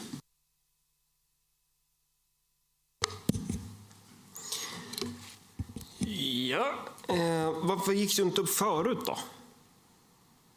Varför gick du inte upp förut och sa det här? Då hade vi ju sparat en massa tid. Det var ju bra att du gick upp nu. Men det var ju synd att du inte gick upp tidigare. Då hade vi ju sparat tid. Nu ska vi säga, Ola säger att han inte har sett dokumentet. Han känner inte igen dokumentet. Han är inte säker på om det är det enda dokumentet. Det kan vara så att det finns fler dokument. Det tycker jag är värt att ta med sig. Det innebär ju då att den här tjänstemannen som jag har pratat med då alltså skulle ljuga. För han menar ju på att han ska ha redovisat det här för, citat, regionfullmäktiges presidium. Slutcitat. Handlingen är redovisad för regionfullmäktiges presidium. Men han kanske bara ljuger. Det är många som gör det här. Men jag tror inte varför skulle han ljuga om det? Hitta på att han har redovisat den. Det är nog snarare Ola Karlsson som ljuger. Det är därför det tog sin tid. Och sen var det här med haverera regionfullmäktige istället för att vilja förbättra länet. Jag är alltså den enda politikern här som har reagerat på att man åsiktsregistrerar människor för resurser som hade kunnat gå till sjukvården istället. Det är att haverera regionfullmäktige och inte att förbättra länet. Jag vill att väljarna tar ställning till om moderaten här har rätt. Och sen också såklart det klassiska, spela ut det här smarta kortet. Det är så här, vi får genomföra en utredning om vad som har hänt. Som man gjorde med BRT-underskrifterna. Som man gör med de här LVU-fallen där man kidnappar barn och vägrar lämna tillbaka dem fast man vet att man har gjort fel. Allt i den här externa utredningen. Det i sig säger ju någonting om vad Ola Karlsson kanske faktiskt vet här. Det hade ju varit bra om ni kunde förtydliga. Men du menar ju på att du som sagt inte har tagit del av den handlingen heller då.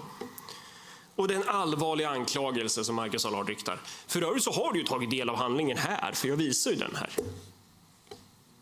Sen kanske inte du kanske inte såg i detalj så. Men nog fan har du tagit del av en handling. Jag har ju visat bevis för ren åsiktsregistrering. Sen tror inte jag att jag kommer få så mycket mer svar här. Men det är det här som skiljer Marcus Allard, Örebropartiet, från övriga politikerklägget. Man ska komma ihåg att jag kandiderar till riksdagen. Jag behöver 12% av väljarna i Örebro läns röster för att komma in. Det här hör inte till ämnet, men jag passar på att säga det ändå. 12%, 24 000 röster i Örebro län, i riksdagsvalet i Örebro län. Då kommer in i riksdagen. Och det är delvis tack vare er. Hoppas era kollegor på riksplanet är jävligt stolta över era insatser här lokalt. Alltså. Stjärnor. Tack för det. Det finns inga fler talare på talarlistan. Kan vi gå till beslut?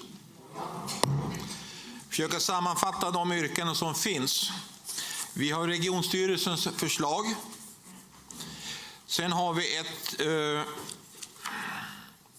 yrkande från Liberalerna och Sverigedemokraterna. Jag ska läsa här. Att inte bevilja ansvarsfrihet för Berset Berg som Kristdemokraterna i hans roll som ordförande för hälso- och sjukvårdsnämnden för verksamhetsåret 2025. Att om Berset Berg som inte beviljas ansvarsfrihet återkalla hans uppdrag som ordförande. Vi har dessutom de där, det är ju inte regionstyrelsens förslag. Ja, förlåt mig. Det första förslaget är ju revisorernas förslag, att med hänvisning till revisionernas berättelse. Sverigedemokraterna och Liberalernas förslag.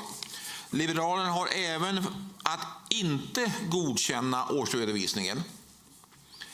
Och sen finns det, Marcus, du har yrkat avslag på alltihop.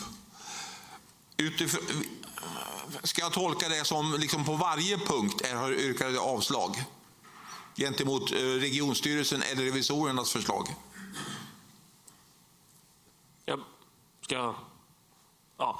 Nej, men jag yrkar ju då avslag på samtliga punkter som handlar om att godkänna årsberättelsen. Så både revisorerna och regionstyrelsens förslag. Men också bifall till Sundmans ursprungliga yrkare var det va? Det här med att inte bevilja Berset ansvarsfrihet. Det är mina yrkanden. Tack. Om ni ska föreslå en propositionsordning så är förslaget att vi går på revisorernas med hänvisning till revisorernas berättelse bevilja ansvarsfrihet och så vidare först exklusive Beshert Barsom och i hans roll som ordförande i hälso- och sjukvårdsnämnden. Som punkt 2, ta frågan om Beshert Barsoms ansvarsfrihet eller inte respektive entledigande. Punkt 3, att godkänna eller inte godkänna årsredovisning utifrån Liberalernas förslag. 4, att fastställa årsredovisningen. Och 5, att överföra investeringsmedel. 6, att fastställa och 7. Och på alla de 3 sista då, är det gentemot ett avslag från Allard. För jag har förstått rätt. Korrigera gärna så att vi gör i rätt ordning. Kan vi gå till beslut? Ja, tack. Och att det antecknas också att de ledamöter i regionfullmäktige, vilka som också är ledamöter eller ersättare i granskade styrelser och nämnder samt övriga organ under 2025 inte deltar i behandlingen av ärendet vad avser frågan om ansvarsfrihet beträffande dem själva, och den kommer då antecknas i protokollet.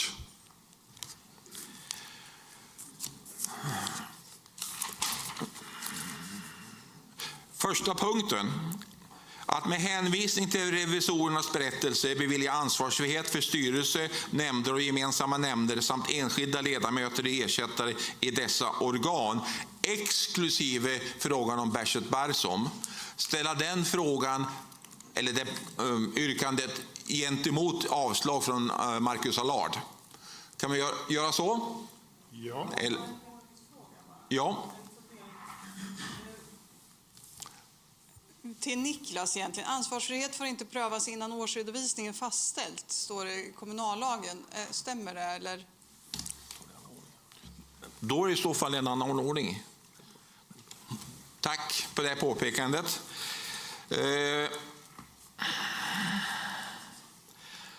Kan vi då ta att godkänna årsredovisningen respektive att ej godkänna årsredovisningen? Det är punkt 2.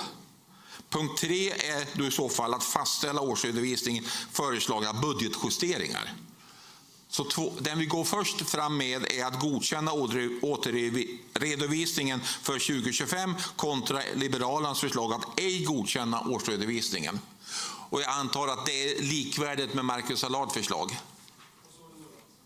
Kan jag göra så? Vad sa du för något? Att inte godkänna årsredovisningen? Ja, det stämmer ju. Ja, okej.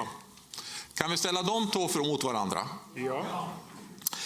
Då frågar jag, kan fullmäktige godkänna årsredovisningen för 2025? Ja. Kan fullmäktige inte godkänna årsredovisningen för 2025 enligt Liberalernas och Marcus Allards förslag? Ja. Jag finner att fullmäktige beslutat att godkänna årsredovisningen för 2025.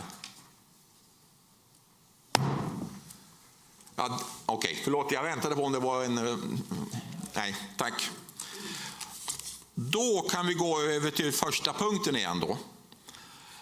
Att med hänvisning till revisorernas berättelse bevilja ansvarsfrihet för styrelser, nämnder och gemensamma nämnder samt enskilda ledamöter och ersättare i dessa organ för 2025 exklusive frågan om Beshert Barsom ansvarsfriheten som ordförande i hälso- och sjukvårdsnämnden.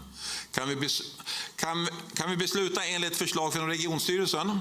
Ja. Vi tar det en gång till. Kan vi besluta enligt förslaget från regionstyrelsen exklusive frågan om Beshert Barsom?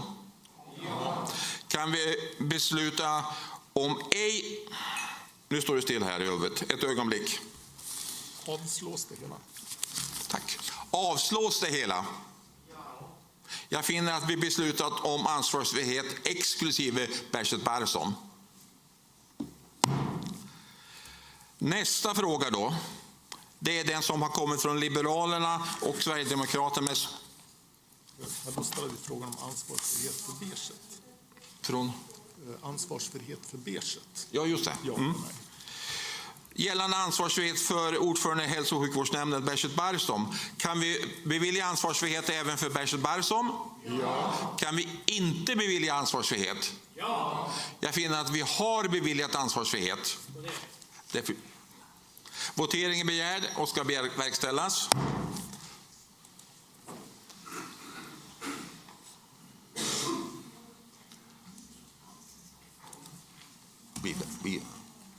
Bevilja, ja.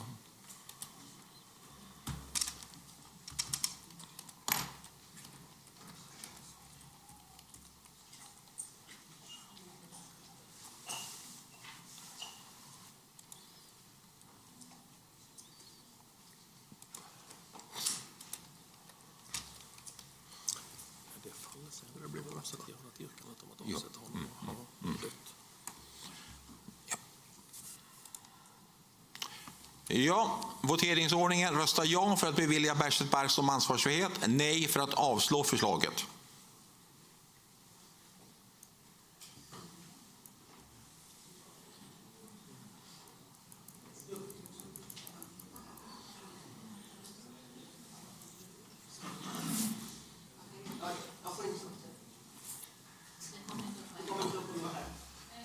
Teknisk hjälp.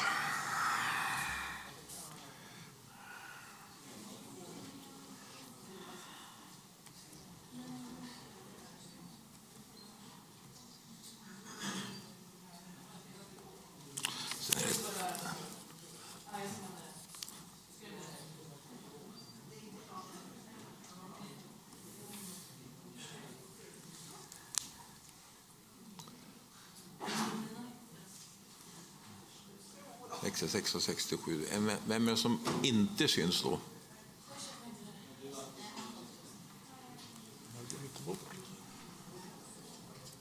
Var sitter hon?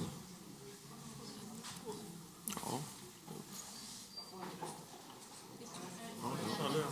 Jaha. Det kommer inte upp hos dig? Nej, det ska inte.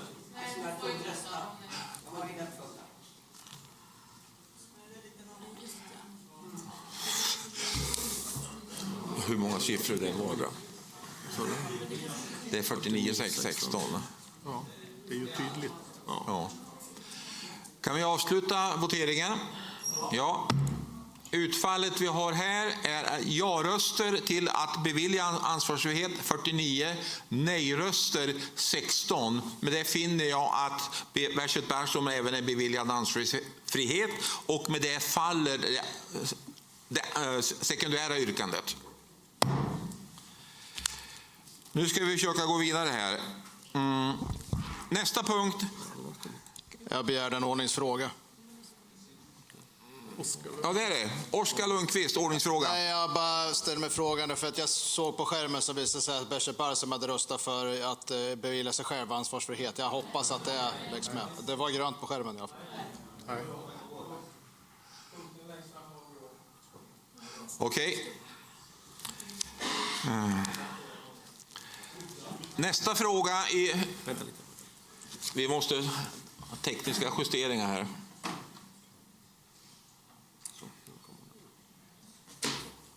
Okej. Fastställa årsredovisning. Nästa fråga är att fastställa i årsredovisningen föreslagna budgetjusteringar. Det är från regionstyrelsen, avslag från Marcus Allard. Kan vi ställa dem mot varandra? Kan vi besluta enligt regionstyrelsens förslag? Kan vi besluta enligt Marcus Allards förslag? Jag finner att vi beslutar enligt regionstyrelsen. Nästa, att överföra investeringsmedel om sammanlagt 790 miljoner kronor till 2026 års budget respektive Marcus Allards yrkande om avslag. Kan vi besluta enligt regionstyrelsens förslag? Ja. Kan vi besluta enligt Marcus Allards förslag? Jag finner att vi beslutat enligt regionstyrelsens förslag. Jag höll på att säga Marcus Allards förslag där. Nästa punkt, att fastställa framlagt förslag till ackumulerat resultat 2025 för hälso- och sjukvårdsnämnden, Hälso- och sjukvårdens hälsoval minus 754,1 miljoner kronor. Folktandvården minus 248 miljoner kronor. Och gemensamma nämnden för företagshälsa och tolkförmedling plus 25,4 miljoner kronor. Kan vi fastställa enligt regionstyrelsens förslag? Kan vi fastställa enligt Marcus Allards avslagsyrkande? Jag finner att vi fastställt enligt regionstyrelsens förslag.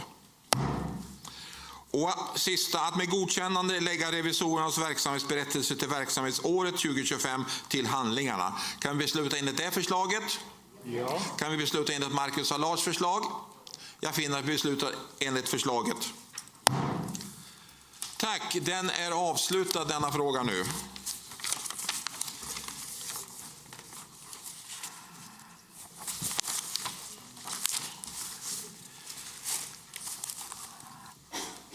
Nästa ärende handlar om avveckling av Region Örebro läns förvaltningsaktiebolag. Förslaget till beslut är att Region Örebro läns förvaltningsaktiebolags aktier i dotterbolag och intressebolag ska överföras till regionen till bokfört värde och att godkänna bifogade aktieöverlåtelseavtal. Att med Region Örebro läns övertar Region Örebro att Region Örebro län övertar Region Örebro läns förvaltningsaktiebolags ansvar enligt aktieägaravtal rörande bolagen i Länsteatern i Örebro AB, Region Örebro Innovation AB, Scantech AB, Örebro läns flygplats AB, Almi Företagspartner Mälardalen AB, Oslo Stockholm 255 AB samt Länsmusiken i Örebro AB.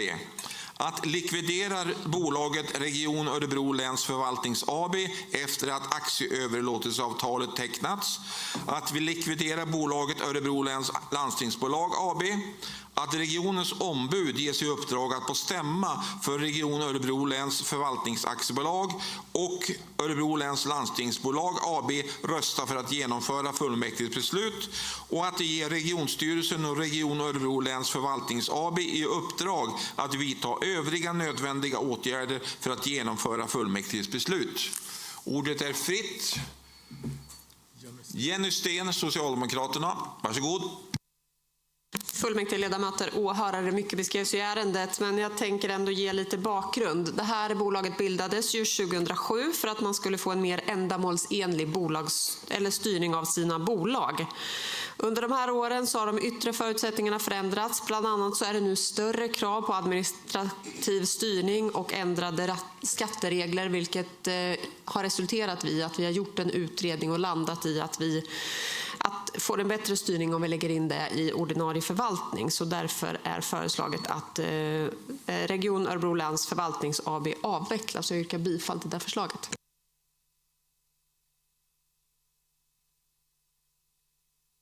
Inga fler talare finns på talarlistan. Kan vi gå till beslut? Ja. Kan vi besluta enligt förslaget? Ja. Svar ja.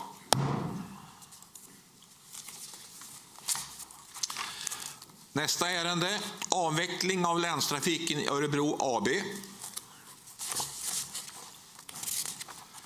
Förslag till beslut.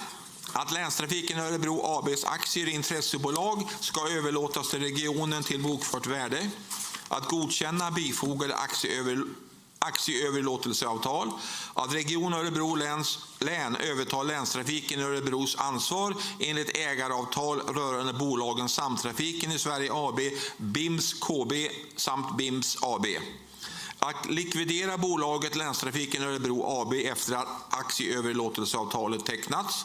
Att Region Örebro läns ombud ges i uppdrag att på stämma för Region Örebro läns förvaltnings AB och Länstrafiken Örebro AB rösta för att genomföra fullmäktiges beslut. Att ge regionstyrelsen, styrelsen i Region Örebro läns förvaltnings AB samt styrelsen i Länstrafiken Örebro AB i uppdrag att vidta övriga nödvändiga åtgärder för att genomföra fullmäktiges beslut. Ordet är fritt. Nina Höjer har begärt ordet. Varsågod. Tack ordförande, ledamöter. Länstrafiken ABs uppdrag kan man säga har upphört och kan med fördel flyttas över till regionen, både administrativt hanterade där, har ingen ekonomisk påverkan, så jag yrkar bifall till liggande förslag. Tack. Inga övriga talare. Kan vi gå till beslut? Kan vi besluta enligt det förslag som ligger? Ja. Svar ja. Nästa ärende. Revidering av samverkansavtal avseende verksamhet inom Mälardalstrafik AB. Regionstyrelsen föreslår regionfullmäktige besluta att ingå reviderat samverkansavtal till lika aktieägaravtal och ägardirektiv avseende verksamheten i Mälardalstrafik aktiebolag. Att tidigare fattat beslut avseende tilläggsavgifter och avrundningsregler inte längre ska gälla och överlåta dessa frågor till Mälartrafik aktiebolag i enlighet med föreslagna revideringar i samverkansavtalet samt att detta beslut gäller under förutsättning att Region Stockholm, Region Sörmland, Region Uppsala, Region Västmanland och Region Östergötland fattar motsvarande beslut. Ordet är fritt. Ingen har anmält sig till talarlistan. Kan vi gå till beslut? Kan vi besluta enligt förslaget? Ja. Svar ja.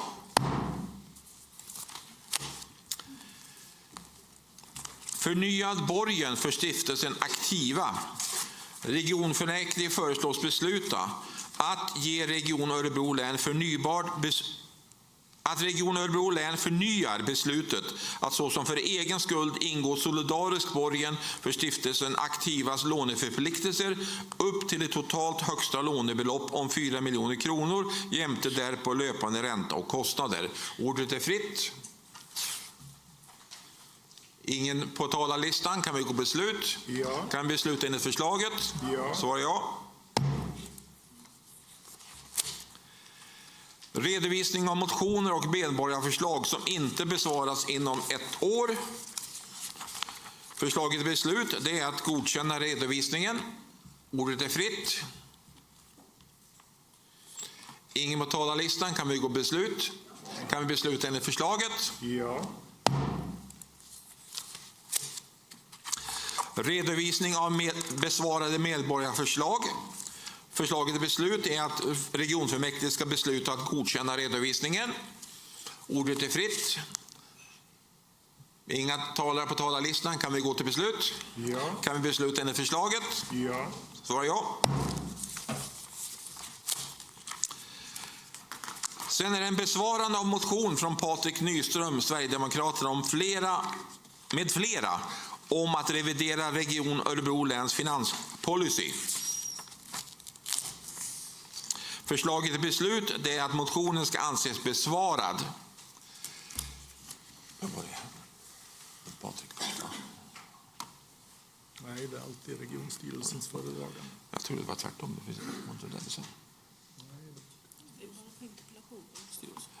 Okej, tack. Jenny Sten, Socialdemokraterna, varsågod. Fullmäktigeledamöter, åhörare, som ni kanske kommer ihåg så har vi debatterat den här motionen förut, men jag tänker bara återge lite kort utifrån svaret. Vi reviderade finanspolicyn redan 2020. Den tidigare finanspolicyn var ju ganska så stram där vi sa att det inte fanns möjlighet att investera någon typ av vapenindustri, men utifrån förändrat omvärldsläge så gjorde man också bedömningen att det fanns ett behov av att utvidga, att det också skulle vara möjligt att investera i viss typ av vapenindustri. Dock inte kontroversiella vapen som till exempel kärnvapen och klusterminor. Och efter att ärendet var uppe här förra gången så har vi haft en fördjupad föredragning i regionstyrelsen för att vi också ska se hur skulle det vara möjligt att investera. Och en problematik med att investera i vapenindustri är ju att det inte är en industri som andra. Här finns det ju känslig information och det är inte all information som bolagen kan dela med sig utifrån till vilka de säljer och vilka typer av vapen man säljer eftersom det är av extra känslig karaktär. Så det är inte helt enkelt att finansiera eller att investera i den här typen av fonder. De stora bankerna håller nu på att titta på fondpaket där det skulle kunna vara möjligt att investera i vapenindustrin men då också exkludera kontroversiella vapen. Så den möjligheten finns också för oss i framtiden. Vi investerar inte i enskilda aktier utifrån vår finanspolicy. Och jag vill bara förtydliga att det kanske inte är så att vapenindustrin i Karlskoga framförallt är mest i behov av finansieringshjälp ifrån Region Örebro län, utan det som man ser som ännu större behov av är ju att man faktiskt får stöd i kompetensförsörjning och infrastruktur och kollektivtrafik så att man faktiskt kan ta sig till sin arbetsplats. Så att med det så yrkar jag bifall till föreliggande förslag som innebär ett besvarande av motionen. Tack. Patrik Nyström, Sverigedemokraterna.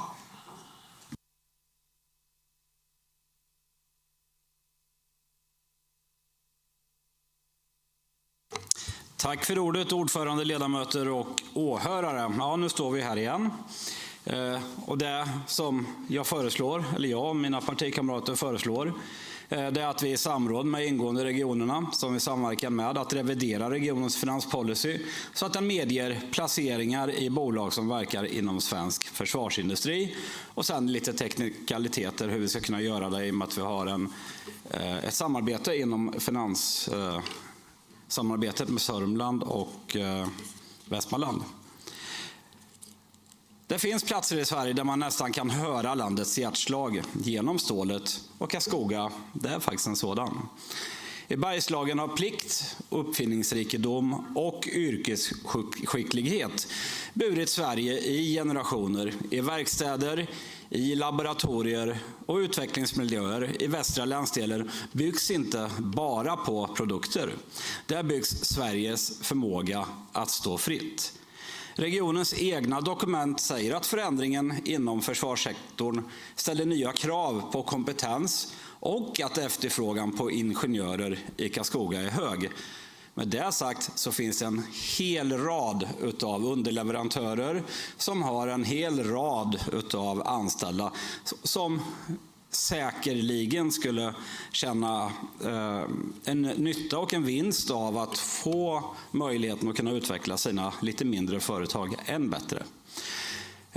Det är därför vår motion är så självklar. Vi vill att Region Örebro läns finanspolicy tydligt ska medge placeringar i svensk försvarsindustri.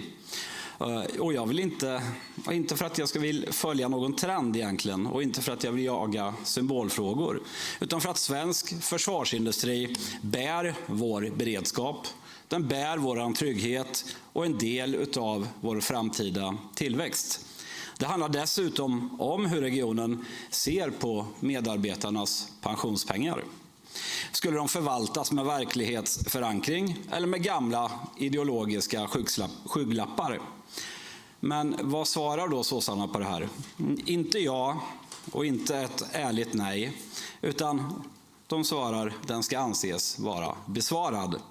Och efter att ärendet återremitterades så kom de tillbaka med ungefär samma undanflykt igen. Det mest avslöjande är att i deras eget svar så säger att finanspolicyn inte förbjuder försvarsindustrin i allmänhet, utan kontroversiella vapen. Då är frågan lika enkel som den är obekväm. Om ni själva menar att det redan är möjligt, varför vågar ni inte rösta ja och faktiskt kunna förtydliga det? Det här är det gamla... Är min tid ute redan? Ja, då stannar jag där, så får väl jag gå upp och begära ordet igen då. Tack. Nästa talare är Marcus Allard, Örebropartiet. Ja, det här är ju... vi har ju redan haft den här debatten och så, men vi yrkar naturligtvis bifall till Sverigedemokraternas motion igen, vilket vi ju gjorde även förra gången. Jag tycker det är självklart det här, att vi ska kunna investera i vår försvarsindustri. Det är ju speciellt i vår region. Det är ju en viktig industri. Men vi har redan haft den här debatten om vilka som vill prioritera Karlskoga och inte och sådär, så att det känner mig ganska klar med det. Vi kan ju bara konstatera att ingenting har hänt i princip. Det är samma positioner som innan. Så väldigt konstiga sossa-argument bara. Så bifall till motionen. Tack. Jan Murman, Sverigedemokraterna. Varsågod.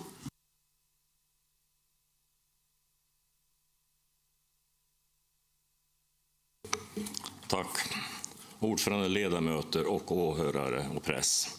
Sverige är i krig, inte med vapen i hand, men i en tid då varje beslut vi fattar antingen stärker eller försvagar vår förmåga att stå emot det som kommer. Och ändå sitter vi här och diskuterar om vi ens får investera i den industri som håller Sverige säkert. Saab, ett bolag med nära 300 000 aktieägare, vanliga svenskar som redan har förstått vad som är klokt, placering i vår tid, en av Nordens absolut största försvarsaktie. Och BAE System, en av världens ledande försvars- och säkerhetsföretag, verksam till land och till sjöss. Båda har tillverkning i Karlskoga, grannstaden, i vår eget län. Men Region Län har inte en enda krona investerat där, så vitt jag vet. Vår nuvarande finanspolicy fastställdes i april 2023. Det är 3 år sedan, 3 år som förändrat världen i grunden. Det ryska angreppskriget mot Ukraina har gått in i en utdragen fas. Nya konflikter flammar upp globalt. Sverige gick med i NATO, ett historiskt skifte som förändrar hela vår säkerhetspolitiska identitet. De globala militärutgifterna ökar kraftigt, driven av allvarligt läge i Europa och Asien. 3 år sedan, 3 år av omvärvningar, och vi har inte rört finanspolicy 1 millimeter. Nu till det som verkligen borde väcka er uppmärksamhet. De styrande blocken höjde regionskatten med 75 öre 2024. En familj med 35 000 kronor i månaden per person fick en skattehöjning på cirka 6 300 kronor per år. Det är sjuksköterskor. Det är inte för att det var nödvändigt, utan för att man inte letade tillräckligt hårt efter alternativen. En aktiv och välpositionerad försvarsinvestering i Saab eller BAE System exempelvis borde ha kunnat ge avkastning väl i nivå med den skattehöjningen, och ändå väljer man att inte ge sina förvaltare de verktygen.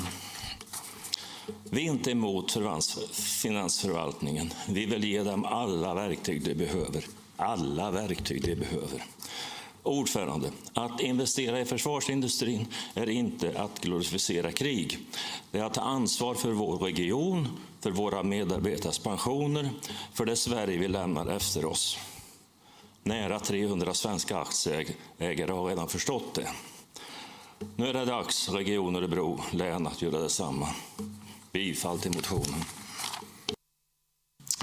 Tack så mycket. Nästa talare är Sebastian Selin, Moderaterna. Tack ordförande, ledamöter. Ja, vi kommer ju yrka bifall till den här motionen. Vi delar inte styrets bedömning.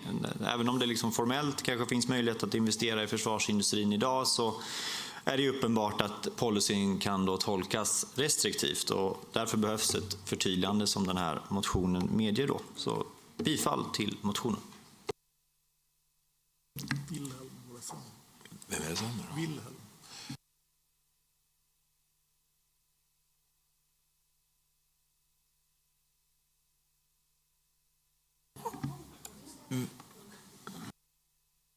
Wilhelm Sundman var borttryckt först och nu är han tillbaka. Varsågod. Ja, jag är tillbaka. Jag yrkar bifall på motionen. Tack. Och därefter Patrik Nyström, Sverigedemokraterna. Tack för ordet, ordförande, ledamöter och åhörare. Jag får väl skylla mig själv där. Jag trodde jag hade 5 minuter. Va? Vi hade fel. Eller jag hade fel. Då kunde väl jag kanske ha fått gått upp och fortsatt då. Men skitsamma, det är som där. Det här är det gamla socialdemokratiska mönstret i ett nötskal. När Sverige behöver ryggrad, då levererar Socialdemokraterna formuleringar. När verkligheten kräver mod, då gör man sig bakom papper, samverkan och teknikaliteter. Regeringen genomför nu den kraftfullaste förstärkningen av totalförsvaret sedan kalla kriget, och har slagit fast att en stark försvarsindustri är en förutsättning för Sveriges och Europas säkerhet. Till och med Bryssel är tydligare än Socialdemokraterna i Örebro län. Det är ju fantastiskt. Nu lånar vänstersidan med stöd av KD och Centern gärna orden om trygghet. Men de saknar fortfarande modet att fullt ut stå upp för det som gör tryggheten möjlig. Utan trygghet, ingen frihet. Utan frihet, ingen välfärd. Låt oss säga det rent ut. Svensk försvarsindustri är inte något skamligt. Det är något att vara stolt över. Den är nödvändig, den är en del utav den svenska ryggraden. I Karlskoga och i länet så står den ryggraden och den står och slår med en väldigt särskild kraft. Därför ska Region Örebro län inte ducka, inte mumla och inte gömma sig bakom orden anses besvarad. Och innan jag vill återigen yrka bifall till motionen så vill jag ändå påminna de socialdemokratiska företrädarna, centerpartistiska företrädarna, kristdemokratiska företrädarna att Sveriges regering i faktiskt full enighet med era partier sitter och köper krigsmateriel, försvarsmateriel, skänker till Ukraina, skänker till länder som faktiskt behöver försvara sitt territorium.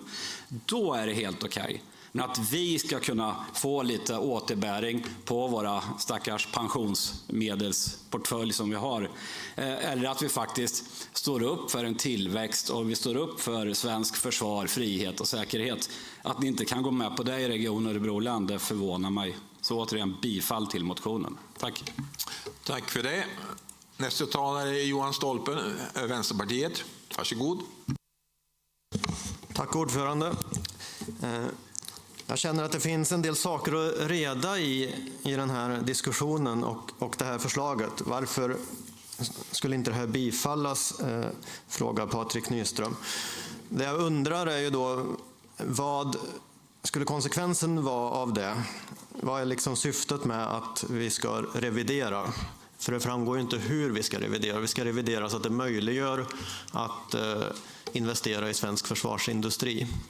Vilket redan möjliggörs då. Så det är någon ändring ni vill ha. Så jag antar att ni tänker att man skulle ta bort skrivningarna om kontroversiella vapen, att vi inte ska investera det i finanspolicyn, och ta bort det här om att vi ska följa fördraget om icke-spridning av kärnvapen.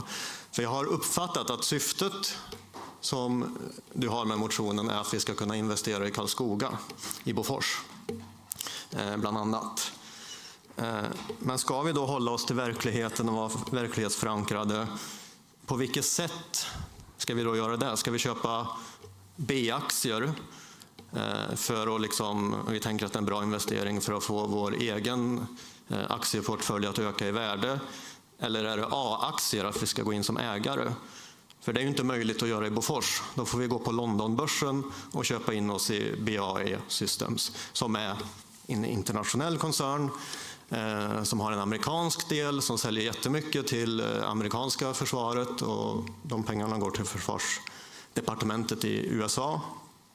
Alltså hur är det liksom, det är svårt att få ett grepp om vad som är liksom det konkreta du vill åstadkomma med det här. Så jag vill väldigt gärna veta. Tack.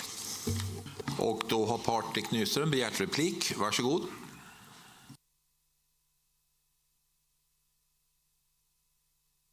Tack för ordet, ordförande, ledamöter och åhörare, och tack för frågan, Johan. Alltså det rent konkreta, det har jag förklarat. Hur det praktiska ska gå till, det skapar vi genom att vi öppnar upp för att vi faktiskt på riktigt ska kunna investera i svensk försvarsindustri. Med intressenter, med sådana som är intresserade av faktiskt på riktigt investera i svensk försvarsindustri, så kommer fondförvaltarna per automatik.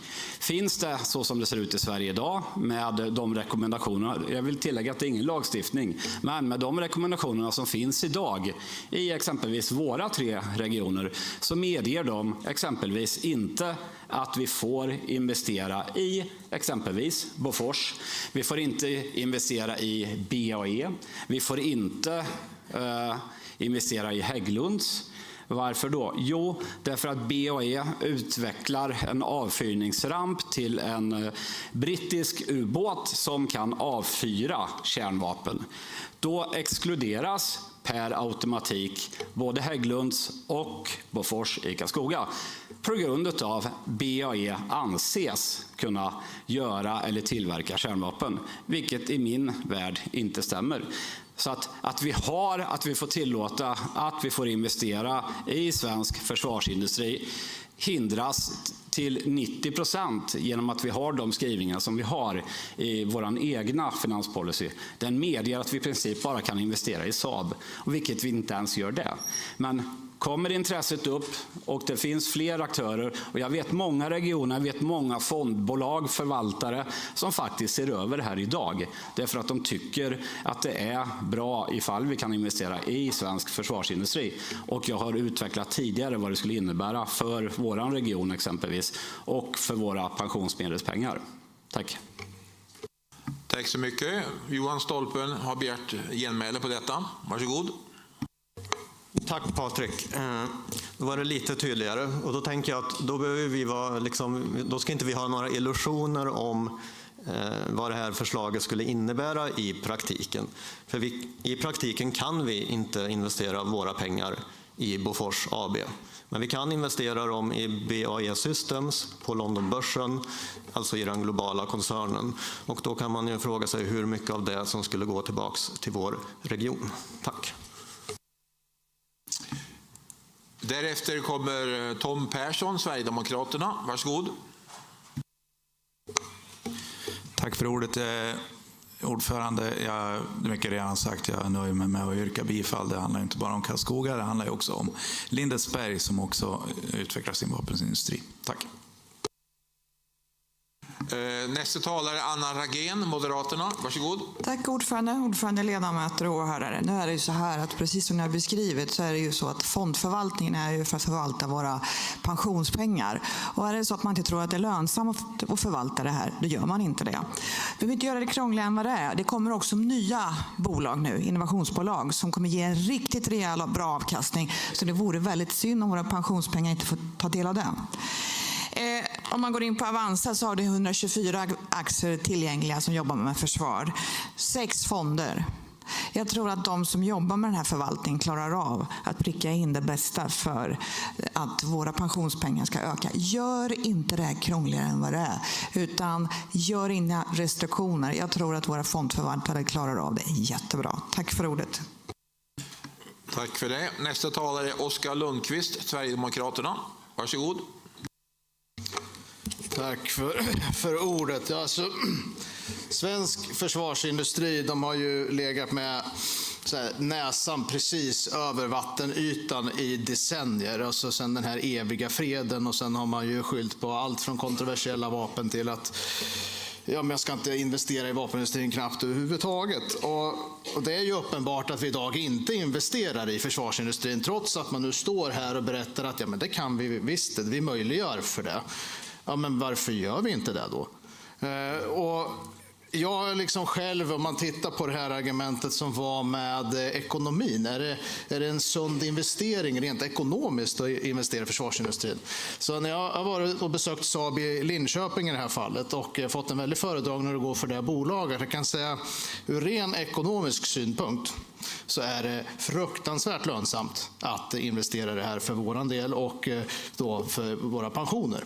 Så att rent ekonomiskt är det ett bra steg att göra. Och eftersom ni säger att det går och ändå inte väljer att investera i det här, då är det så fruktansvärt provocerande. Och det är det som gör att vi har landat i den här motionen och säger att då måste vi uppenbarligen justera den här så att ni känner att ni faktiskt kan investera i försvarsindustrin. För så som det ser ut idag, eftersom det inte sker några investeringar, då är det någonting som måste förändras. För annars är det bara att man väljer att strunta i det. Det tycker jag är jättekonstigt. Så bifall till motionen. Tack. Jenny Sten, Socialdemokraterna. Varsågod. Fullmäktigeledamöter, åhörare, jag tror inte att det är någon i den här salen som tycker att vi inte ska stötta upp svensk försvarsindustri utifrån det läget vi har nu. Jag vill bara förtydliga, jag tänkte begära en replik men det fick jag tydligen inte göra så jag tog ordet. Det är så att vi redan idag har Saab-aktier, men det blir ju precis som Johan beskrev det. Vi kan ha Saab-aktier, men det är ju inte säkert att just de investeringarna görs i Karlskoga. Och det är jättebra att vi är på och stöttar nya innovationsföretag, men utifrån långsiktig stabil pensionsplacering så är jag inte helt hundra på att placerarna skulle säga att det är just där vi ska lägga pensionspengarna. Jag tycker att vi behöver stötta innovationsföretag på många andra sätt.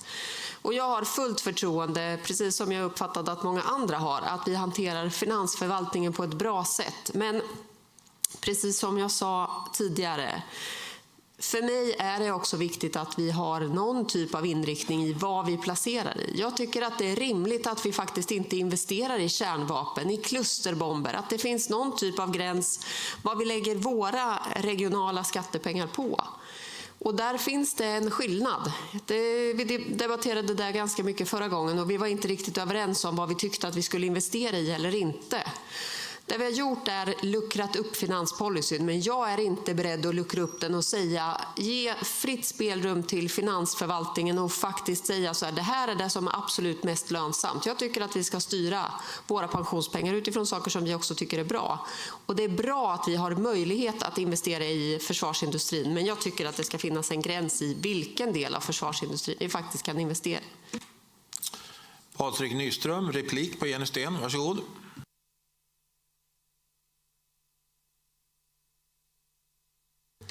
Tack för ordet. Jag tänker fortsätta att förhålla mig lite grann till hur det ser ut i Sveriges riksdag. Där du, Jenny, och ditt parti Socialdemokraterna är helt fine och ni sover gott om nätterna. Oaktat om ni har köpt exempelvis 250 missilsystem som är tillverkade i exempelvis Karlskoga. Eller att ni har köpt vad ni än må ha köpt. Och det är absolut inga som helst problem att köpa in de här systemen. I och med att det är staten som köper in dem och vi skänker dem. Eller också så använder dem i våra egna försvarssystem som vi har här för att skydda vårt land. Eller i samverkan med NATO. Då är ni helt fine med det. Och när man köper system ifrån de här leverantörerna så blir det självklart att då stöttar man ju de här leverantörerna. Oaktat om det skulle vara så att man kan uppleva att någon av de här aktörerna har en koppling till någon som exempelvis tillverkar eller framställer kärnvapen eller kärnvapenstridsspetsar. Den är helt fine med.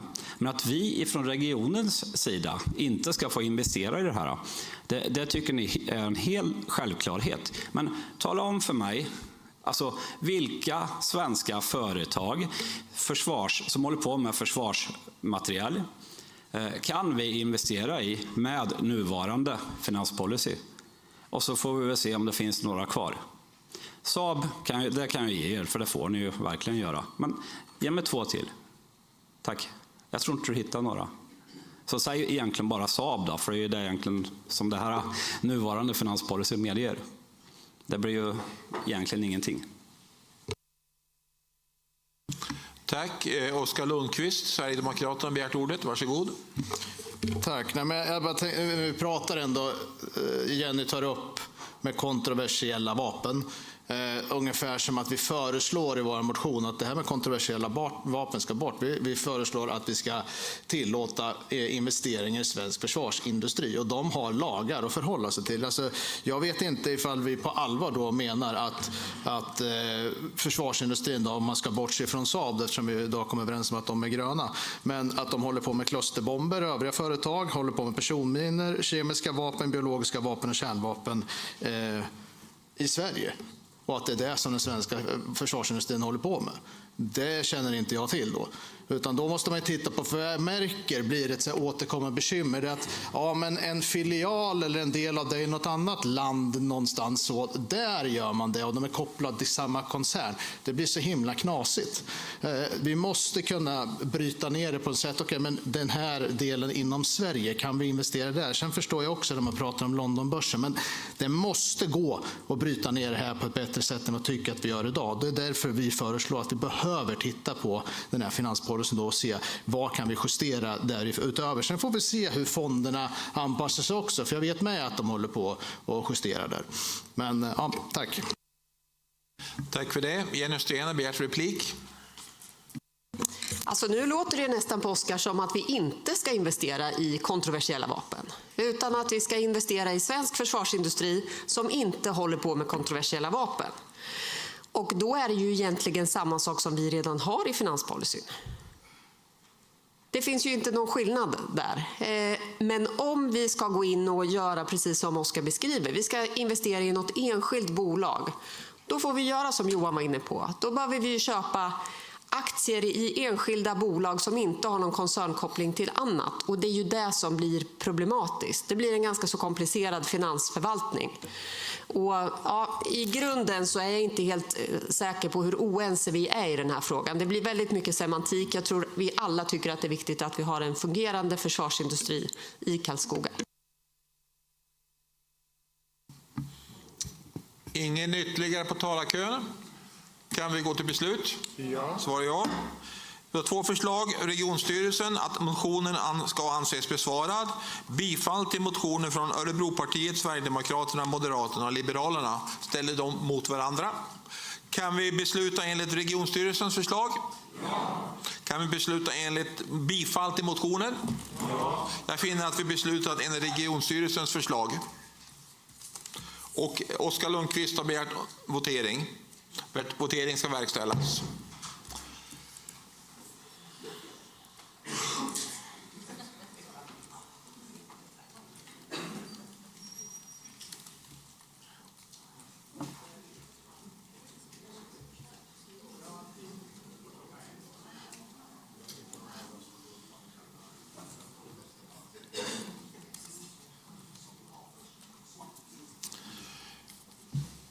Voteringen är klar att starta. Ja för att bifalla regionstyrelsens förslag, nej för att bifalla motionen. Varsågod.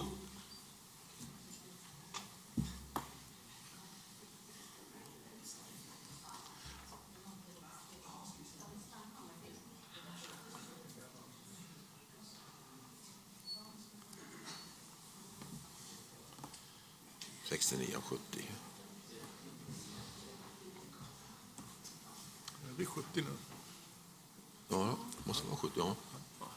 Vem är det som? 39-31. Vem är det som inte?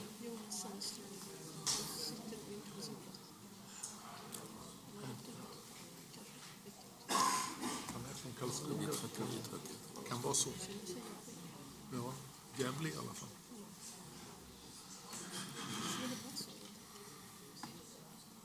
Antal röster avgivna enligt det här är 69 av 70. Omröstningen avslutad. Kan omröstningen anses avslutad? Resultatet är 38 ja-röster, 31 nej-röster. Men det finner jag att regionstyrelsens förslag har funnit bifall i fullmäktige. Reservationer kommer in.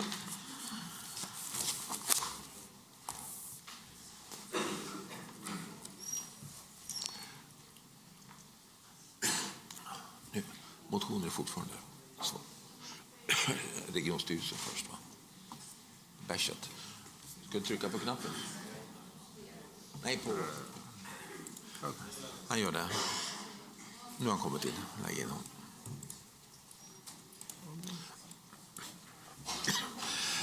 Nästa ärende, besvarande av motion från Jessica Karlqvist, Vänsterpartiet med flera, om mottagning alternativt ett specialiserat team för våldsutsatta i Örebro län. Förslaget i beslut är att bifalla motionen. Och Bertil Berg som Kristdemokraterna först. Varsågod. Tack ordförande, ledamöter och åhörare. Våld i alla former och inte minst i nära relationer är ett allvarligt samhällsproblem. Det drabbar barn, kvinnor, män och det får ofta långtgående konsekvenser, både fysiskt, psykiskt och socialt. Och för den enskilde innebär det ett stort lidande. Det är också viktigt att säga att detta inte är en fråga som tillhör en enskild aktör. Det är ett gemensamt ansvar där hälso- och sjukvården är en viktig del, men där samverkan med kommuner, rättsväsendet och civilsamhället är helt avgörande. Ordförande, för Region Örebro är det tydligt. Vi ska ha noll tolerans mot våld. Det innebär att våra verksamheter ska kunna möta personer som utsatts för våld med kunskap, respekt och ett professionellt bemötande.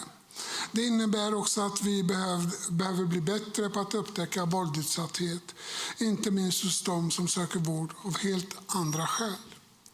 Det är därför vi arbetar aktivt med att stärka kunskapen hos våra medarbetare, bland annat genom utbildningsinsatser och stöd hur man kan ställa frågor om våld på ett tryggt och respektfullt sätt.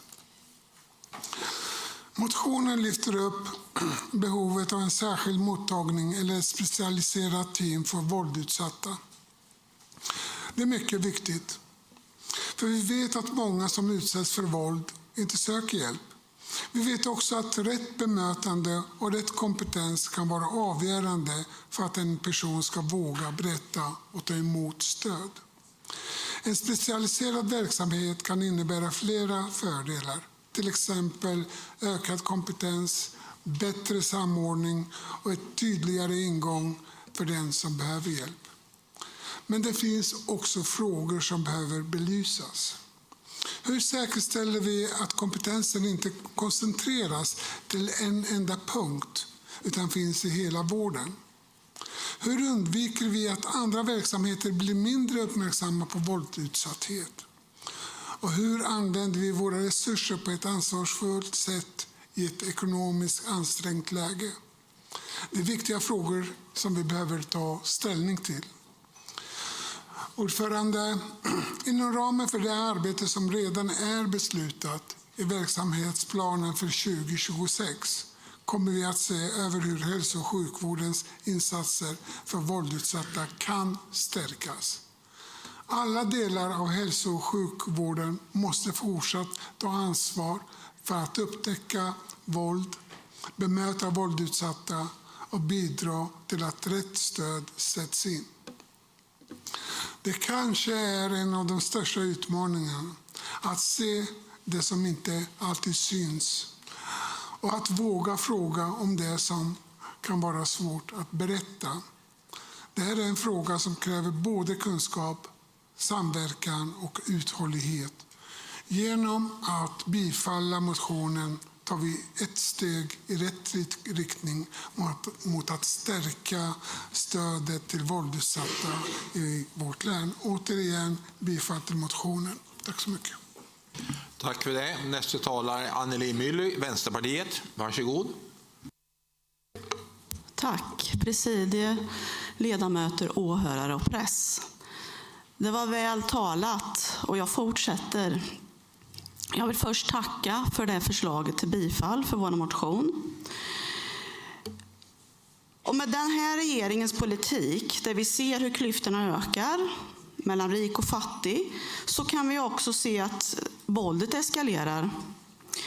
Och för 2 år sedan så ändrade man ju lagen om hur man kan bedriva kvinnojourer. Och det har ju lagts ner 37 stycken. Och det gynnar ju inte en del av de här grupperna som blir utsatta. Vad handlar det om för olika typer av våld då?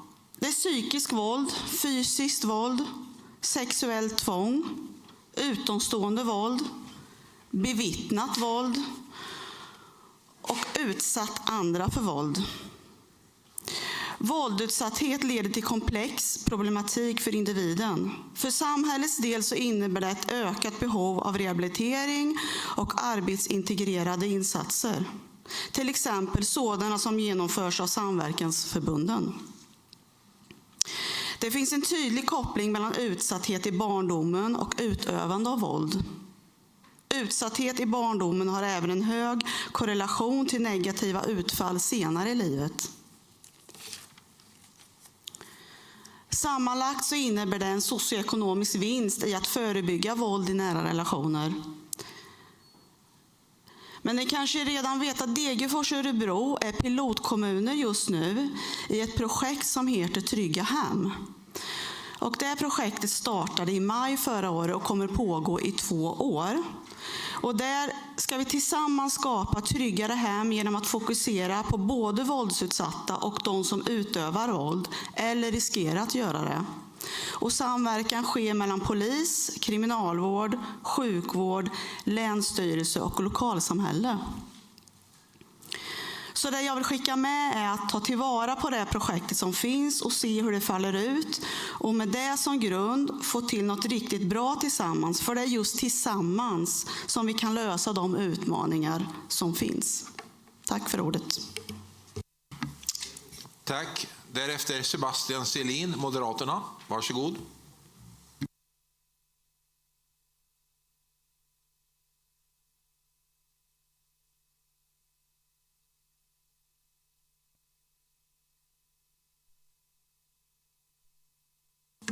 Tack ordförande, ledamöter. Ja, men det här är en väldigt viktig motion. Den handlar om människor som har utsatts för våld, ofta i mycket svåra situationer, och som behöver stöd, trygghet och ett professionellt bemötande från vården. Vi vet att många inte anmäler, vi vet att många inte söker hjälp. Just därför är det avgörande att vi organiserar vården så att det blir enkelt att få rätt stöd. Och just därför är hanteringen av den här frågan så anmärkningsvärd. Moderaterna la 2022 en motion om en mottagning för sexualbrottsutsatta.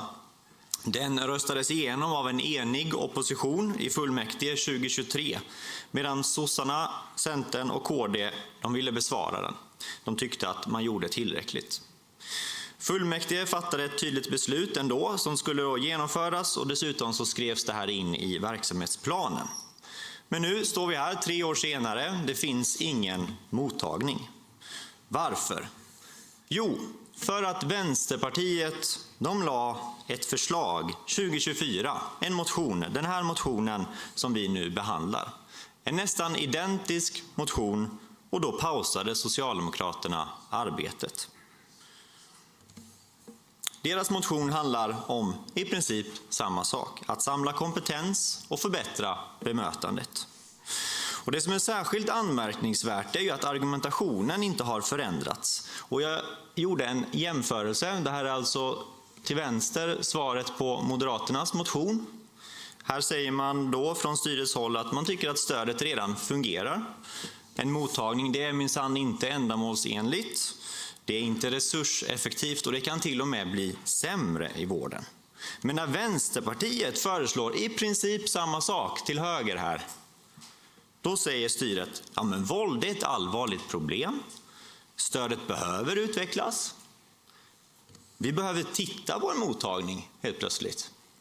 Eller ett specialiserat team. Vi behöver verkligen utreda den här frågan vidare.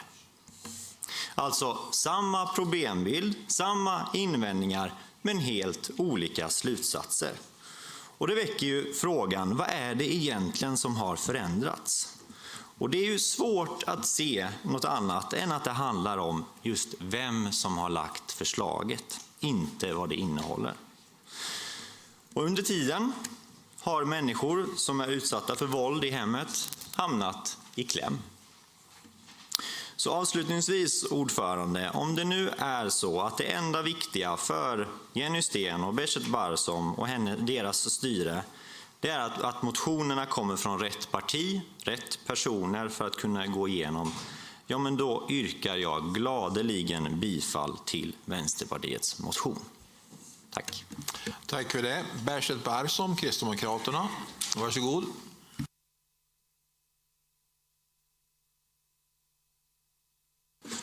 Tack ordförande och tack Sebastian. Jag ska försöka bara förklara lite grann.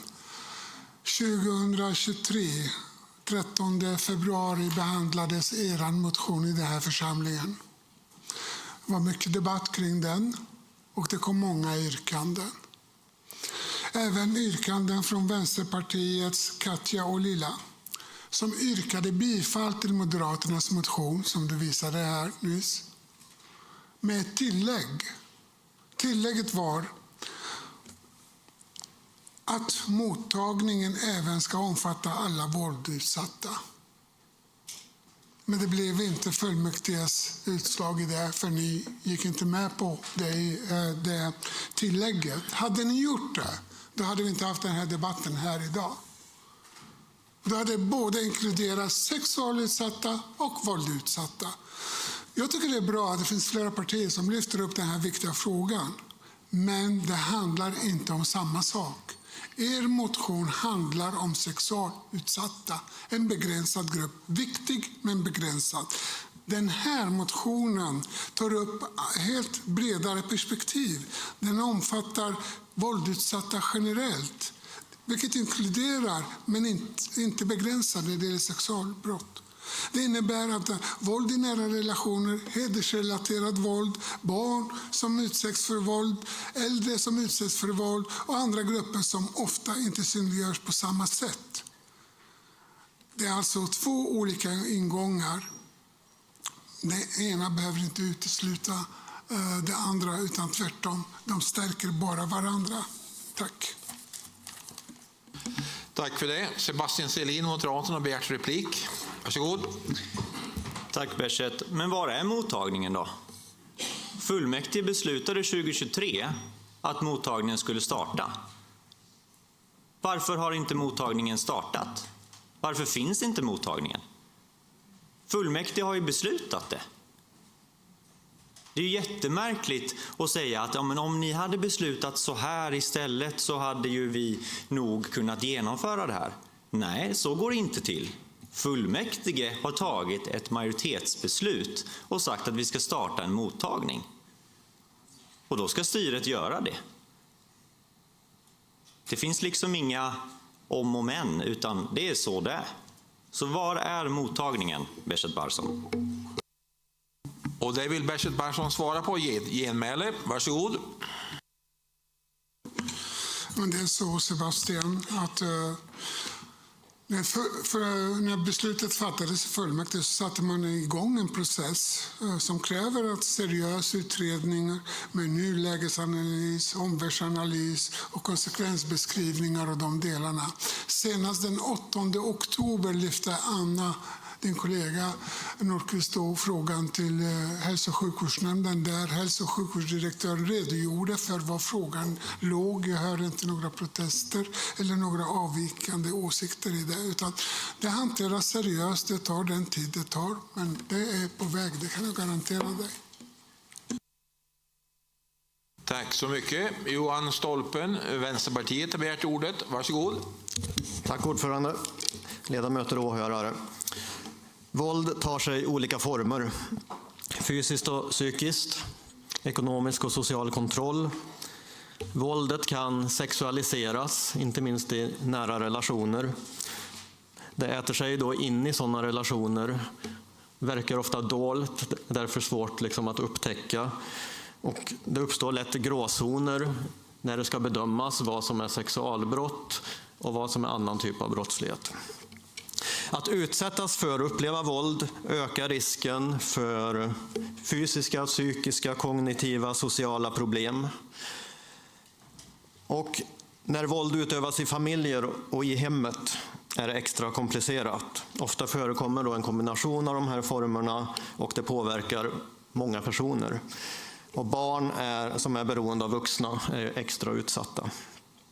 De av oss som drabbas av våld har rätt till vård efter behov och därför föreslår Vänsterpartiet då en specialiserad mottagning eller ett specialiserat team för våldsutsatta.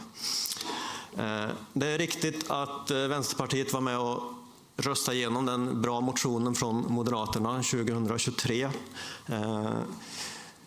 Och vill också ett tilläggsyrkande om just det som vi motionerar om här, att man skulle bredda det till att gälla våldsutsatta överlag. Det röstades ner, det tilläggsyrkandet. Så därför ser jag det som självklart att för att vi ska göra det som beskrivs i den här motionen så måste det ju till ett bifall från fullmäktige. Det räcker inte med att besvara eller säga att det redan pågår. Och man kan konstatera att med Vänsterpartiet så fick man igenom båda de här motionerna. Både arbete mot för att förebygga och behandla de som utsätts för sexualbrott och våld i bredare bemärkelse. Tack. Tack så mycket. Wilhelm Sundman, Liberalerna, har begärt ordet. Varsågod. Tack ordförande, ledamöter, åhörare. Ja, Man kan väl säga att det här är en ganska hög nivå av politisk akrobatik. Det syftas här på en motion för flera år sedan som ett tilläggsyrkande lades på som full. Och så hänvisar man till det. Det är ju väldigt sällan styret brukar hänvisa till Liberalernas budgetar som faller i fullmäktige för nuvarande beslut. Men de kan börja göra det också i så fall. För det här är otroligt märkligt. Här har vi en motion som gått igenom för länge sedan. Och här kommer en ny motion som är ganska snarlik. Det är inget fel på motionen. Jättebra motion. Det är bara väldigt oärligt behandlat av styret. Att man har avvaktat att göra någonting. För man ville inte genomföra Moderaternas motion. Man ville ha rätt partifärg på motionen innan man satte igång och gjorde klart arbetet. Och det tydligaste, det är Nebbe Shebar som pratar här om att man diskuterade det här i HSN. Ja, men jag satt ju där och ett argument var ju då att man har pausat det pågående utredningen för man inväntade beslutet med den här motionen. Jaha, är det så det pågår i förvaltningen? Att om jag skulle lägga en motion, då skulle man stanna upp allt arbete i förvaltningen och vänta in min motionsbeslut i fullmäktige för att kanske göra den istället. Jag förutsätter väl att förvaltningen arbetar med de uppdragen de har tills det kommer ett nytt beslut i fullmäktige, inte hypotetiska beslut. Och det här som är väldigt, väldigt besvärande, för att då kringgår man ju egentligen fullmäktiges beslut. Man kringgår ju beslutsmakten som är här inne, för man tänker att det här är bara en charad. Och när Vänsterpartiet lägger en motion så kommer den gå igenom oavsett. Man vet det på förhand. Och visst, absolut, det blir ju så när Vänsterpartiet har i princip sålt sig till styret. Då blir det ju så liksom att man får ju ge dem lite helt klart för att de ska rösta på ens budget. Men det är grymt oärligt. Men som sagt, det är en bra motion. Bifall motionen, men ytterst tveksam till hur styret hanterar den. Tack. Sebastian Selin, Moderaterna. Varsågod. Nej, men jag sitter här och blir liksom uppretad kring det svaret som jag fick av dig, Bechet. Alltså, all respekt till dig, men fullmäktige tog ett beslut för 3 år sedan om att starta en mottagning. Att du sen kommer tillbaka 3 år senare eller 2,5 år senare och säger att man har pausat den för att invänta en annan motion, det är ju det är uppåt väggarna. Jag förstår inte att det kan gå till så, och speciellt inte, speciellt inte när det gäller en sån här fråga också. Det handlar om kvinnors utsatthet. Det här handlar om en mottagning som ska ta emot kvinnor som har hamnat i våld i hemmet, som har blivit sexualbrottsutsatta.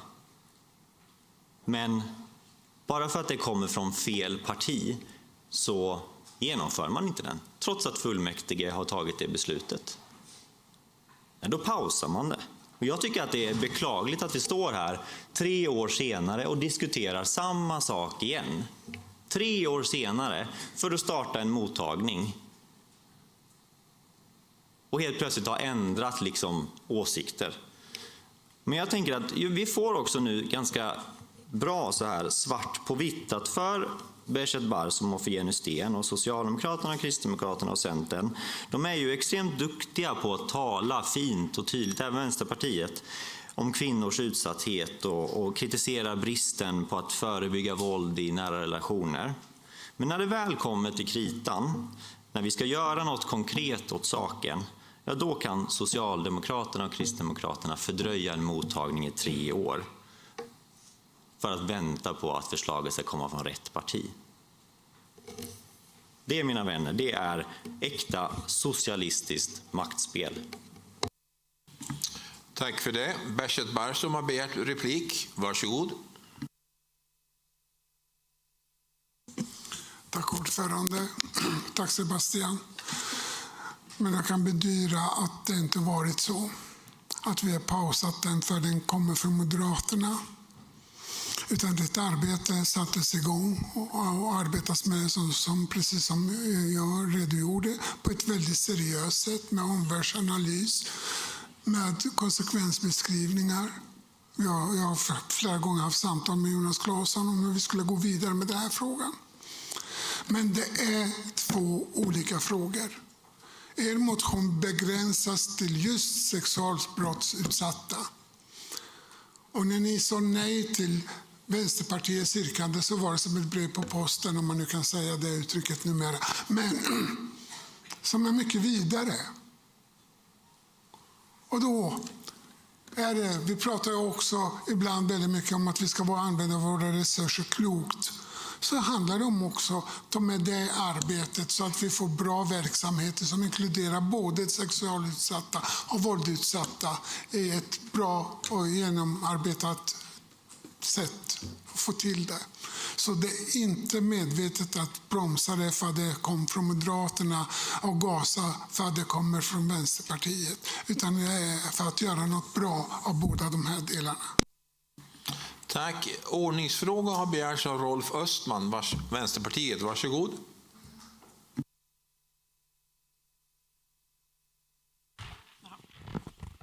Beklagar att jag fibblar på knappen. Det måste ha varit rent misstag.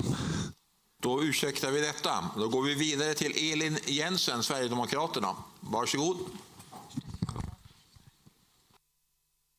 Tack ordförande, ledamöter och åhörare. Det ska inte vara livsfarligt att vara människa i Sverige. Men tyvärr så gick samhällsutvecklingen åt fel håll under väldigt lång tid, och sån utveckling tar lång tid att vända. Och i motsats till vad som sades här förut så lägger Tidösamarbetet återkommande många förslag och åtgärder för att komma till rätta med våldet i Sverige. Senast idag till exempel så kom det förstärkning för Socialstyrelsens stöd till kommuners och regioners arbete med att bekämpa mäns våld mot kvinnor. Och det var bara ett av alla förslag som kom idag. Jag tycker också att brottsoffren har fått alldeles för lite uppmärksamhet under alldeles för lång tid i det här landet. Man har fokuserat på förövaren. Vad har den stackaren varit med om? Att den har mördat några personer, det har inte så stor betydelse för de här människorna som säger och tycker så här. Och jag tycker det är obehaglig inställning faktiskt. Men det är bra att man utreder de här förutsättningarna för ett mottagning eller team, och jag kan hålla med Moderaterna om att det ni har sagt i debatten. Tack. Tack för det. Därefter Wilhelm Sundman, Liberalerna. Varsågod.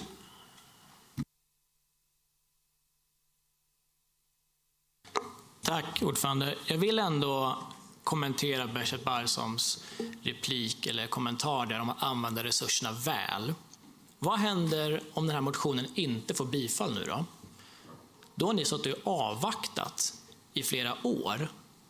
Är det att använda resurserna väl när vi ändå är ganska överens och var överens i fullmäktige för några år sedan om att det här var en väldigt viktig mottagning som vi behövde?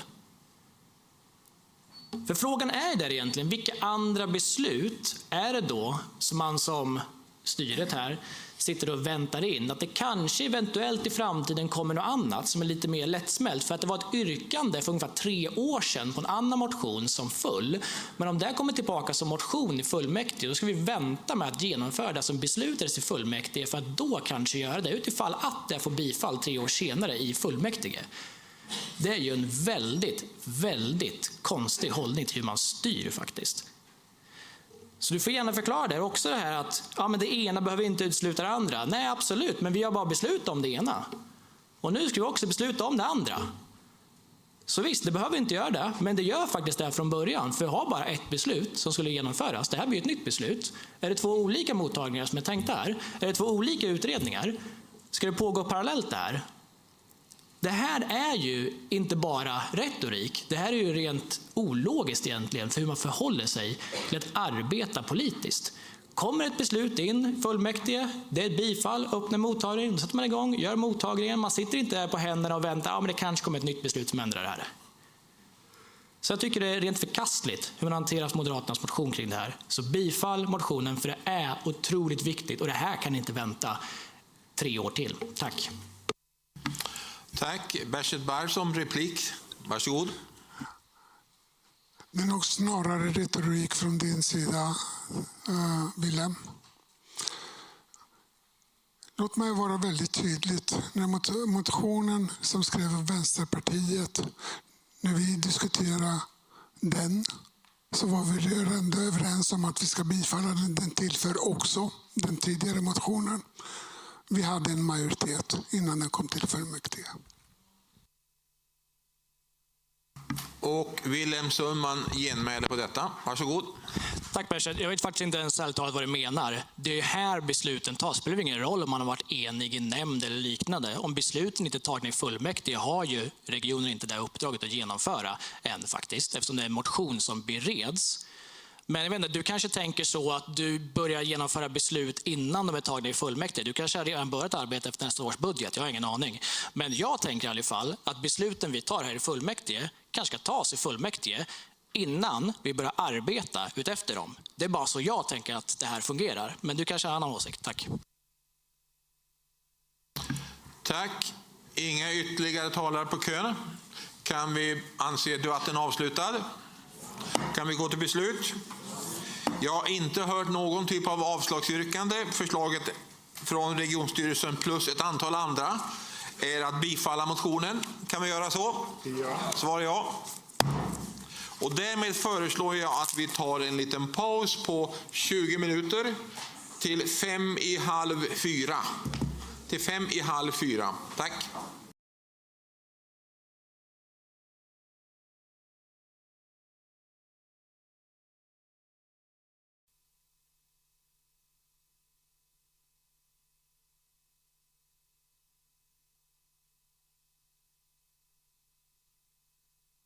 Förlåt mig, jag glömmer av den. Besvarande av motion från Ola Karlsson, Moderaterna, om att ge material och hjälp till Ukraina.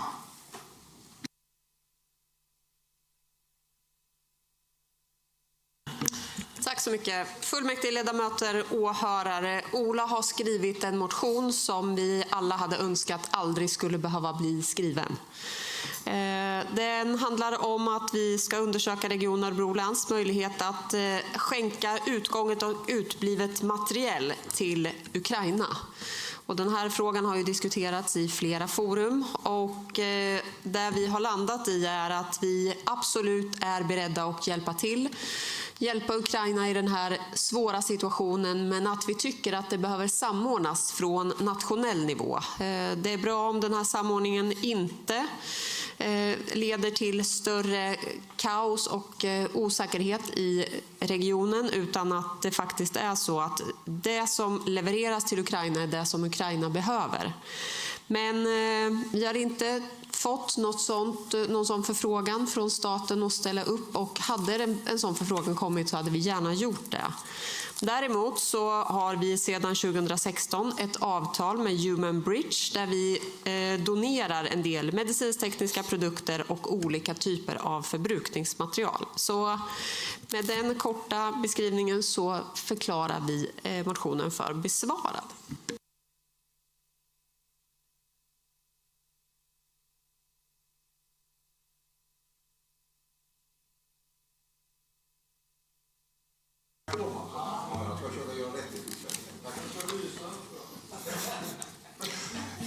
Herr ordförande, ledamöter, jag yrkar föga förvånande bifall till motionen. Och när jag läser svaret så kan jag inte annat än att konstatera, jag tycker det här är ynkligt. Ynkligt. I över 4 år har Ukraina utsatts för ett storskaligt, aggressivt anfallskrig från Ryssland. Ryssland har systematiskt bombat sjukhus, sjukvårdsinrättningar, förlossningskliniker, skolor, ja, mängder av civil verksamhet. Man har utövat prickskytte på ambulanser och på sjukvårdstransporter. Man har haft prickskytte på räddningsfordon och civila fordon. Och man har ofta gjort det i form av så kallade dubbelstötar. Man skjuter en granat, så väntar man 15 minuter så att räddningspersonalen ska komma fram. Då skjuter man nästa salva. Avsiktligt för att räddningsarbetare ska dödas och skadas. Förfärligt och ondska är de rätta namnen för de här fasansfulla övergreppen. I det här läget så borde det vara självklart att varje kommun, varje region i Sverige hjälper till. Även om det inte kommer ett påbud från staten.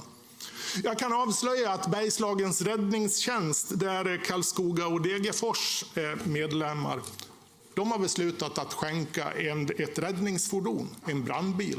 Det är levererat. Kaos har inte utbrutit i Ukraina trots att det här räddningsfordonet är levererat utan nationell samordning. Region Skåne har skänkt mängder av material. De skriver på sin hemsida: Region Skåne skänker främst förbrukningsartiklar som handskar, engångsförkläden och munskydd som inte längre kan användas i den svenska sjukvården. Utöver detta skänks även ambulanser och medicinsk utrustning som till exempel narkosapparater, röntgenutrustning och övervakningssystem. Region Stockholm skriver: vi har skickat utrustning till vården i Ukraina vid flera tillfällen. Stödet omfattar till exempel medicinsk utrustning för att genomföra operationer, hjärtstartare, patientmonitorer, EKG-utrustning.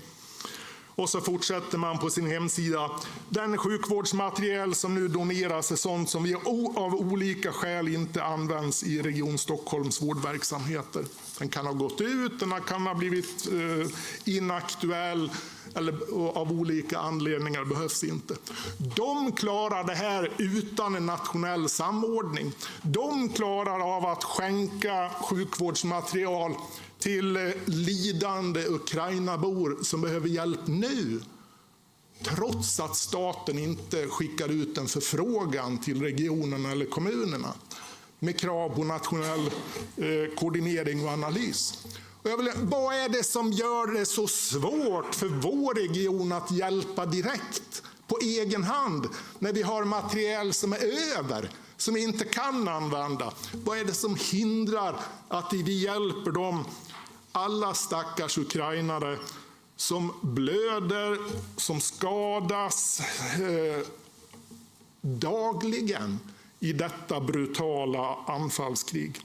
Jag tycker det här är ynkligt, att vi inte kan hjälpa av egen kraft och av egen vilja. Varför ska staten behöva ringa till oss eller skriva till oss och beställa material? Varför kan vi inte klara detta själva? Vad är det som gör att ledningen blir så handlingsförlamad och orkeslös och viljelös i detta? Varför inte bara hjälpa dem som verkligen behöver hjälp? Än en gång, jag yrkar bifall till motionen. Tack. Därefter har Erik Bäcklund begärt ordet. Varsågod. Tack ordförande. Jag skulle säga så här, och ledamöter och åhörare. Jag skulle säga så här, jag kan svara på det här sista. Det är ledarskapsproblemet, Ola. Du behöver inte vara orolig. Jag är övertygad om att det är ledarskapsproblemet. Efter 106-107 år så vill man inte ta konflikter som skulle innebära att man kan hjälpa andra människor rejält. Jag genomför nästan, i alla fall några gånger på vår och höst, så går jag någonting som heter 1000 steg för Ukraina. Och det är en byggarbetare som då samlar in pengar som man skickar då saker genom någonting som heter Ukraina Volunteer Hub i Stockholm. Allt som de skickar där, det är medicinsk utrustning, det är till militära enheter och andra civila utrustningar. Och det gör de genom att det kostar en liten slant att gå när han berättar om olika områden i Stockholm. Det är helt fantastiskt och det är inte svårt att göra. Man kan skapa sådana saker på andra ställen och behöver man inte vänta på att Stockholm eller någon annan regeringsorgan skulle säga att det här ska ni göra. Så jag håller med att använda ordet pinsamt är bara förnamnet. Det här är väldigt, väldigt trist att man inte... Så jag yrkar på bifall på motionen. Tack. Tack för det. Marcus Allard, Örebropartiet, varsågod. Ja, nej, men Örebropartiet ser inte heller några problem med att bifalla den här motionen. Vi tycker det är självklart. Det är väl klart vi kan bifalla det här. Tack. Ola Karlsson har begärt ordet igen. Varsågod.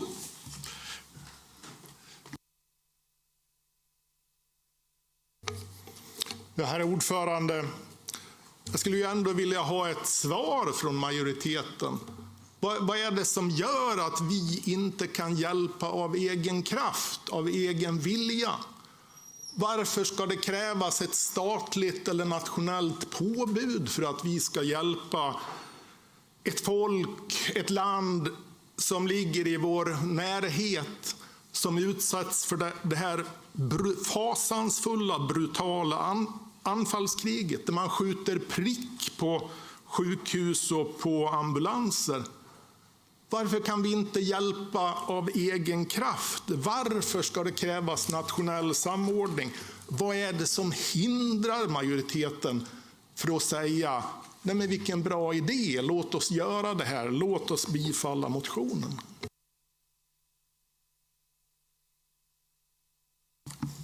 Nu är han på i alla fall. Tack så mycket. Jenny Sten, replik. Tack. Fullmäktigeledamöter, åhörare.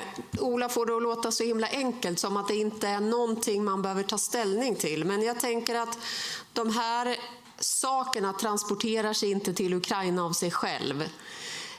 Vi behöver i sådana fall då fundera på hur samlar vi ihop de här sakerna som då utifrån Olas perspektiv verkar finnas ett ganska så stort överflöd i vår organisation. Vi har jobbat ganska så hårt med att försöka bygga upp lager, ha effektiva leveranskedjor, att vi ser till att vi inte har förbrukningsvaror som blir gamla.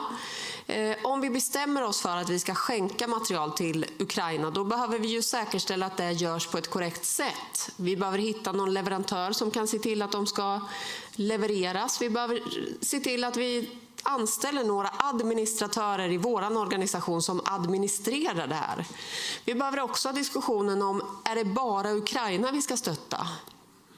Eller borde vi också utifrån nuvärdesläget skänka till Gaza, till Israel, till Iran, till Kongo, till en del andra konflikthärdar i världen? Det finns ganska så mycket ställningstaganden som man behöver göra, och vi har ett jätteviktigt arbete. Dels att stötta upp Ukraina på nationell nivå, vilket vi gör, som det har beskrivits tidigare i debatten, att vi faktiskt skänker försvarsmateriel som man är i stort behov av. Men vi har också ett uppdrag att för våran del bygga upp våran robusthet, våran beredskap utifrån vårat perspektiv. Så att Ola får det att låta väldigt enkelt, men jag tänker att det inte är så himla enkelt. Och det handlar inte om att vi inte vill hjälpa. Tack, och det vill Ola Karlsson ha genmäle på. Varsågod. Ja, herr ordförande, 2 kommentarer. Vi har haft mer än 4 år på oss att tänka, eller majoriteten har haft mer än 4 år på sig att tänka, men har uppenbarligen inte tänkt någonting än om det här. Den andra kommentaren är att det finns väldigt många mycket professionella hjälporganisationer som har utvecklat logistik, förmåga, koordinering för att ta hjälp från Sverige ner till Ukraina, som jobbar superduktigt. Låt oss använda oss av de ideella krafter i civilsamhället. Vi behöver inte göra allt själva.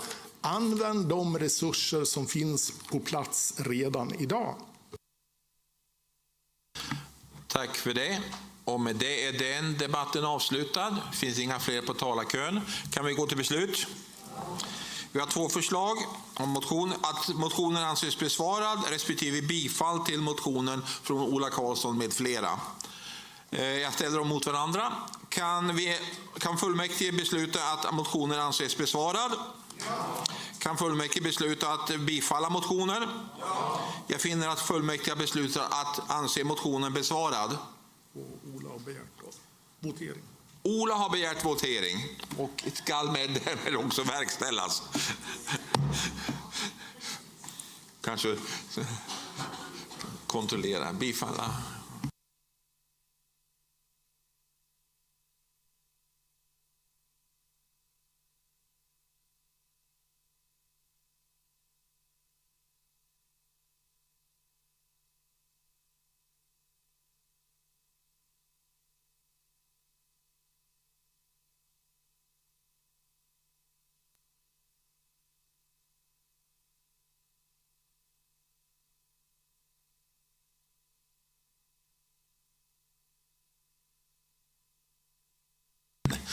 Ursäkta, det borde vara automatisk här. Rösta ja för att bifalla regionstyrelsens förslag, nej för att bifalla motionen.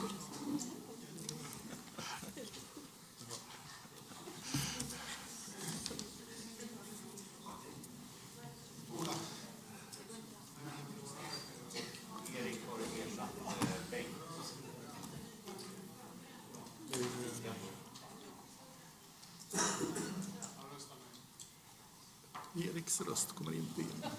Nej. Kan vi anse... 69 och 69? Eller? Den ska inte registreras.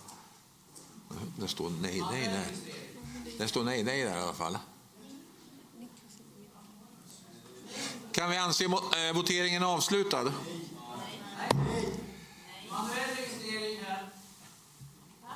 På vem? 69 av 69 så står det här. Har röstat. Är det någon som inte finns med här? Erik Vidus. Erik Vidus har ersatt Bengt Svensson efter fikat. Han behöver registreras i systemet. Ja, det där. Men då är i så fall får jag anta att det är en nej-röst där. I så fall är... ska vi stänga? Då blir i så fall 50 röster ja och 20 röster nej. Jag finner att fullmäktige beslutar enligt regionstyrelsens förslag. Nästa ärende, allmän frågestund för ledamöterna. Och där har vi en fråga från Wilhelm Sundman till Jenny Sten. Gäller besluten om gratis kaffe alla anställda inom regionen eller enbart sjukvårdsanställda? Jag känner mig lite träffad av denna fråga. Jag är bara tredikare. Jag hoppas jag kan gå med. Varsågod. Vi ska få in Wilhelm har inte begärt ordet. Nej, Wilhelm har glömt det. Okej, vi skickar in dig här.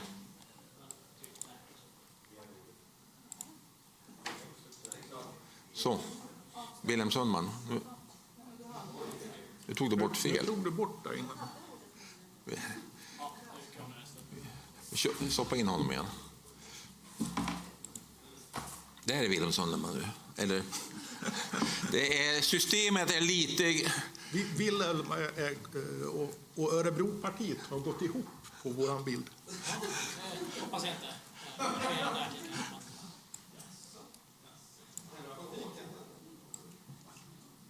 Nej, det går inte.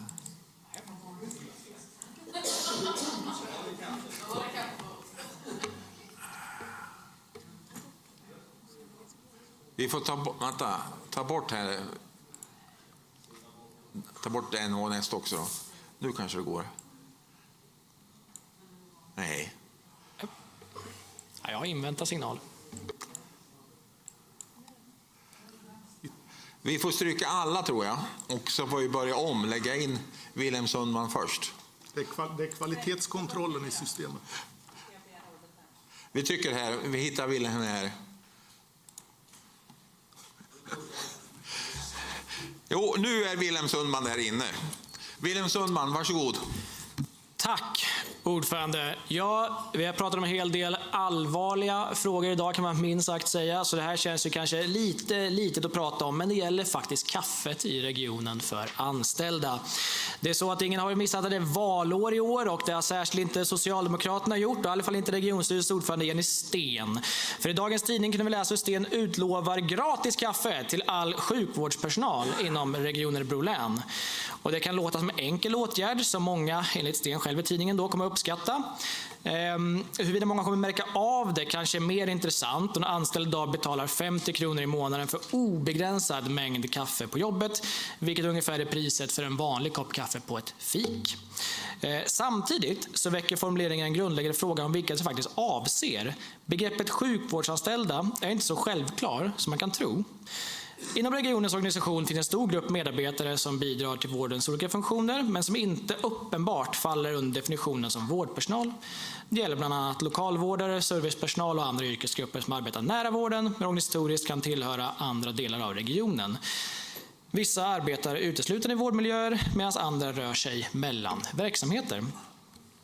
Så informationen om det kommande beslutet skapar därför lite otydlighet.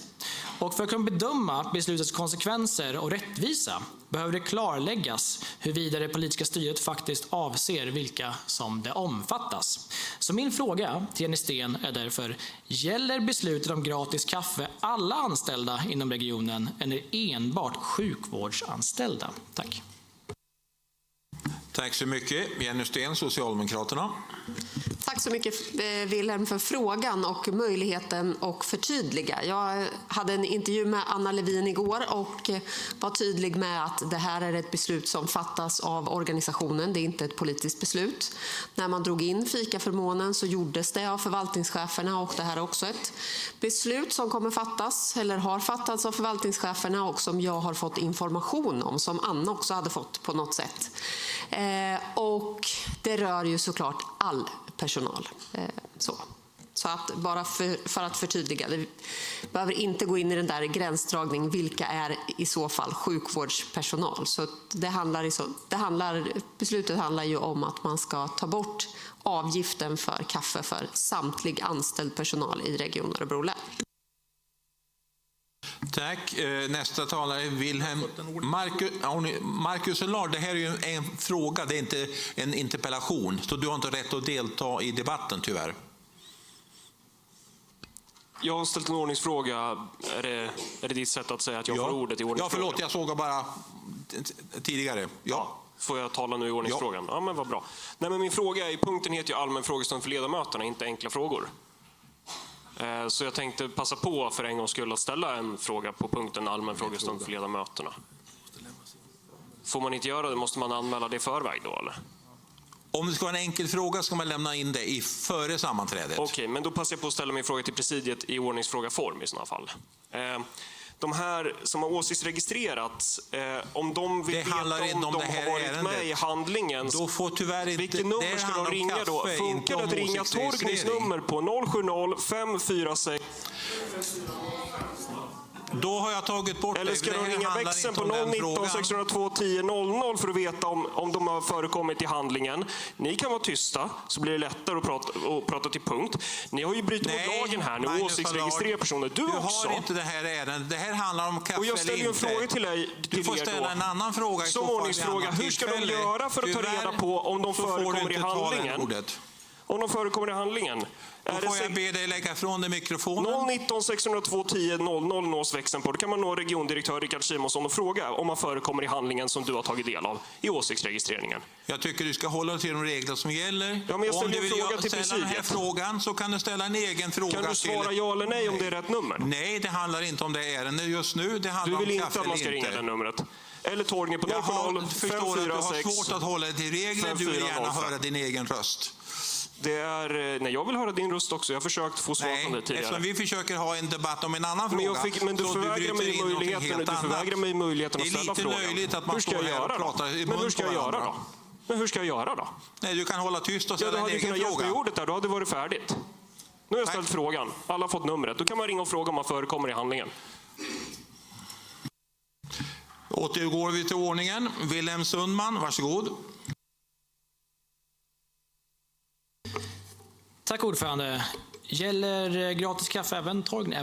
Jag ska inte skoja om det. Det är väl bra att alla anställda får gratis kaffe. Det är jättetrevligt och såklart är det väl en satsning på personalen, helt klart. Men det intressanta är ju vilka är det som det här berörs mest. Det är en ganska låg summa som egentligen har i avdraget, 50 kronor i månaden. Kanske hade det varit mer effektivt att faktiskt göra en lönesatsning på de lägst betalda yrkesgrupperna vi har i regionen, som det här faktiskt kan påverka på helår helt enkelt, på hur mycket pengar de får i plånboken, istället för att ge alla i regionen gratis kaffe, direktörer, politiker och bland annat. Det kanske hade varit bättre med en riktad lönesatsning till undersköterskor, kanske lokalvårdare och liknande som faktiskt har de lägsta lönerna. Men gratis är väl gott enligt Socialdemokraterna. Tack.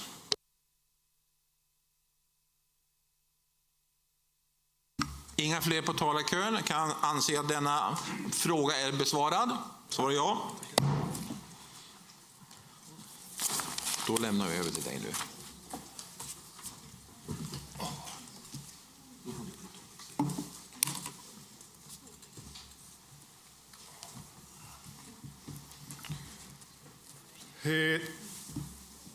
Tack, då har vi kommit till besvarande av interpellation från Rolf Östman, Vänsterpartiet, om Region Örebro län följer Socialstyrelsens riktlinjer för vård vid obesitas gällande barn. Och då är det normalt interpellanten som inleder med att läsa upp interpellationen. Rolf Östman, varsågod. 5 minuter. Jaha minsann, vi börjar nerifrån i listan i paddan, men det får väl gå det också.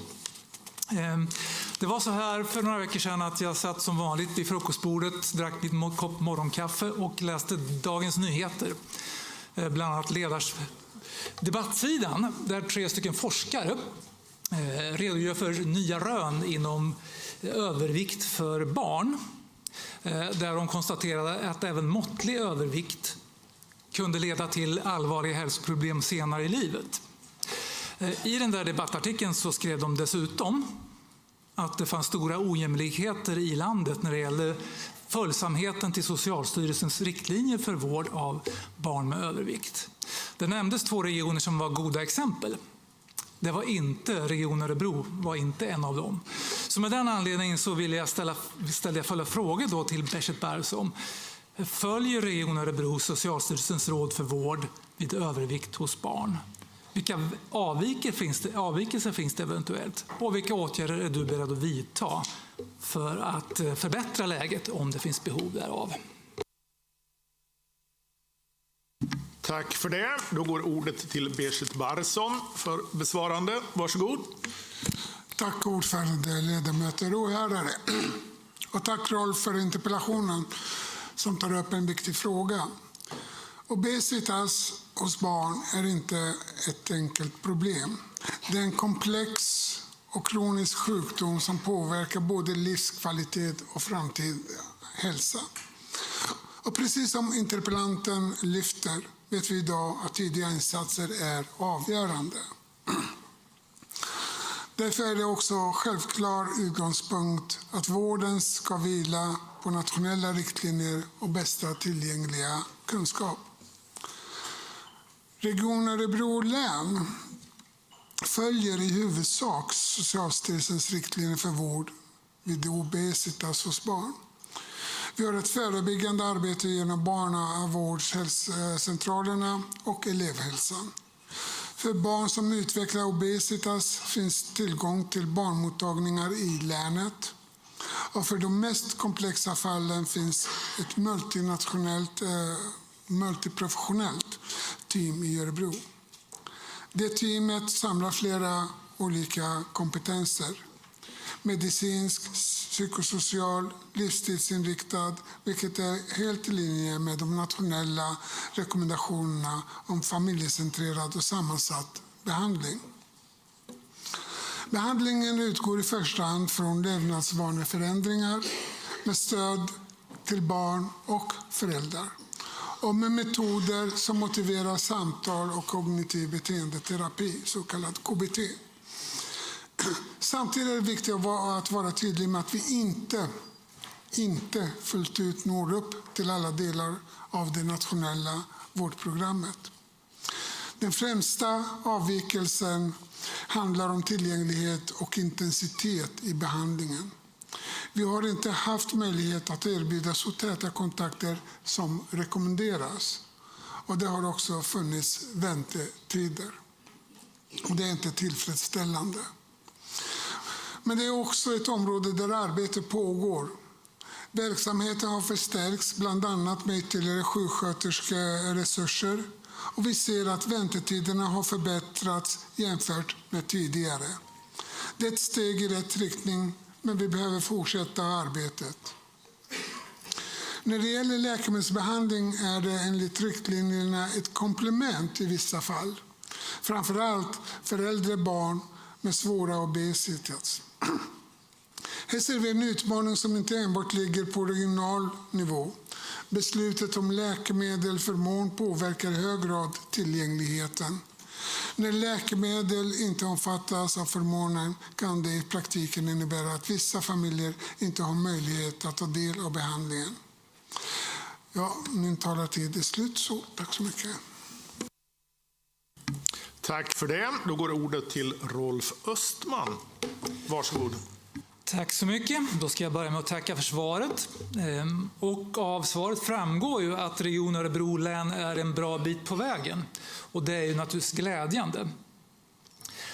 Den här frågan, det är ju ett exempel på att fokus på förebyggande arbete och tidiga insatser är lönsamma, både mänskligt och ekonomiskt. Ska vi klara vårdens utmaningar i framtiden så krävs det mer av den här typen av arbete, att förhindra att sjukdomar uppstår istället för att lägga stora resurser på att bota dem när de väl har uppstått. Som Berset var inne här på slutet så finns det ändå mer att göra. Teamen som träffar barnen med övervikt kan inte träffa dem så ofta som det förespråkas i riktlinjerna. Så står det i svaret. Jag tycker det där ordvalet är mindre lämpligt. Socialstyrelsens riktlinjer förespråkar inte mellanrummet mellan träffarna eller frekvensen på lösa grunder. Det är naturligtvis så att för att säkerställa att arbetet leder till önskat resultat så krävs det täta träffar. På det viset så är ju då regionens arbete inte fullt tillfredsställande idag. Och jag tycker att en fråga i interpellationen hänger då lite obesvarad. Alltså vilka åtgärder behövs och är du beredd att vidta för att vi fullt ut ska följa Socialstyrelsens riktlinjer? Tack för det. Då går ordet till Berset Barsson för replik. Tack ordförande. Ja, vi behöver arbeta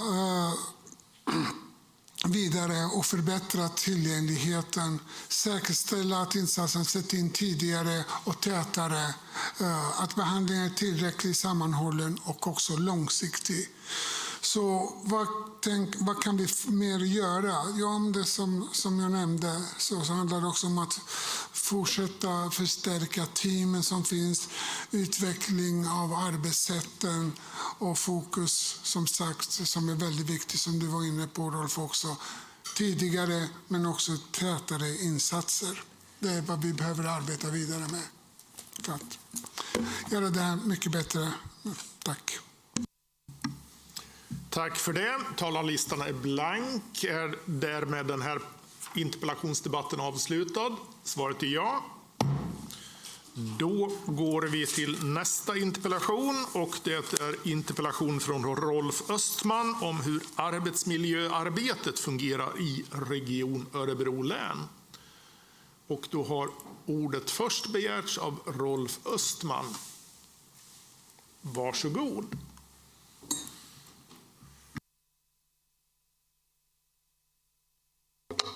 Tack så mycket. Då är det ju så här att Arbetsmiljöverket kom i höstas med en rapport om arbetsmiljöarbetet i Sveriges regioner. De hade varit ute i en lång rad verksamheter för att undersöka hur väl arbetet fungerade. När rapporten kom så innehöll den en ganska allvarlig kritik mot Sveriges regioner. Man menar att det inte fungerar alls bra. Man säger i sitt svar, och då pratar vi generellt om Sverige då, att stora delar av sjukvården undersöker och riskbedömer inte organisatoriska arbetsmiljörisker. Framförallt inte de som är kopplade till ohälsosam arbetsbelastning. Det är ju en allvarlig kritik. Det här säger Arbetsmiljöverket riskerar hälsan hos de anställda. Och då är det ju så att normalt sett när vi diskuterar Region Örebro län i relation till resten av landet så är det sällan vi sticker ut. Vi brukar vara någonstans mitt i. Så mot den bakgrunden så blir jag orolig och undrar hur är det med Region Örebro läns arbetsmiljöarbete? Hur fungerar det? Ställer min fråga till Jenny Sten. Och vilka åtgärder är du beredd att genomföra på strategisk nivå för att förbättra arbetsmiljöarbetet och därmed minska risken för ohälsa? Tack för det. Då går ordet till Jenny Sten, Socialdemokraterna. Varsågod. Tack så mycket Rolf för frågan. Och arbetsmiljön är ju av yttersta vikt för att vi ska klara av att behålla och rekrytera ny personal. Och precis som det beskrivs i svaret så genomför vi ju årligen uppföljning av det systematiska arbetsmiljöarbetet och personalutskottet går igenom de sammanställningarna och har en ganska så fördjupad dialog om hur man skulle kunna komma till rätta med dem där man har gjort nedslag. Några av de punkter som man pekar på är ju vikten av att man har möjlighet att fungera som chef. Att man har välutbildade chefer och chefer som har möjlighet att leda och att arbetsgrupperna inte är allt för stora. Och det är ju en viktig fråga att fortsätta att jobba med. Vi vet att många chefer i vår organisation har ganska så många underställda, vilket gör att det blir svårare att vara en närvarande chef och följa upp de frågor som man skulle behöva göra. Men jag vill understryka att det finns alltid mer man kan göra i arbetsmiljöarbetet. Och jag kan inte säga att vi är nöjda, men vi fortsätter att jobba aktivt med frågan för att förbättra arbetsmiljön för all vår personal. Tack för det. Då går ordet till Rolf Östman. Varsågod. Tack för svaret. Det här är en oerhört viktig fråga för våra medarbetares hälsa och vår förmåga att attrahera nya medarbetare. Frågan är fortfarande, tänker jag, om arbetet i Region Örebro län är fullgott. I svaret från Jenny så säger du det att du anser att det är tillräckligt bra. Och visst, i svaret nämns det några positiva saker. Till exempel ambitionen att förbättra chefernas förutsättningar att bedriva ett bra arbetsmiljöarbete. Men för några timmar sedan så diskuterade vi regionens årsberättelse. Och läser man den så finns det en redovisning av den internkontroll som har bedrivits just på arbetsmiljöområdet. Och då är det 82% av cheferna 2025 då, som svarade på uppföljningsenkäten. Bara den siffran är ju lite oroväckande låg. Det innebär ju alla chefer borde ju svara på enkäten. Men även om man gör det så betyder det ju inte att man för ett fullgott arbetsmiljöarbete. Utan man svarar på hur gör man. Och en följdfråga visar att bara 36% av de som svarade hade genomfört förbättringar i arbetsmiljöarbetet jämfört med förra året. Det är ju en ganska låg siffra, tänker jag. Andelen chefer som svarar ja på frågan om arbetet sker systematiskt med att undersöka, riskbedöma, åtgärda och följa upp arbetsmiljön var 72%. Det vill säga 28% gör inte det de ska göra. Och andelen som anger att de vidtar åtgärder för att reducera riskerna för ohälsa är bara 73%.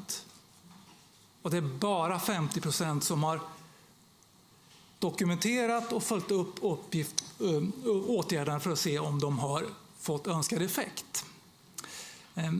Det är ju så här, och det känner ni ju till, att enligt arbetsmiljölagen och de förordningar som finns så är inte det här frivilligt på något sätt. Det ska genomföras till 100%. Och det gjordes inte 2025. Och utifrån de siffrorna så kan inte jag se att arbetsmiljöarbetet i regionen är fullgott. Och då är det viktigt att påpeka att den här kritiken ska inte riktas mot de individer som utför arbetet, utan kritiken ska riktas mot de som har ansvaret på en strategisk nivå, ytterst politiken och de som styr Region Örebro län. Så vår åsikt är att här bör vi ta krafttag för framtiden. Tack för det. Då har ordet begärts av Marcus Allard, Örebropartiet. Varsågod. Det är bra att Vänsterpartiet har lagt en interpellation om just arbetsmiljö och arbetsmiljöarbetet. För det passar väldigt bra idag. För jag var ju inne på det där lite tidigare och då gnällde ni om att jag inte var på ämnet. Så jag passar väl på nu då, för att vara på ämnet. Och det är just det här med hur ni från Socialdemokraterna ser på det här med att ni har gett i uppdrag till en stackars tjänsteman att genomföra en åsiktsregistrering. Jag tänker så här, vad hade hänt om han hade sagt nej till att vilja genomföra den här åsiktsregistreringen som beordrades av Socialdemokraterna? Vad hade konsekvenserna blivit för den tjänstemannen? Han lät skiträdd när jag ringde honom. Jätteorolig, för han förstod ju naturligtvis att nu har han gjort någonting fel här. Och sen det här med att ni avbryter, men ni klippte numren i sändning här nu. När jag sa att man kan nå Torgny Larsson på 070-546 5405 för att ta reda på om man förekommer i den här åsiktsregistreringen eller inte. Eller växeln på 019 602 10 00 för att nå regiondirektör Rickard Simonsson för att ta reda på om man förekommer i den här åsiktsregistreringen eller inte. Jag vill uppmana ledamoten att hålla sig till interpellationsämnet. Ja, men jag gör ju det. Jag håller mig till ämnet. Vad tycker du själv? Du har ju varit delaktig. Nej, just det, du kände ju inte till det här, sa du ju. Men vad tycker du? Du kanske har en åsikt. Någon kanske har en åsikt om så här. Är det rätt att göra så här mot yngre tjänstemän? Jag tror han är rätt ung, för han lät rätt ung i telefon. Att beordra dem att göra något som angränsar, ja, det här är ju med största sannolikhet olagligt då, att upprätta den här typen av register. Vad hade hänt med den här kraken om han hade sagt nej? Varför kunde inte sossarna göra det här själva? Jag tänker att det är väldigt mycket on topic. Jag tycker det är bra att Vänsterpartiet vill diskutera den här typen av frågor, arbetsmiljöproblematik. Vad tycker Rolf själv? Det borde väl vara jätteangeläget. Det måste ju vara ett helvete som tjänsteman i den här regionen och få den här typen av order. Och så kläms man mitt emellan, man blir livrädd. Ja, men vad händer om man inte gör det här då? Massa människor som då ska registreras för att Socialdemokraterna ger order om det. Och sen backar de ju inte upp det själva, utan då ska ju han stå där och ta den skiten. Det kanske blir så att de sätter efter honom nu, när han har gjort deras smutsgöra. Och det här tycker jag Örebropartiet är ett problem. Men ni tycker ju att det är ett problem att Örebropartiet överhuvudtaget påpekar det här problemet. Så det är ganska tydligt att vilka det är som bryr sig om arbetsmiljön här och inte. För annars hade ju inte sossarna suttit och hållit käften. Då hade man väl gått upp och sagt någonting om man hade brytt sig om arbetsmiljön. Men det gör ni ju inte, det är ju bara en teater. 070-546 5405 eller 019 602 10 00 för att ta reda på om man förekommer i registret. Jag är nog nöjd där faktiskt. Jag får inga svar. Tack för det. Då är talarlistan blank. Är interpellationsdebatten avslutad? Svaret är ja. Då går vi till nästa interpellation, och det är en interpellation från Patrik Nyström, Sverigedemokraterna, om jag får fnatt på onödig skatt. Och då går ordet först till Patrik Nyström. Varsågod.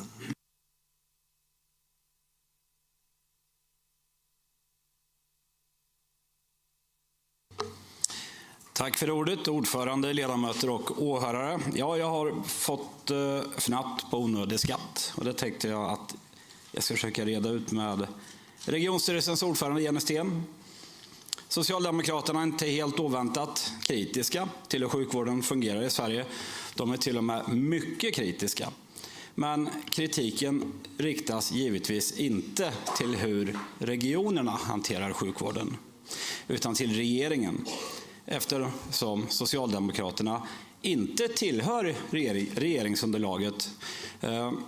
Vi kan göra ett enkelt överslag och göra en liten lätt sammanställning över hur många av Sveriges regioner som styrs eller samstyrs med stöd av just Socialdemokraterna. Och då landar det på hela 16 av 21 regioner. Så man kan ju misstänka att kritiken är ganska stor från regionalt håll, och det märks ganska tydligt nu. Inför 2024 så höjde den socialdemokratiskt ledda majoriteten skatten med 75 öre, och detta skulle ge ökade intäkter med ungefär 570 miljoner kronor. I juni 2024 så fattades det ett nytt beslut om att skatten skulle vara oförändrad, det vill säga att skattehöjningen ska även gälla för 2025. Och resultatet då för 2025, det blev att vi gjorde ett plus på 744 miljoner kronor, varav sjukvården gjorde ett minusresultat på 212 miljoner. Dumma regeringen. Prognosen ser ett resultat för 2026, alltså det här året, så ligger vi på 750 miljoner i balansgravsresultatet. varav sjukvården beräknas att göra ett prognostiserat underskott på 340 miljoner. Dumma regeringen. Om vi sammanställer det prognostiserade ekonomiska resultatet för 2025 och 2026 så beräknas regionen göra ett positivt resultat på motsvarande närmare 1,5 miljard kronor. Samtidigt så prognostiseras sjukvården göra ett negativt resultat på runt drygt en halv miljard kronor. Det är ganska bra att det finns en regering att skylla på, men jag har ställt några frågor då med anledning av det här. Är det seriöst att lägga skulden på regeringen när Jenny Sten medvetet underfinansierar sjukvården i Region Örebro län? Trots att vi har de stora ekonomiska resultaten och framförallt det prognostiserat stora resultatet för det här verksamhetsåret. Och jag frågar också, varför prioriterar du inte kollektivtrafiken på landsbygden trots att det uppenbarligen finns ekonomiska förutsättningar till att göra det? Vidare så frågar jag också, är det motiverat att skattesatsen är så hög i Region Örebro län utefter de stora ekonomiska resultaten? Tycker du också samtidigt att det är ekonomiskt försvarbart att underfinansiera hälso- och sjukvården i Region Örebro län trots de stora ekonomiska resultaten under de senaste 2 åren? Tack. Tack för det. Då går ordet till Jenny Sten, Socialdemokraterna. Varsågod. Tack Patrik för interpellationen. Jag har ju fått förmånen att varit med under ganska lång tid i politiken och ibland har vi också styrt på nationell nivå. Och jag kan säga i de grupperingar som har funnits med socialdemokratiska kommunala företrädare eller regionala företrädare så har det också då varit ganska så hårda tag. Man har tyckt att staten ska finansiera mer, att vi ska ge mer av generella statsbidrag. Det har inte spelat någon roll om det är vi som har styrt eller inte. Vi har tyckt att det är viktigt att man faktiskt säkerställer att vi kan bedriva en god verksamhet i både kommuner och regioner. Nu var inte fallet så under den här kostnadskrisen, utan vi fick stå och välja mellan om vi skulle göra stora besparingar i våra verksamheter eller höja skatten. Då landade vi i att utifrån de här förutsättningarna så var det rimligt att höja skatten för att vi som lever nu ska ta konsekvenserna för det som händer under våran livstid. Sen har vi sagt att den där skattesatsen behöver vi ju överväga, för det finns ingen anledning att ta ut mer skatt än nödvändigt. Men Patrik, får det också se ut som att vi gjorde ett jättestort överskott förra året och att vi kommer göra ett jättestort överskott i år. Men då bortser han ju från att vi faktiskt har 909 miljoner att återställa. Och visst, man skulle kunna säga att vi gör inte det förrän till 2030. Då har vi en längre period att sprida ut den återbetalningen på. Men det blir ju också en större risk. Jag tycker att det känns skönt att när jag har pengar i plånboken så betalar jag av mina skulder. Jag tycker att det känns rimligt. Och det är ju inte heller enkelt att vara majoritet. Vi hade ganska så nyligen en omröstning där Behrzad Barsom inte skulle få ens ansvarsfrihet för att han inte kunde hålla budget i hälso- och sjukvårdsnämnden. Men det var ju inte så att någon av er heller gjorde jättestora omfördelningar i budgeten så att man skulle ha gett hälso- och sjukvården möjlighet att faktiskt ha en budget i balans. Så att ja, det är inte lätt att göra rätt. Och jag tänker att vi går in i en budgetperiod nu och då behöver vi ju utifrån de förutsättningar vi har faktiskt fundera på. Vi tänker att vi ska betala av det sista av underskottet från 2023 i år. Då har vi en stabil ekonomi som vi faktiskt kan fundera på vad är det vi ska göra med nästa år. Och vi sitter ju alla i den processen och då behöver vi fundera på, ska vi satsa på verksamheten eller ska vi sänka skatten? För det är klart att om vi tar bort den där skattehöjningen så innebär ju det att verksamheterna behöver slimmas.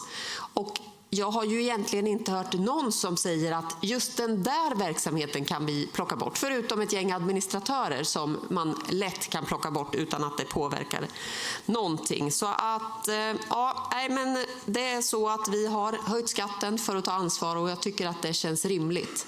Men jag är också beredd att diskutera en skattesänkning om det är så att ekonomin så tillåter. Så tack. Tack för det. Jag är tveksam om Wilhelm och Liberalerna verkligen är apostroferade här. Jag antar att jag är en del av alla er svepandes över oppositionen. Och det är inte tillräckligt precis enligt min uppfattning för att du ska vara apostroferad. Du har ju alla möjligheter att begära ordet. Så att Patrik Nyström, varsågod.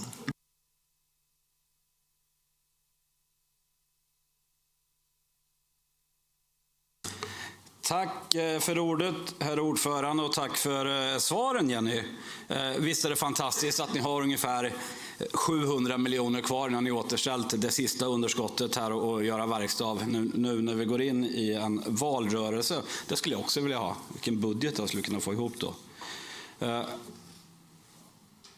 När vi pratar om just det här med att det är lätt att skylla på regeringen, och då lämnar jag svar på det.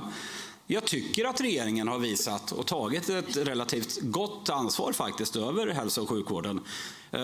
Bara i höstbudgeten 2023 så fördelar de 10 miljarder kronor, varav Region Örebro län fick ta del av 90 miljoner av dem.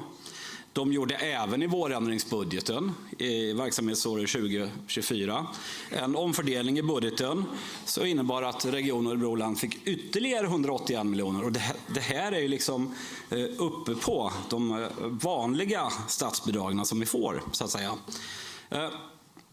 Och sen skriver det också att fullmäktige ökade anslaget i hälso- och sjukvården med 753 miljoner och 126 miljoner till kollektivtrafiken i 2024 års budget. Ja, det gjorde ni, absolut. Men vad ingår då i det, exempelvis? Det ingår ju, ni höjde skatten, 570 miljoner. Vi har statsbidrag, vi har uppräkning. Ni gör ju på ett annat lunda sätt än ni gjort det historiskt. Ni höjer ju upp, lön- och prisjusteringarna lägger ju ni i era budgetförslag som satsningar. Så att det blir jättefina siffror när man går in och tittar i era budgetdokument. Men för mig och för oss som lever i en lite annan värld så har vi ju de pengarna att fördela om vi åker på löneökningar, prisökningar, så att vi ska kunna finansiera våra verksamheter, så att säga. Om vi tittar på om det skulle vara så motiverat att skatten är så hög, så går det i polemik direkt med Sverigedemokraterna. Ni är dåliga, ni har inte gjort någonting. Men så tittar vi lite grann på vad vi gör i våra budgetförslag. Då kan jag gärna kika på dem för verksamhetsåren 2025-2026, i och med att det var det som interpellationen handlar om. Så har faktiskt vi budgeterat mer än vad ni gjorde i Socialdemokraterna. Och för verksamhetsåret 2025 och 2026 så har vi inför 2026 dessutom klarat av att sänka skatten. Vi har amorterat av ordentligt på lånen och vi har dessutom i princip samma resultat som er. Och detta trots att vi har sänkt skatten. Och vi har fullt ut finansierat både förlossningen i Karlskoga och akutkirurgin vid Lindesbergs lasarett. Vi har även finansierat för att tillgängliggöra mer platser inom barn- och ungdomspsykiatrin. Och som lök på laxen så har vi även satsat och finansierat och fullt ut kunna återställa i princip all kollektivtrafik som ni har lagt ner på landsbygden. Tack. Tack för det. Och en liten allmän reflektion att livet skulle bli väldigt mycket lättare för presidiet om talarna inte uttrycker ni utan berättar om att man anklagar Jenny Sten och Socialdemokraterna. Det blir mycket lättare för oss att hantera replikinstrumentet. Ja, och det blir också mycket lättare för åhörarna att förstå vad ni är i all välmening. Men Jenny har begärt replik. Varsågod. Tack så mycket. Jag tolkade du som att det var mig du åsyftade. Och Patrik är ju ganska så duktig på ekonomi och jag tror att det är bra att vi också i den här församlingen bekräftar att väldigt mycket av de här pengarna som regeringen har stoppat in och som vi har stoppat in, det har gått till att hantera kostnadsökningar. Det är inte så att det är 500 miljoner i nya pengar, utan det handlar ju om att allt har blivit dyrare. Kollektivtrafiken har blivit dyrare Och hälso- och sjukvården har blivit dyrare, så att det är ju inte så att vi har fått 500 miljoner och göra mer verksamhet för, utan det har ju egentligen handlat om att vi ska täcka ökade kostnader. Och det är ju precis på samma sätt som regeringen också gör. En del av de satsningarna som man gör, de handlar om att man då säger att man ger mer pengar än förra året, men det innebär ju också att eftersom allt har blivit dyrare så är det ju i praktiken inte mer pengar. Och som sagt, jag önskar att det skulle vara annorlunda när det var vi som styrde, men jag tänker att det ser ganska så lika ut oavsett regering, att man försöker och trixa lite med siffror för att få det att se så mycket bättre ut. Tack för det. Och på det inlägget, eller den repliken, har Patrik Nyström begärt genmäle. Varsågod. Ja, det är rörigt det här med regeringar, och framförallt om man inte sitter i rätt regering i valår. Det är ganska enkelt att rikta kritiken mot dem då. Men det är fullt förståeligt, så har det alltid varit, så kommer det alltid fortsätta vara. Men är det ekonomiskt försvarbart att underfinansiera exempelvis kollektivtrafik eller vad det än må vara? Tittar man på överskotten så beror de mycket riktigt på att ni har höjt skatten för att återställa underskotten från tidigare år. Jag kan köpa det tänket, men det finns ändå pengar kvar, och räknar man och kanske inte väljer att återställa underskotten på väldigt kort tid, på de 3 åren som faktiskt kommunallagen medger att man ska göra. Vi har ju fått en dispens. Man kan dra ut på tiden och få lite mera verkstad för pengarna inom exempelvis sjukvården, som har varit underfinansierad med över 1,5 miljard de senaste 2 åren. Och det utrymmet finns faktiskt för i år. Tack. Tack för det. Och då har ordet begärts av Wilhelm Sundman, Liberalerna. Varsågod. Tack ordförande och åhörare, ledamöter och ni andra där borta då. Ja, det kom här lite förslag om att vi på här inte har gjort så mycket, men det har vi ju. Vi har ju lagt egna budgetar, och du säger att de ser snarlika ut och liknande, eller att hälso- och sjukvårdsnämnden inte ska ha ansvar för det. Men vi har ju faktiskt lagt förslag.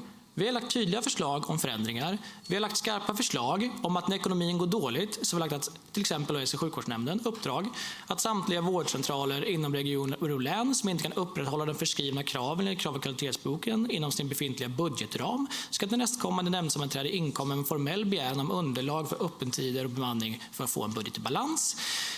Och ett annat uppdrag då att hälso- och sjukvårdsnämnden tydliggör för hälso- och sjukvårdsförvaltningen att all verksamhetsplanering måste baseras på de ekonomiska förutsättningar som fastställs av regionfullmäktige och som fördelas av hälso- och sjukvårdsnämnden. Ofinansierade beslut får ej förekomma. Det säger ni nej till. Också där att hälso- och sjukvårdsförvaltningen får i uppdrag att genomföra en kartläggning av de administrativa arbetsmomenten som distriktsläkare i regioner och Örebro län utför och identifiera vilka dessa moment som upplevs särskilt belastande. Det är ju för att sänka kostnaden i hälso- och sjukvårdsförvaltningen såklart, för vi kanske har onödiga moment som kostar väldigt mycket arbetstid i onödan, och att man ska följa upp de resultaten. Vi har också yrkat på andra siffror när det gäller kostnader för avgifter i vården. Vi vill bland annat att receptförskrivningen ska vara kostnadsfritt, men vi vill att det ska vara en stark ökning på avgiften som kommer om man inte gör sina planerade besök i vården, och det ska vara högre straffavgift bara helt enkelt. Så absolut har vi gjort en hel del förslag här, och så att vi inte har kommit med någonting, det är lite magstarkt ändå. Men jag ska ändå komplettera det som Patrik var inne på, 1,5 miljard. Ja, precis. Och som jag sa tidigare vid årsredovisningen, så på en 15-årsperiod så är det faktiskt 5 miljarder underskott i hälso- och sjukvårdsnämnden ackumulerat. Och vi har försökt få er att lyssna, men allting avslås och ingenting kommer. Förutom små kanske uppmuntringar att men kan förvaltningen snälla inte de kan försöka hålla ekonomin den här gången då. Vi uppmanar förvaltningen att hålla ekonomin. Ja, absolut, det hoppas jag att de har som grunduppdrag faktiskt. Det har de som grunduppdrag om man ska vara ärlig. Men ni säger nej till alla konkreta förslag som vi faktiskt har lagt om att förändra avgifter, om att se till vad som kostar pengar, vilka arbetsmoment vi kan spara ner på och liknande.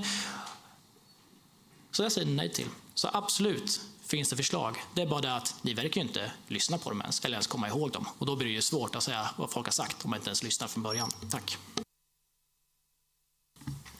Tack för det. Då är talarlistan blank. Är även den här interpellationsdebatten avslutad? Svaret är ja.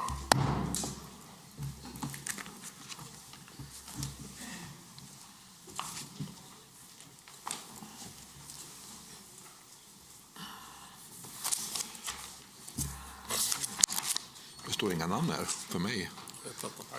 Ja? Okej. Nästa ärende. Valberedningen föreslår fullmäktige att besluta om val enligt följande. Det finns på era handlingar. Kan vi som tidigare klubba det i en klump? Ja.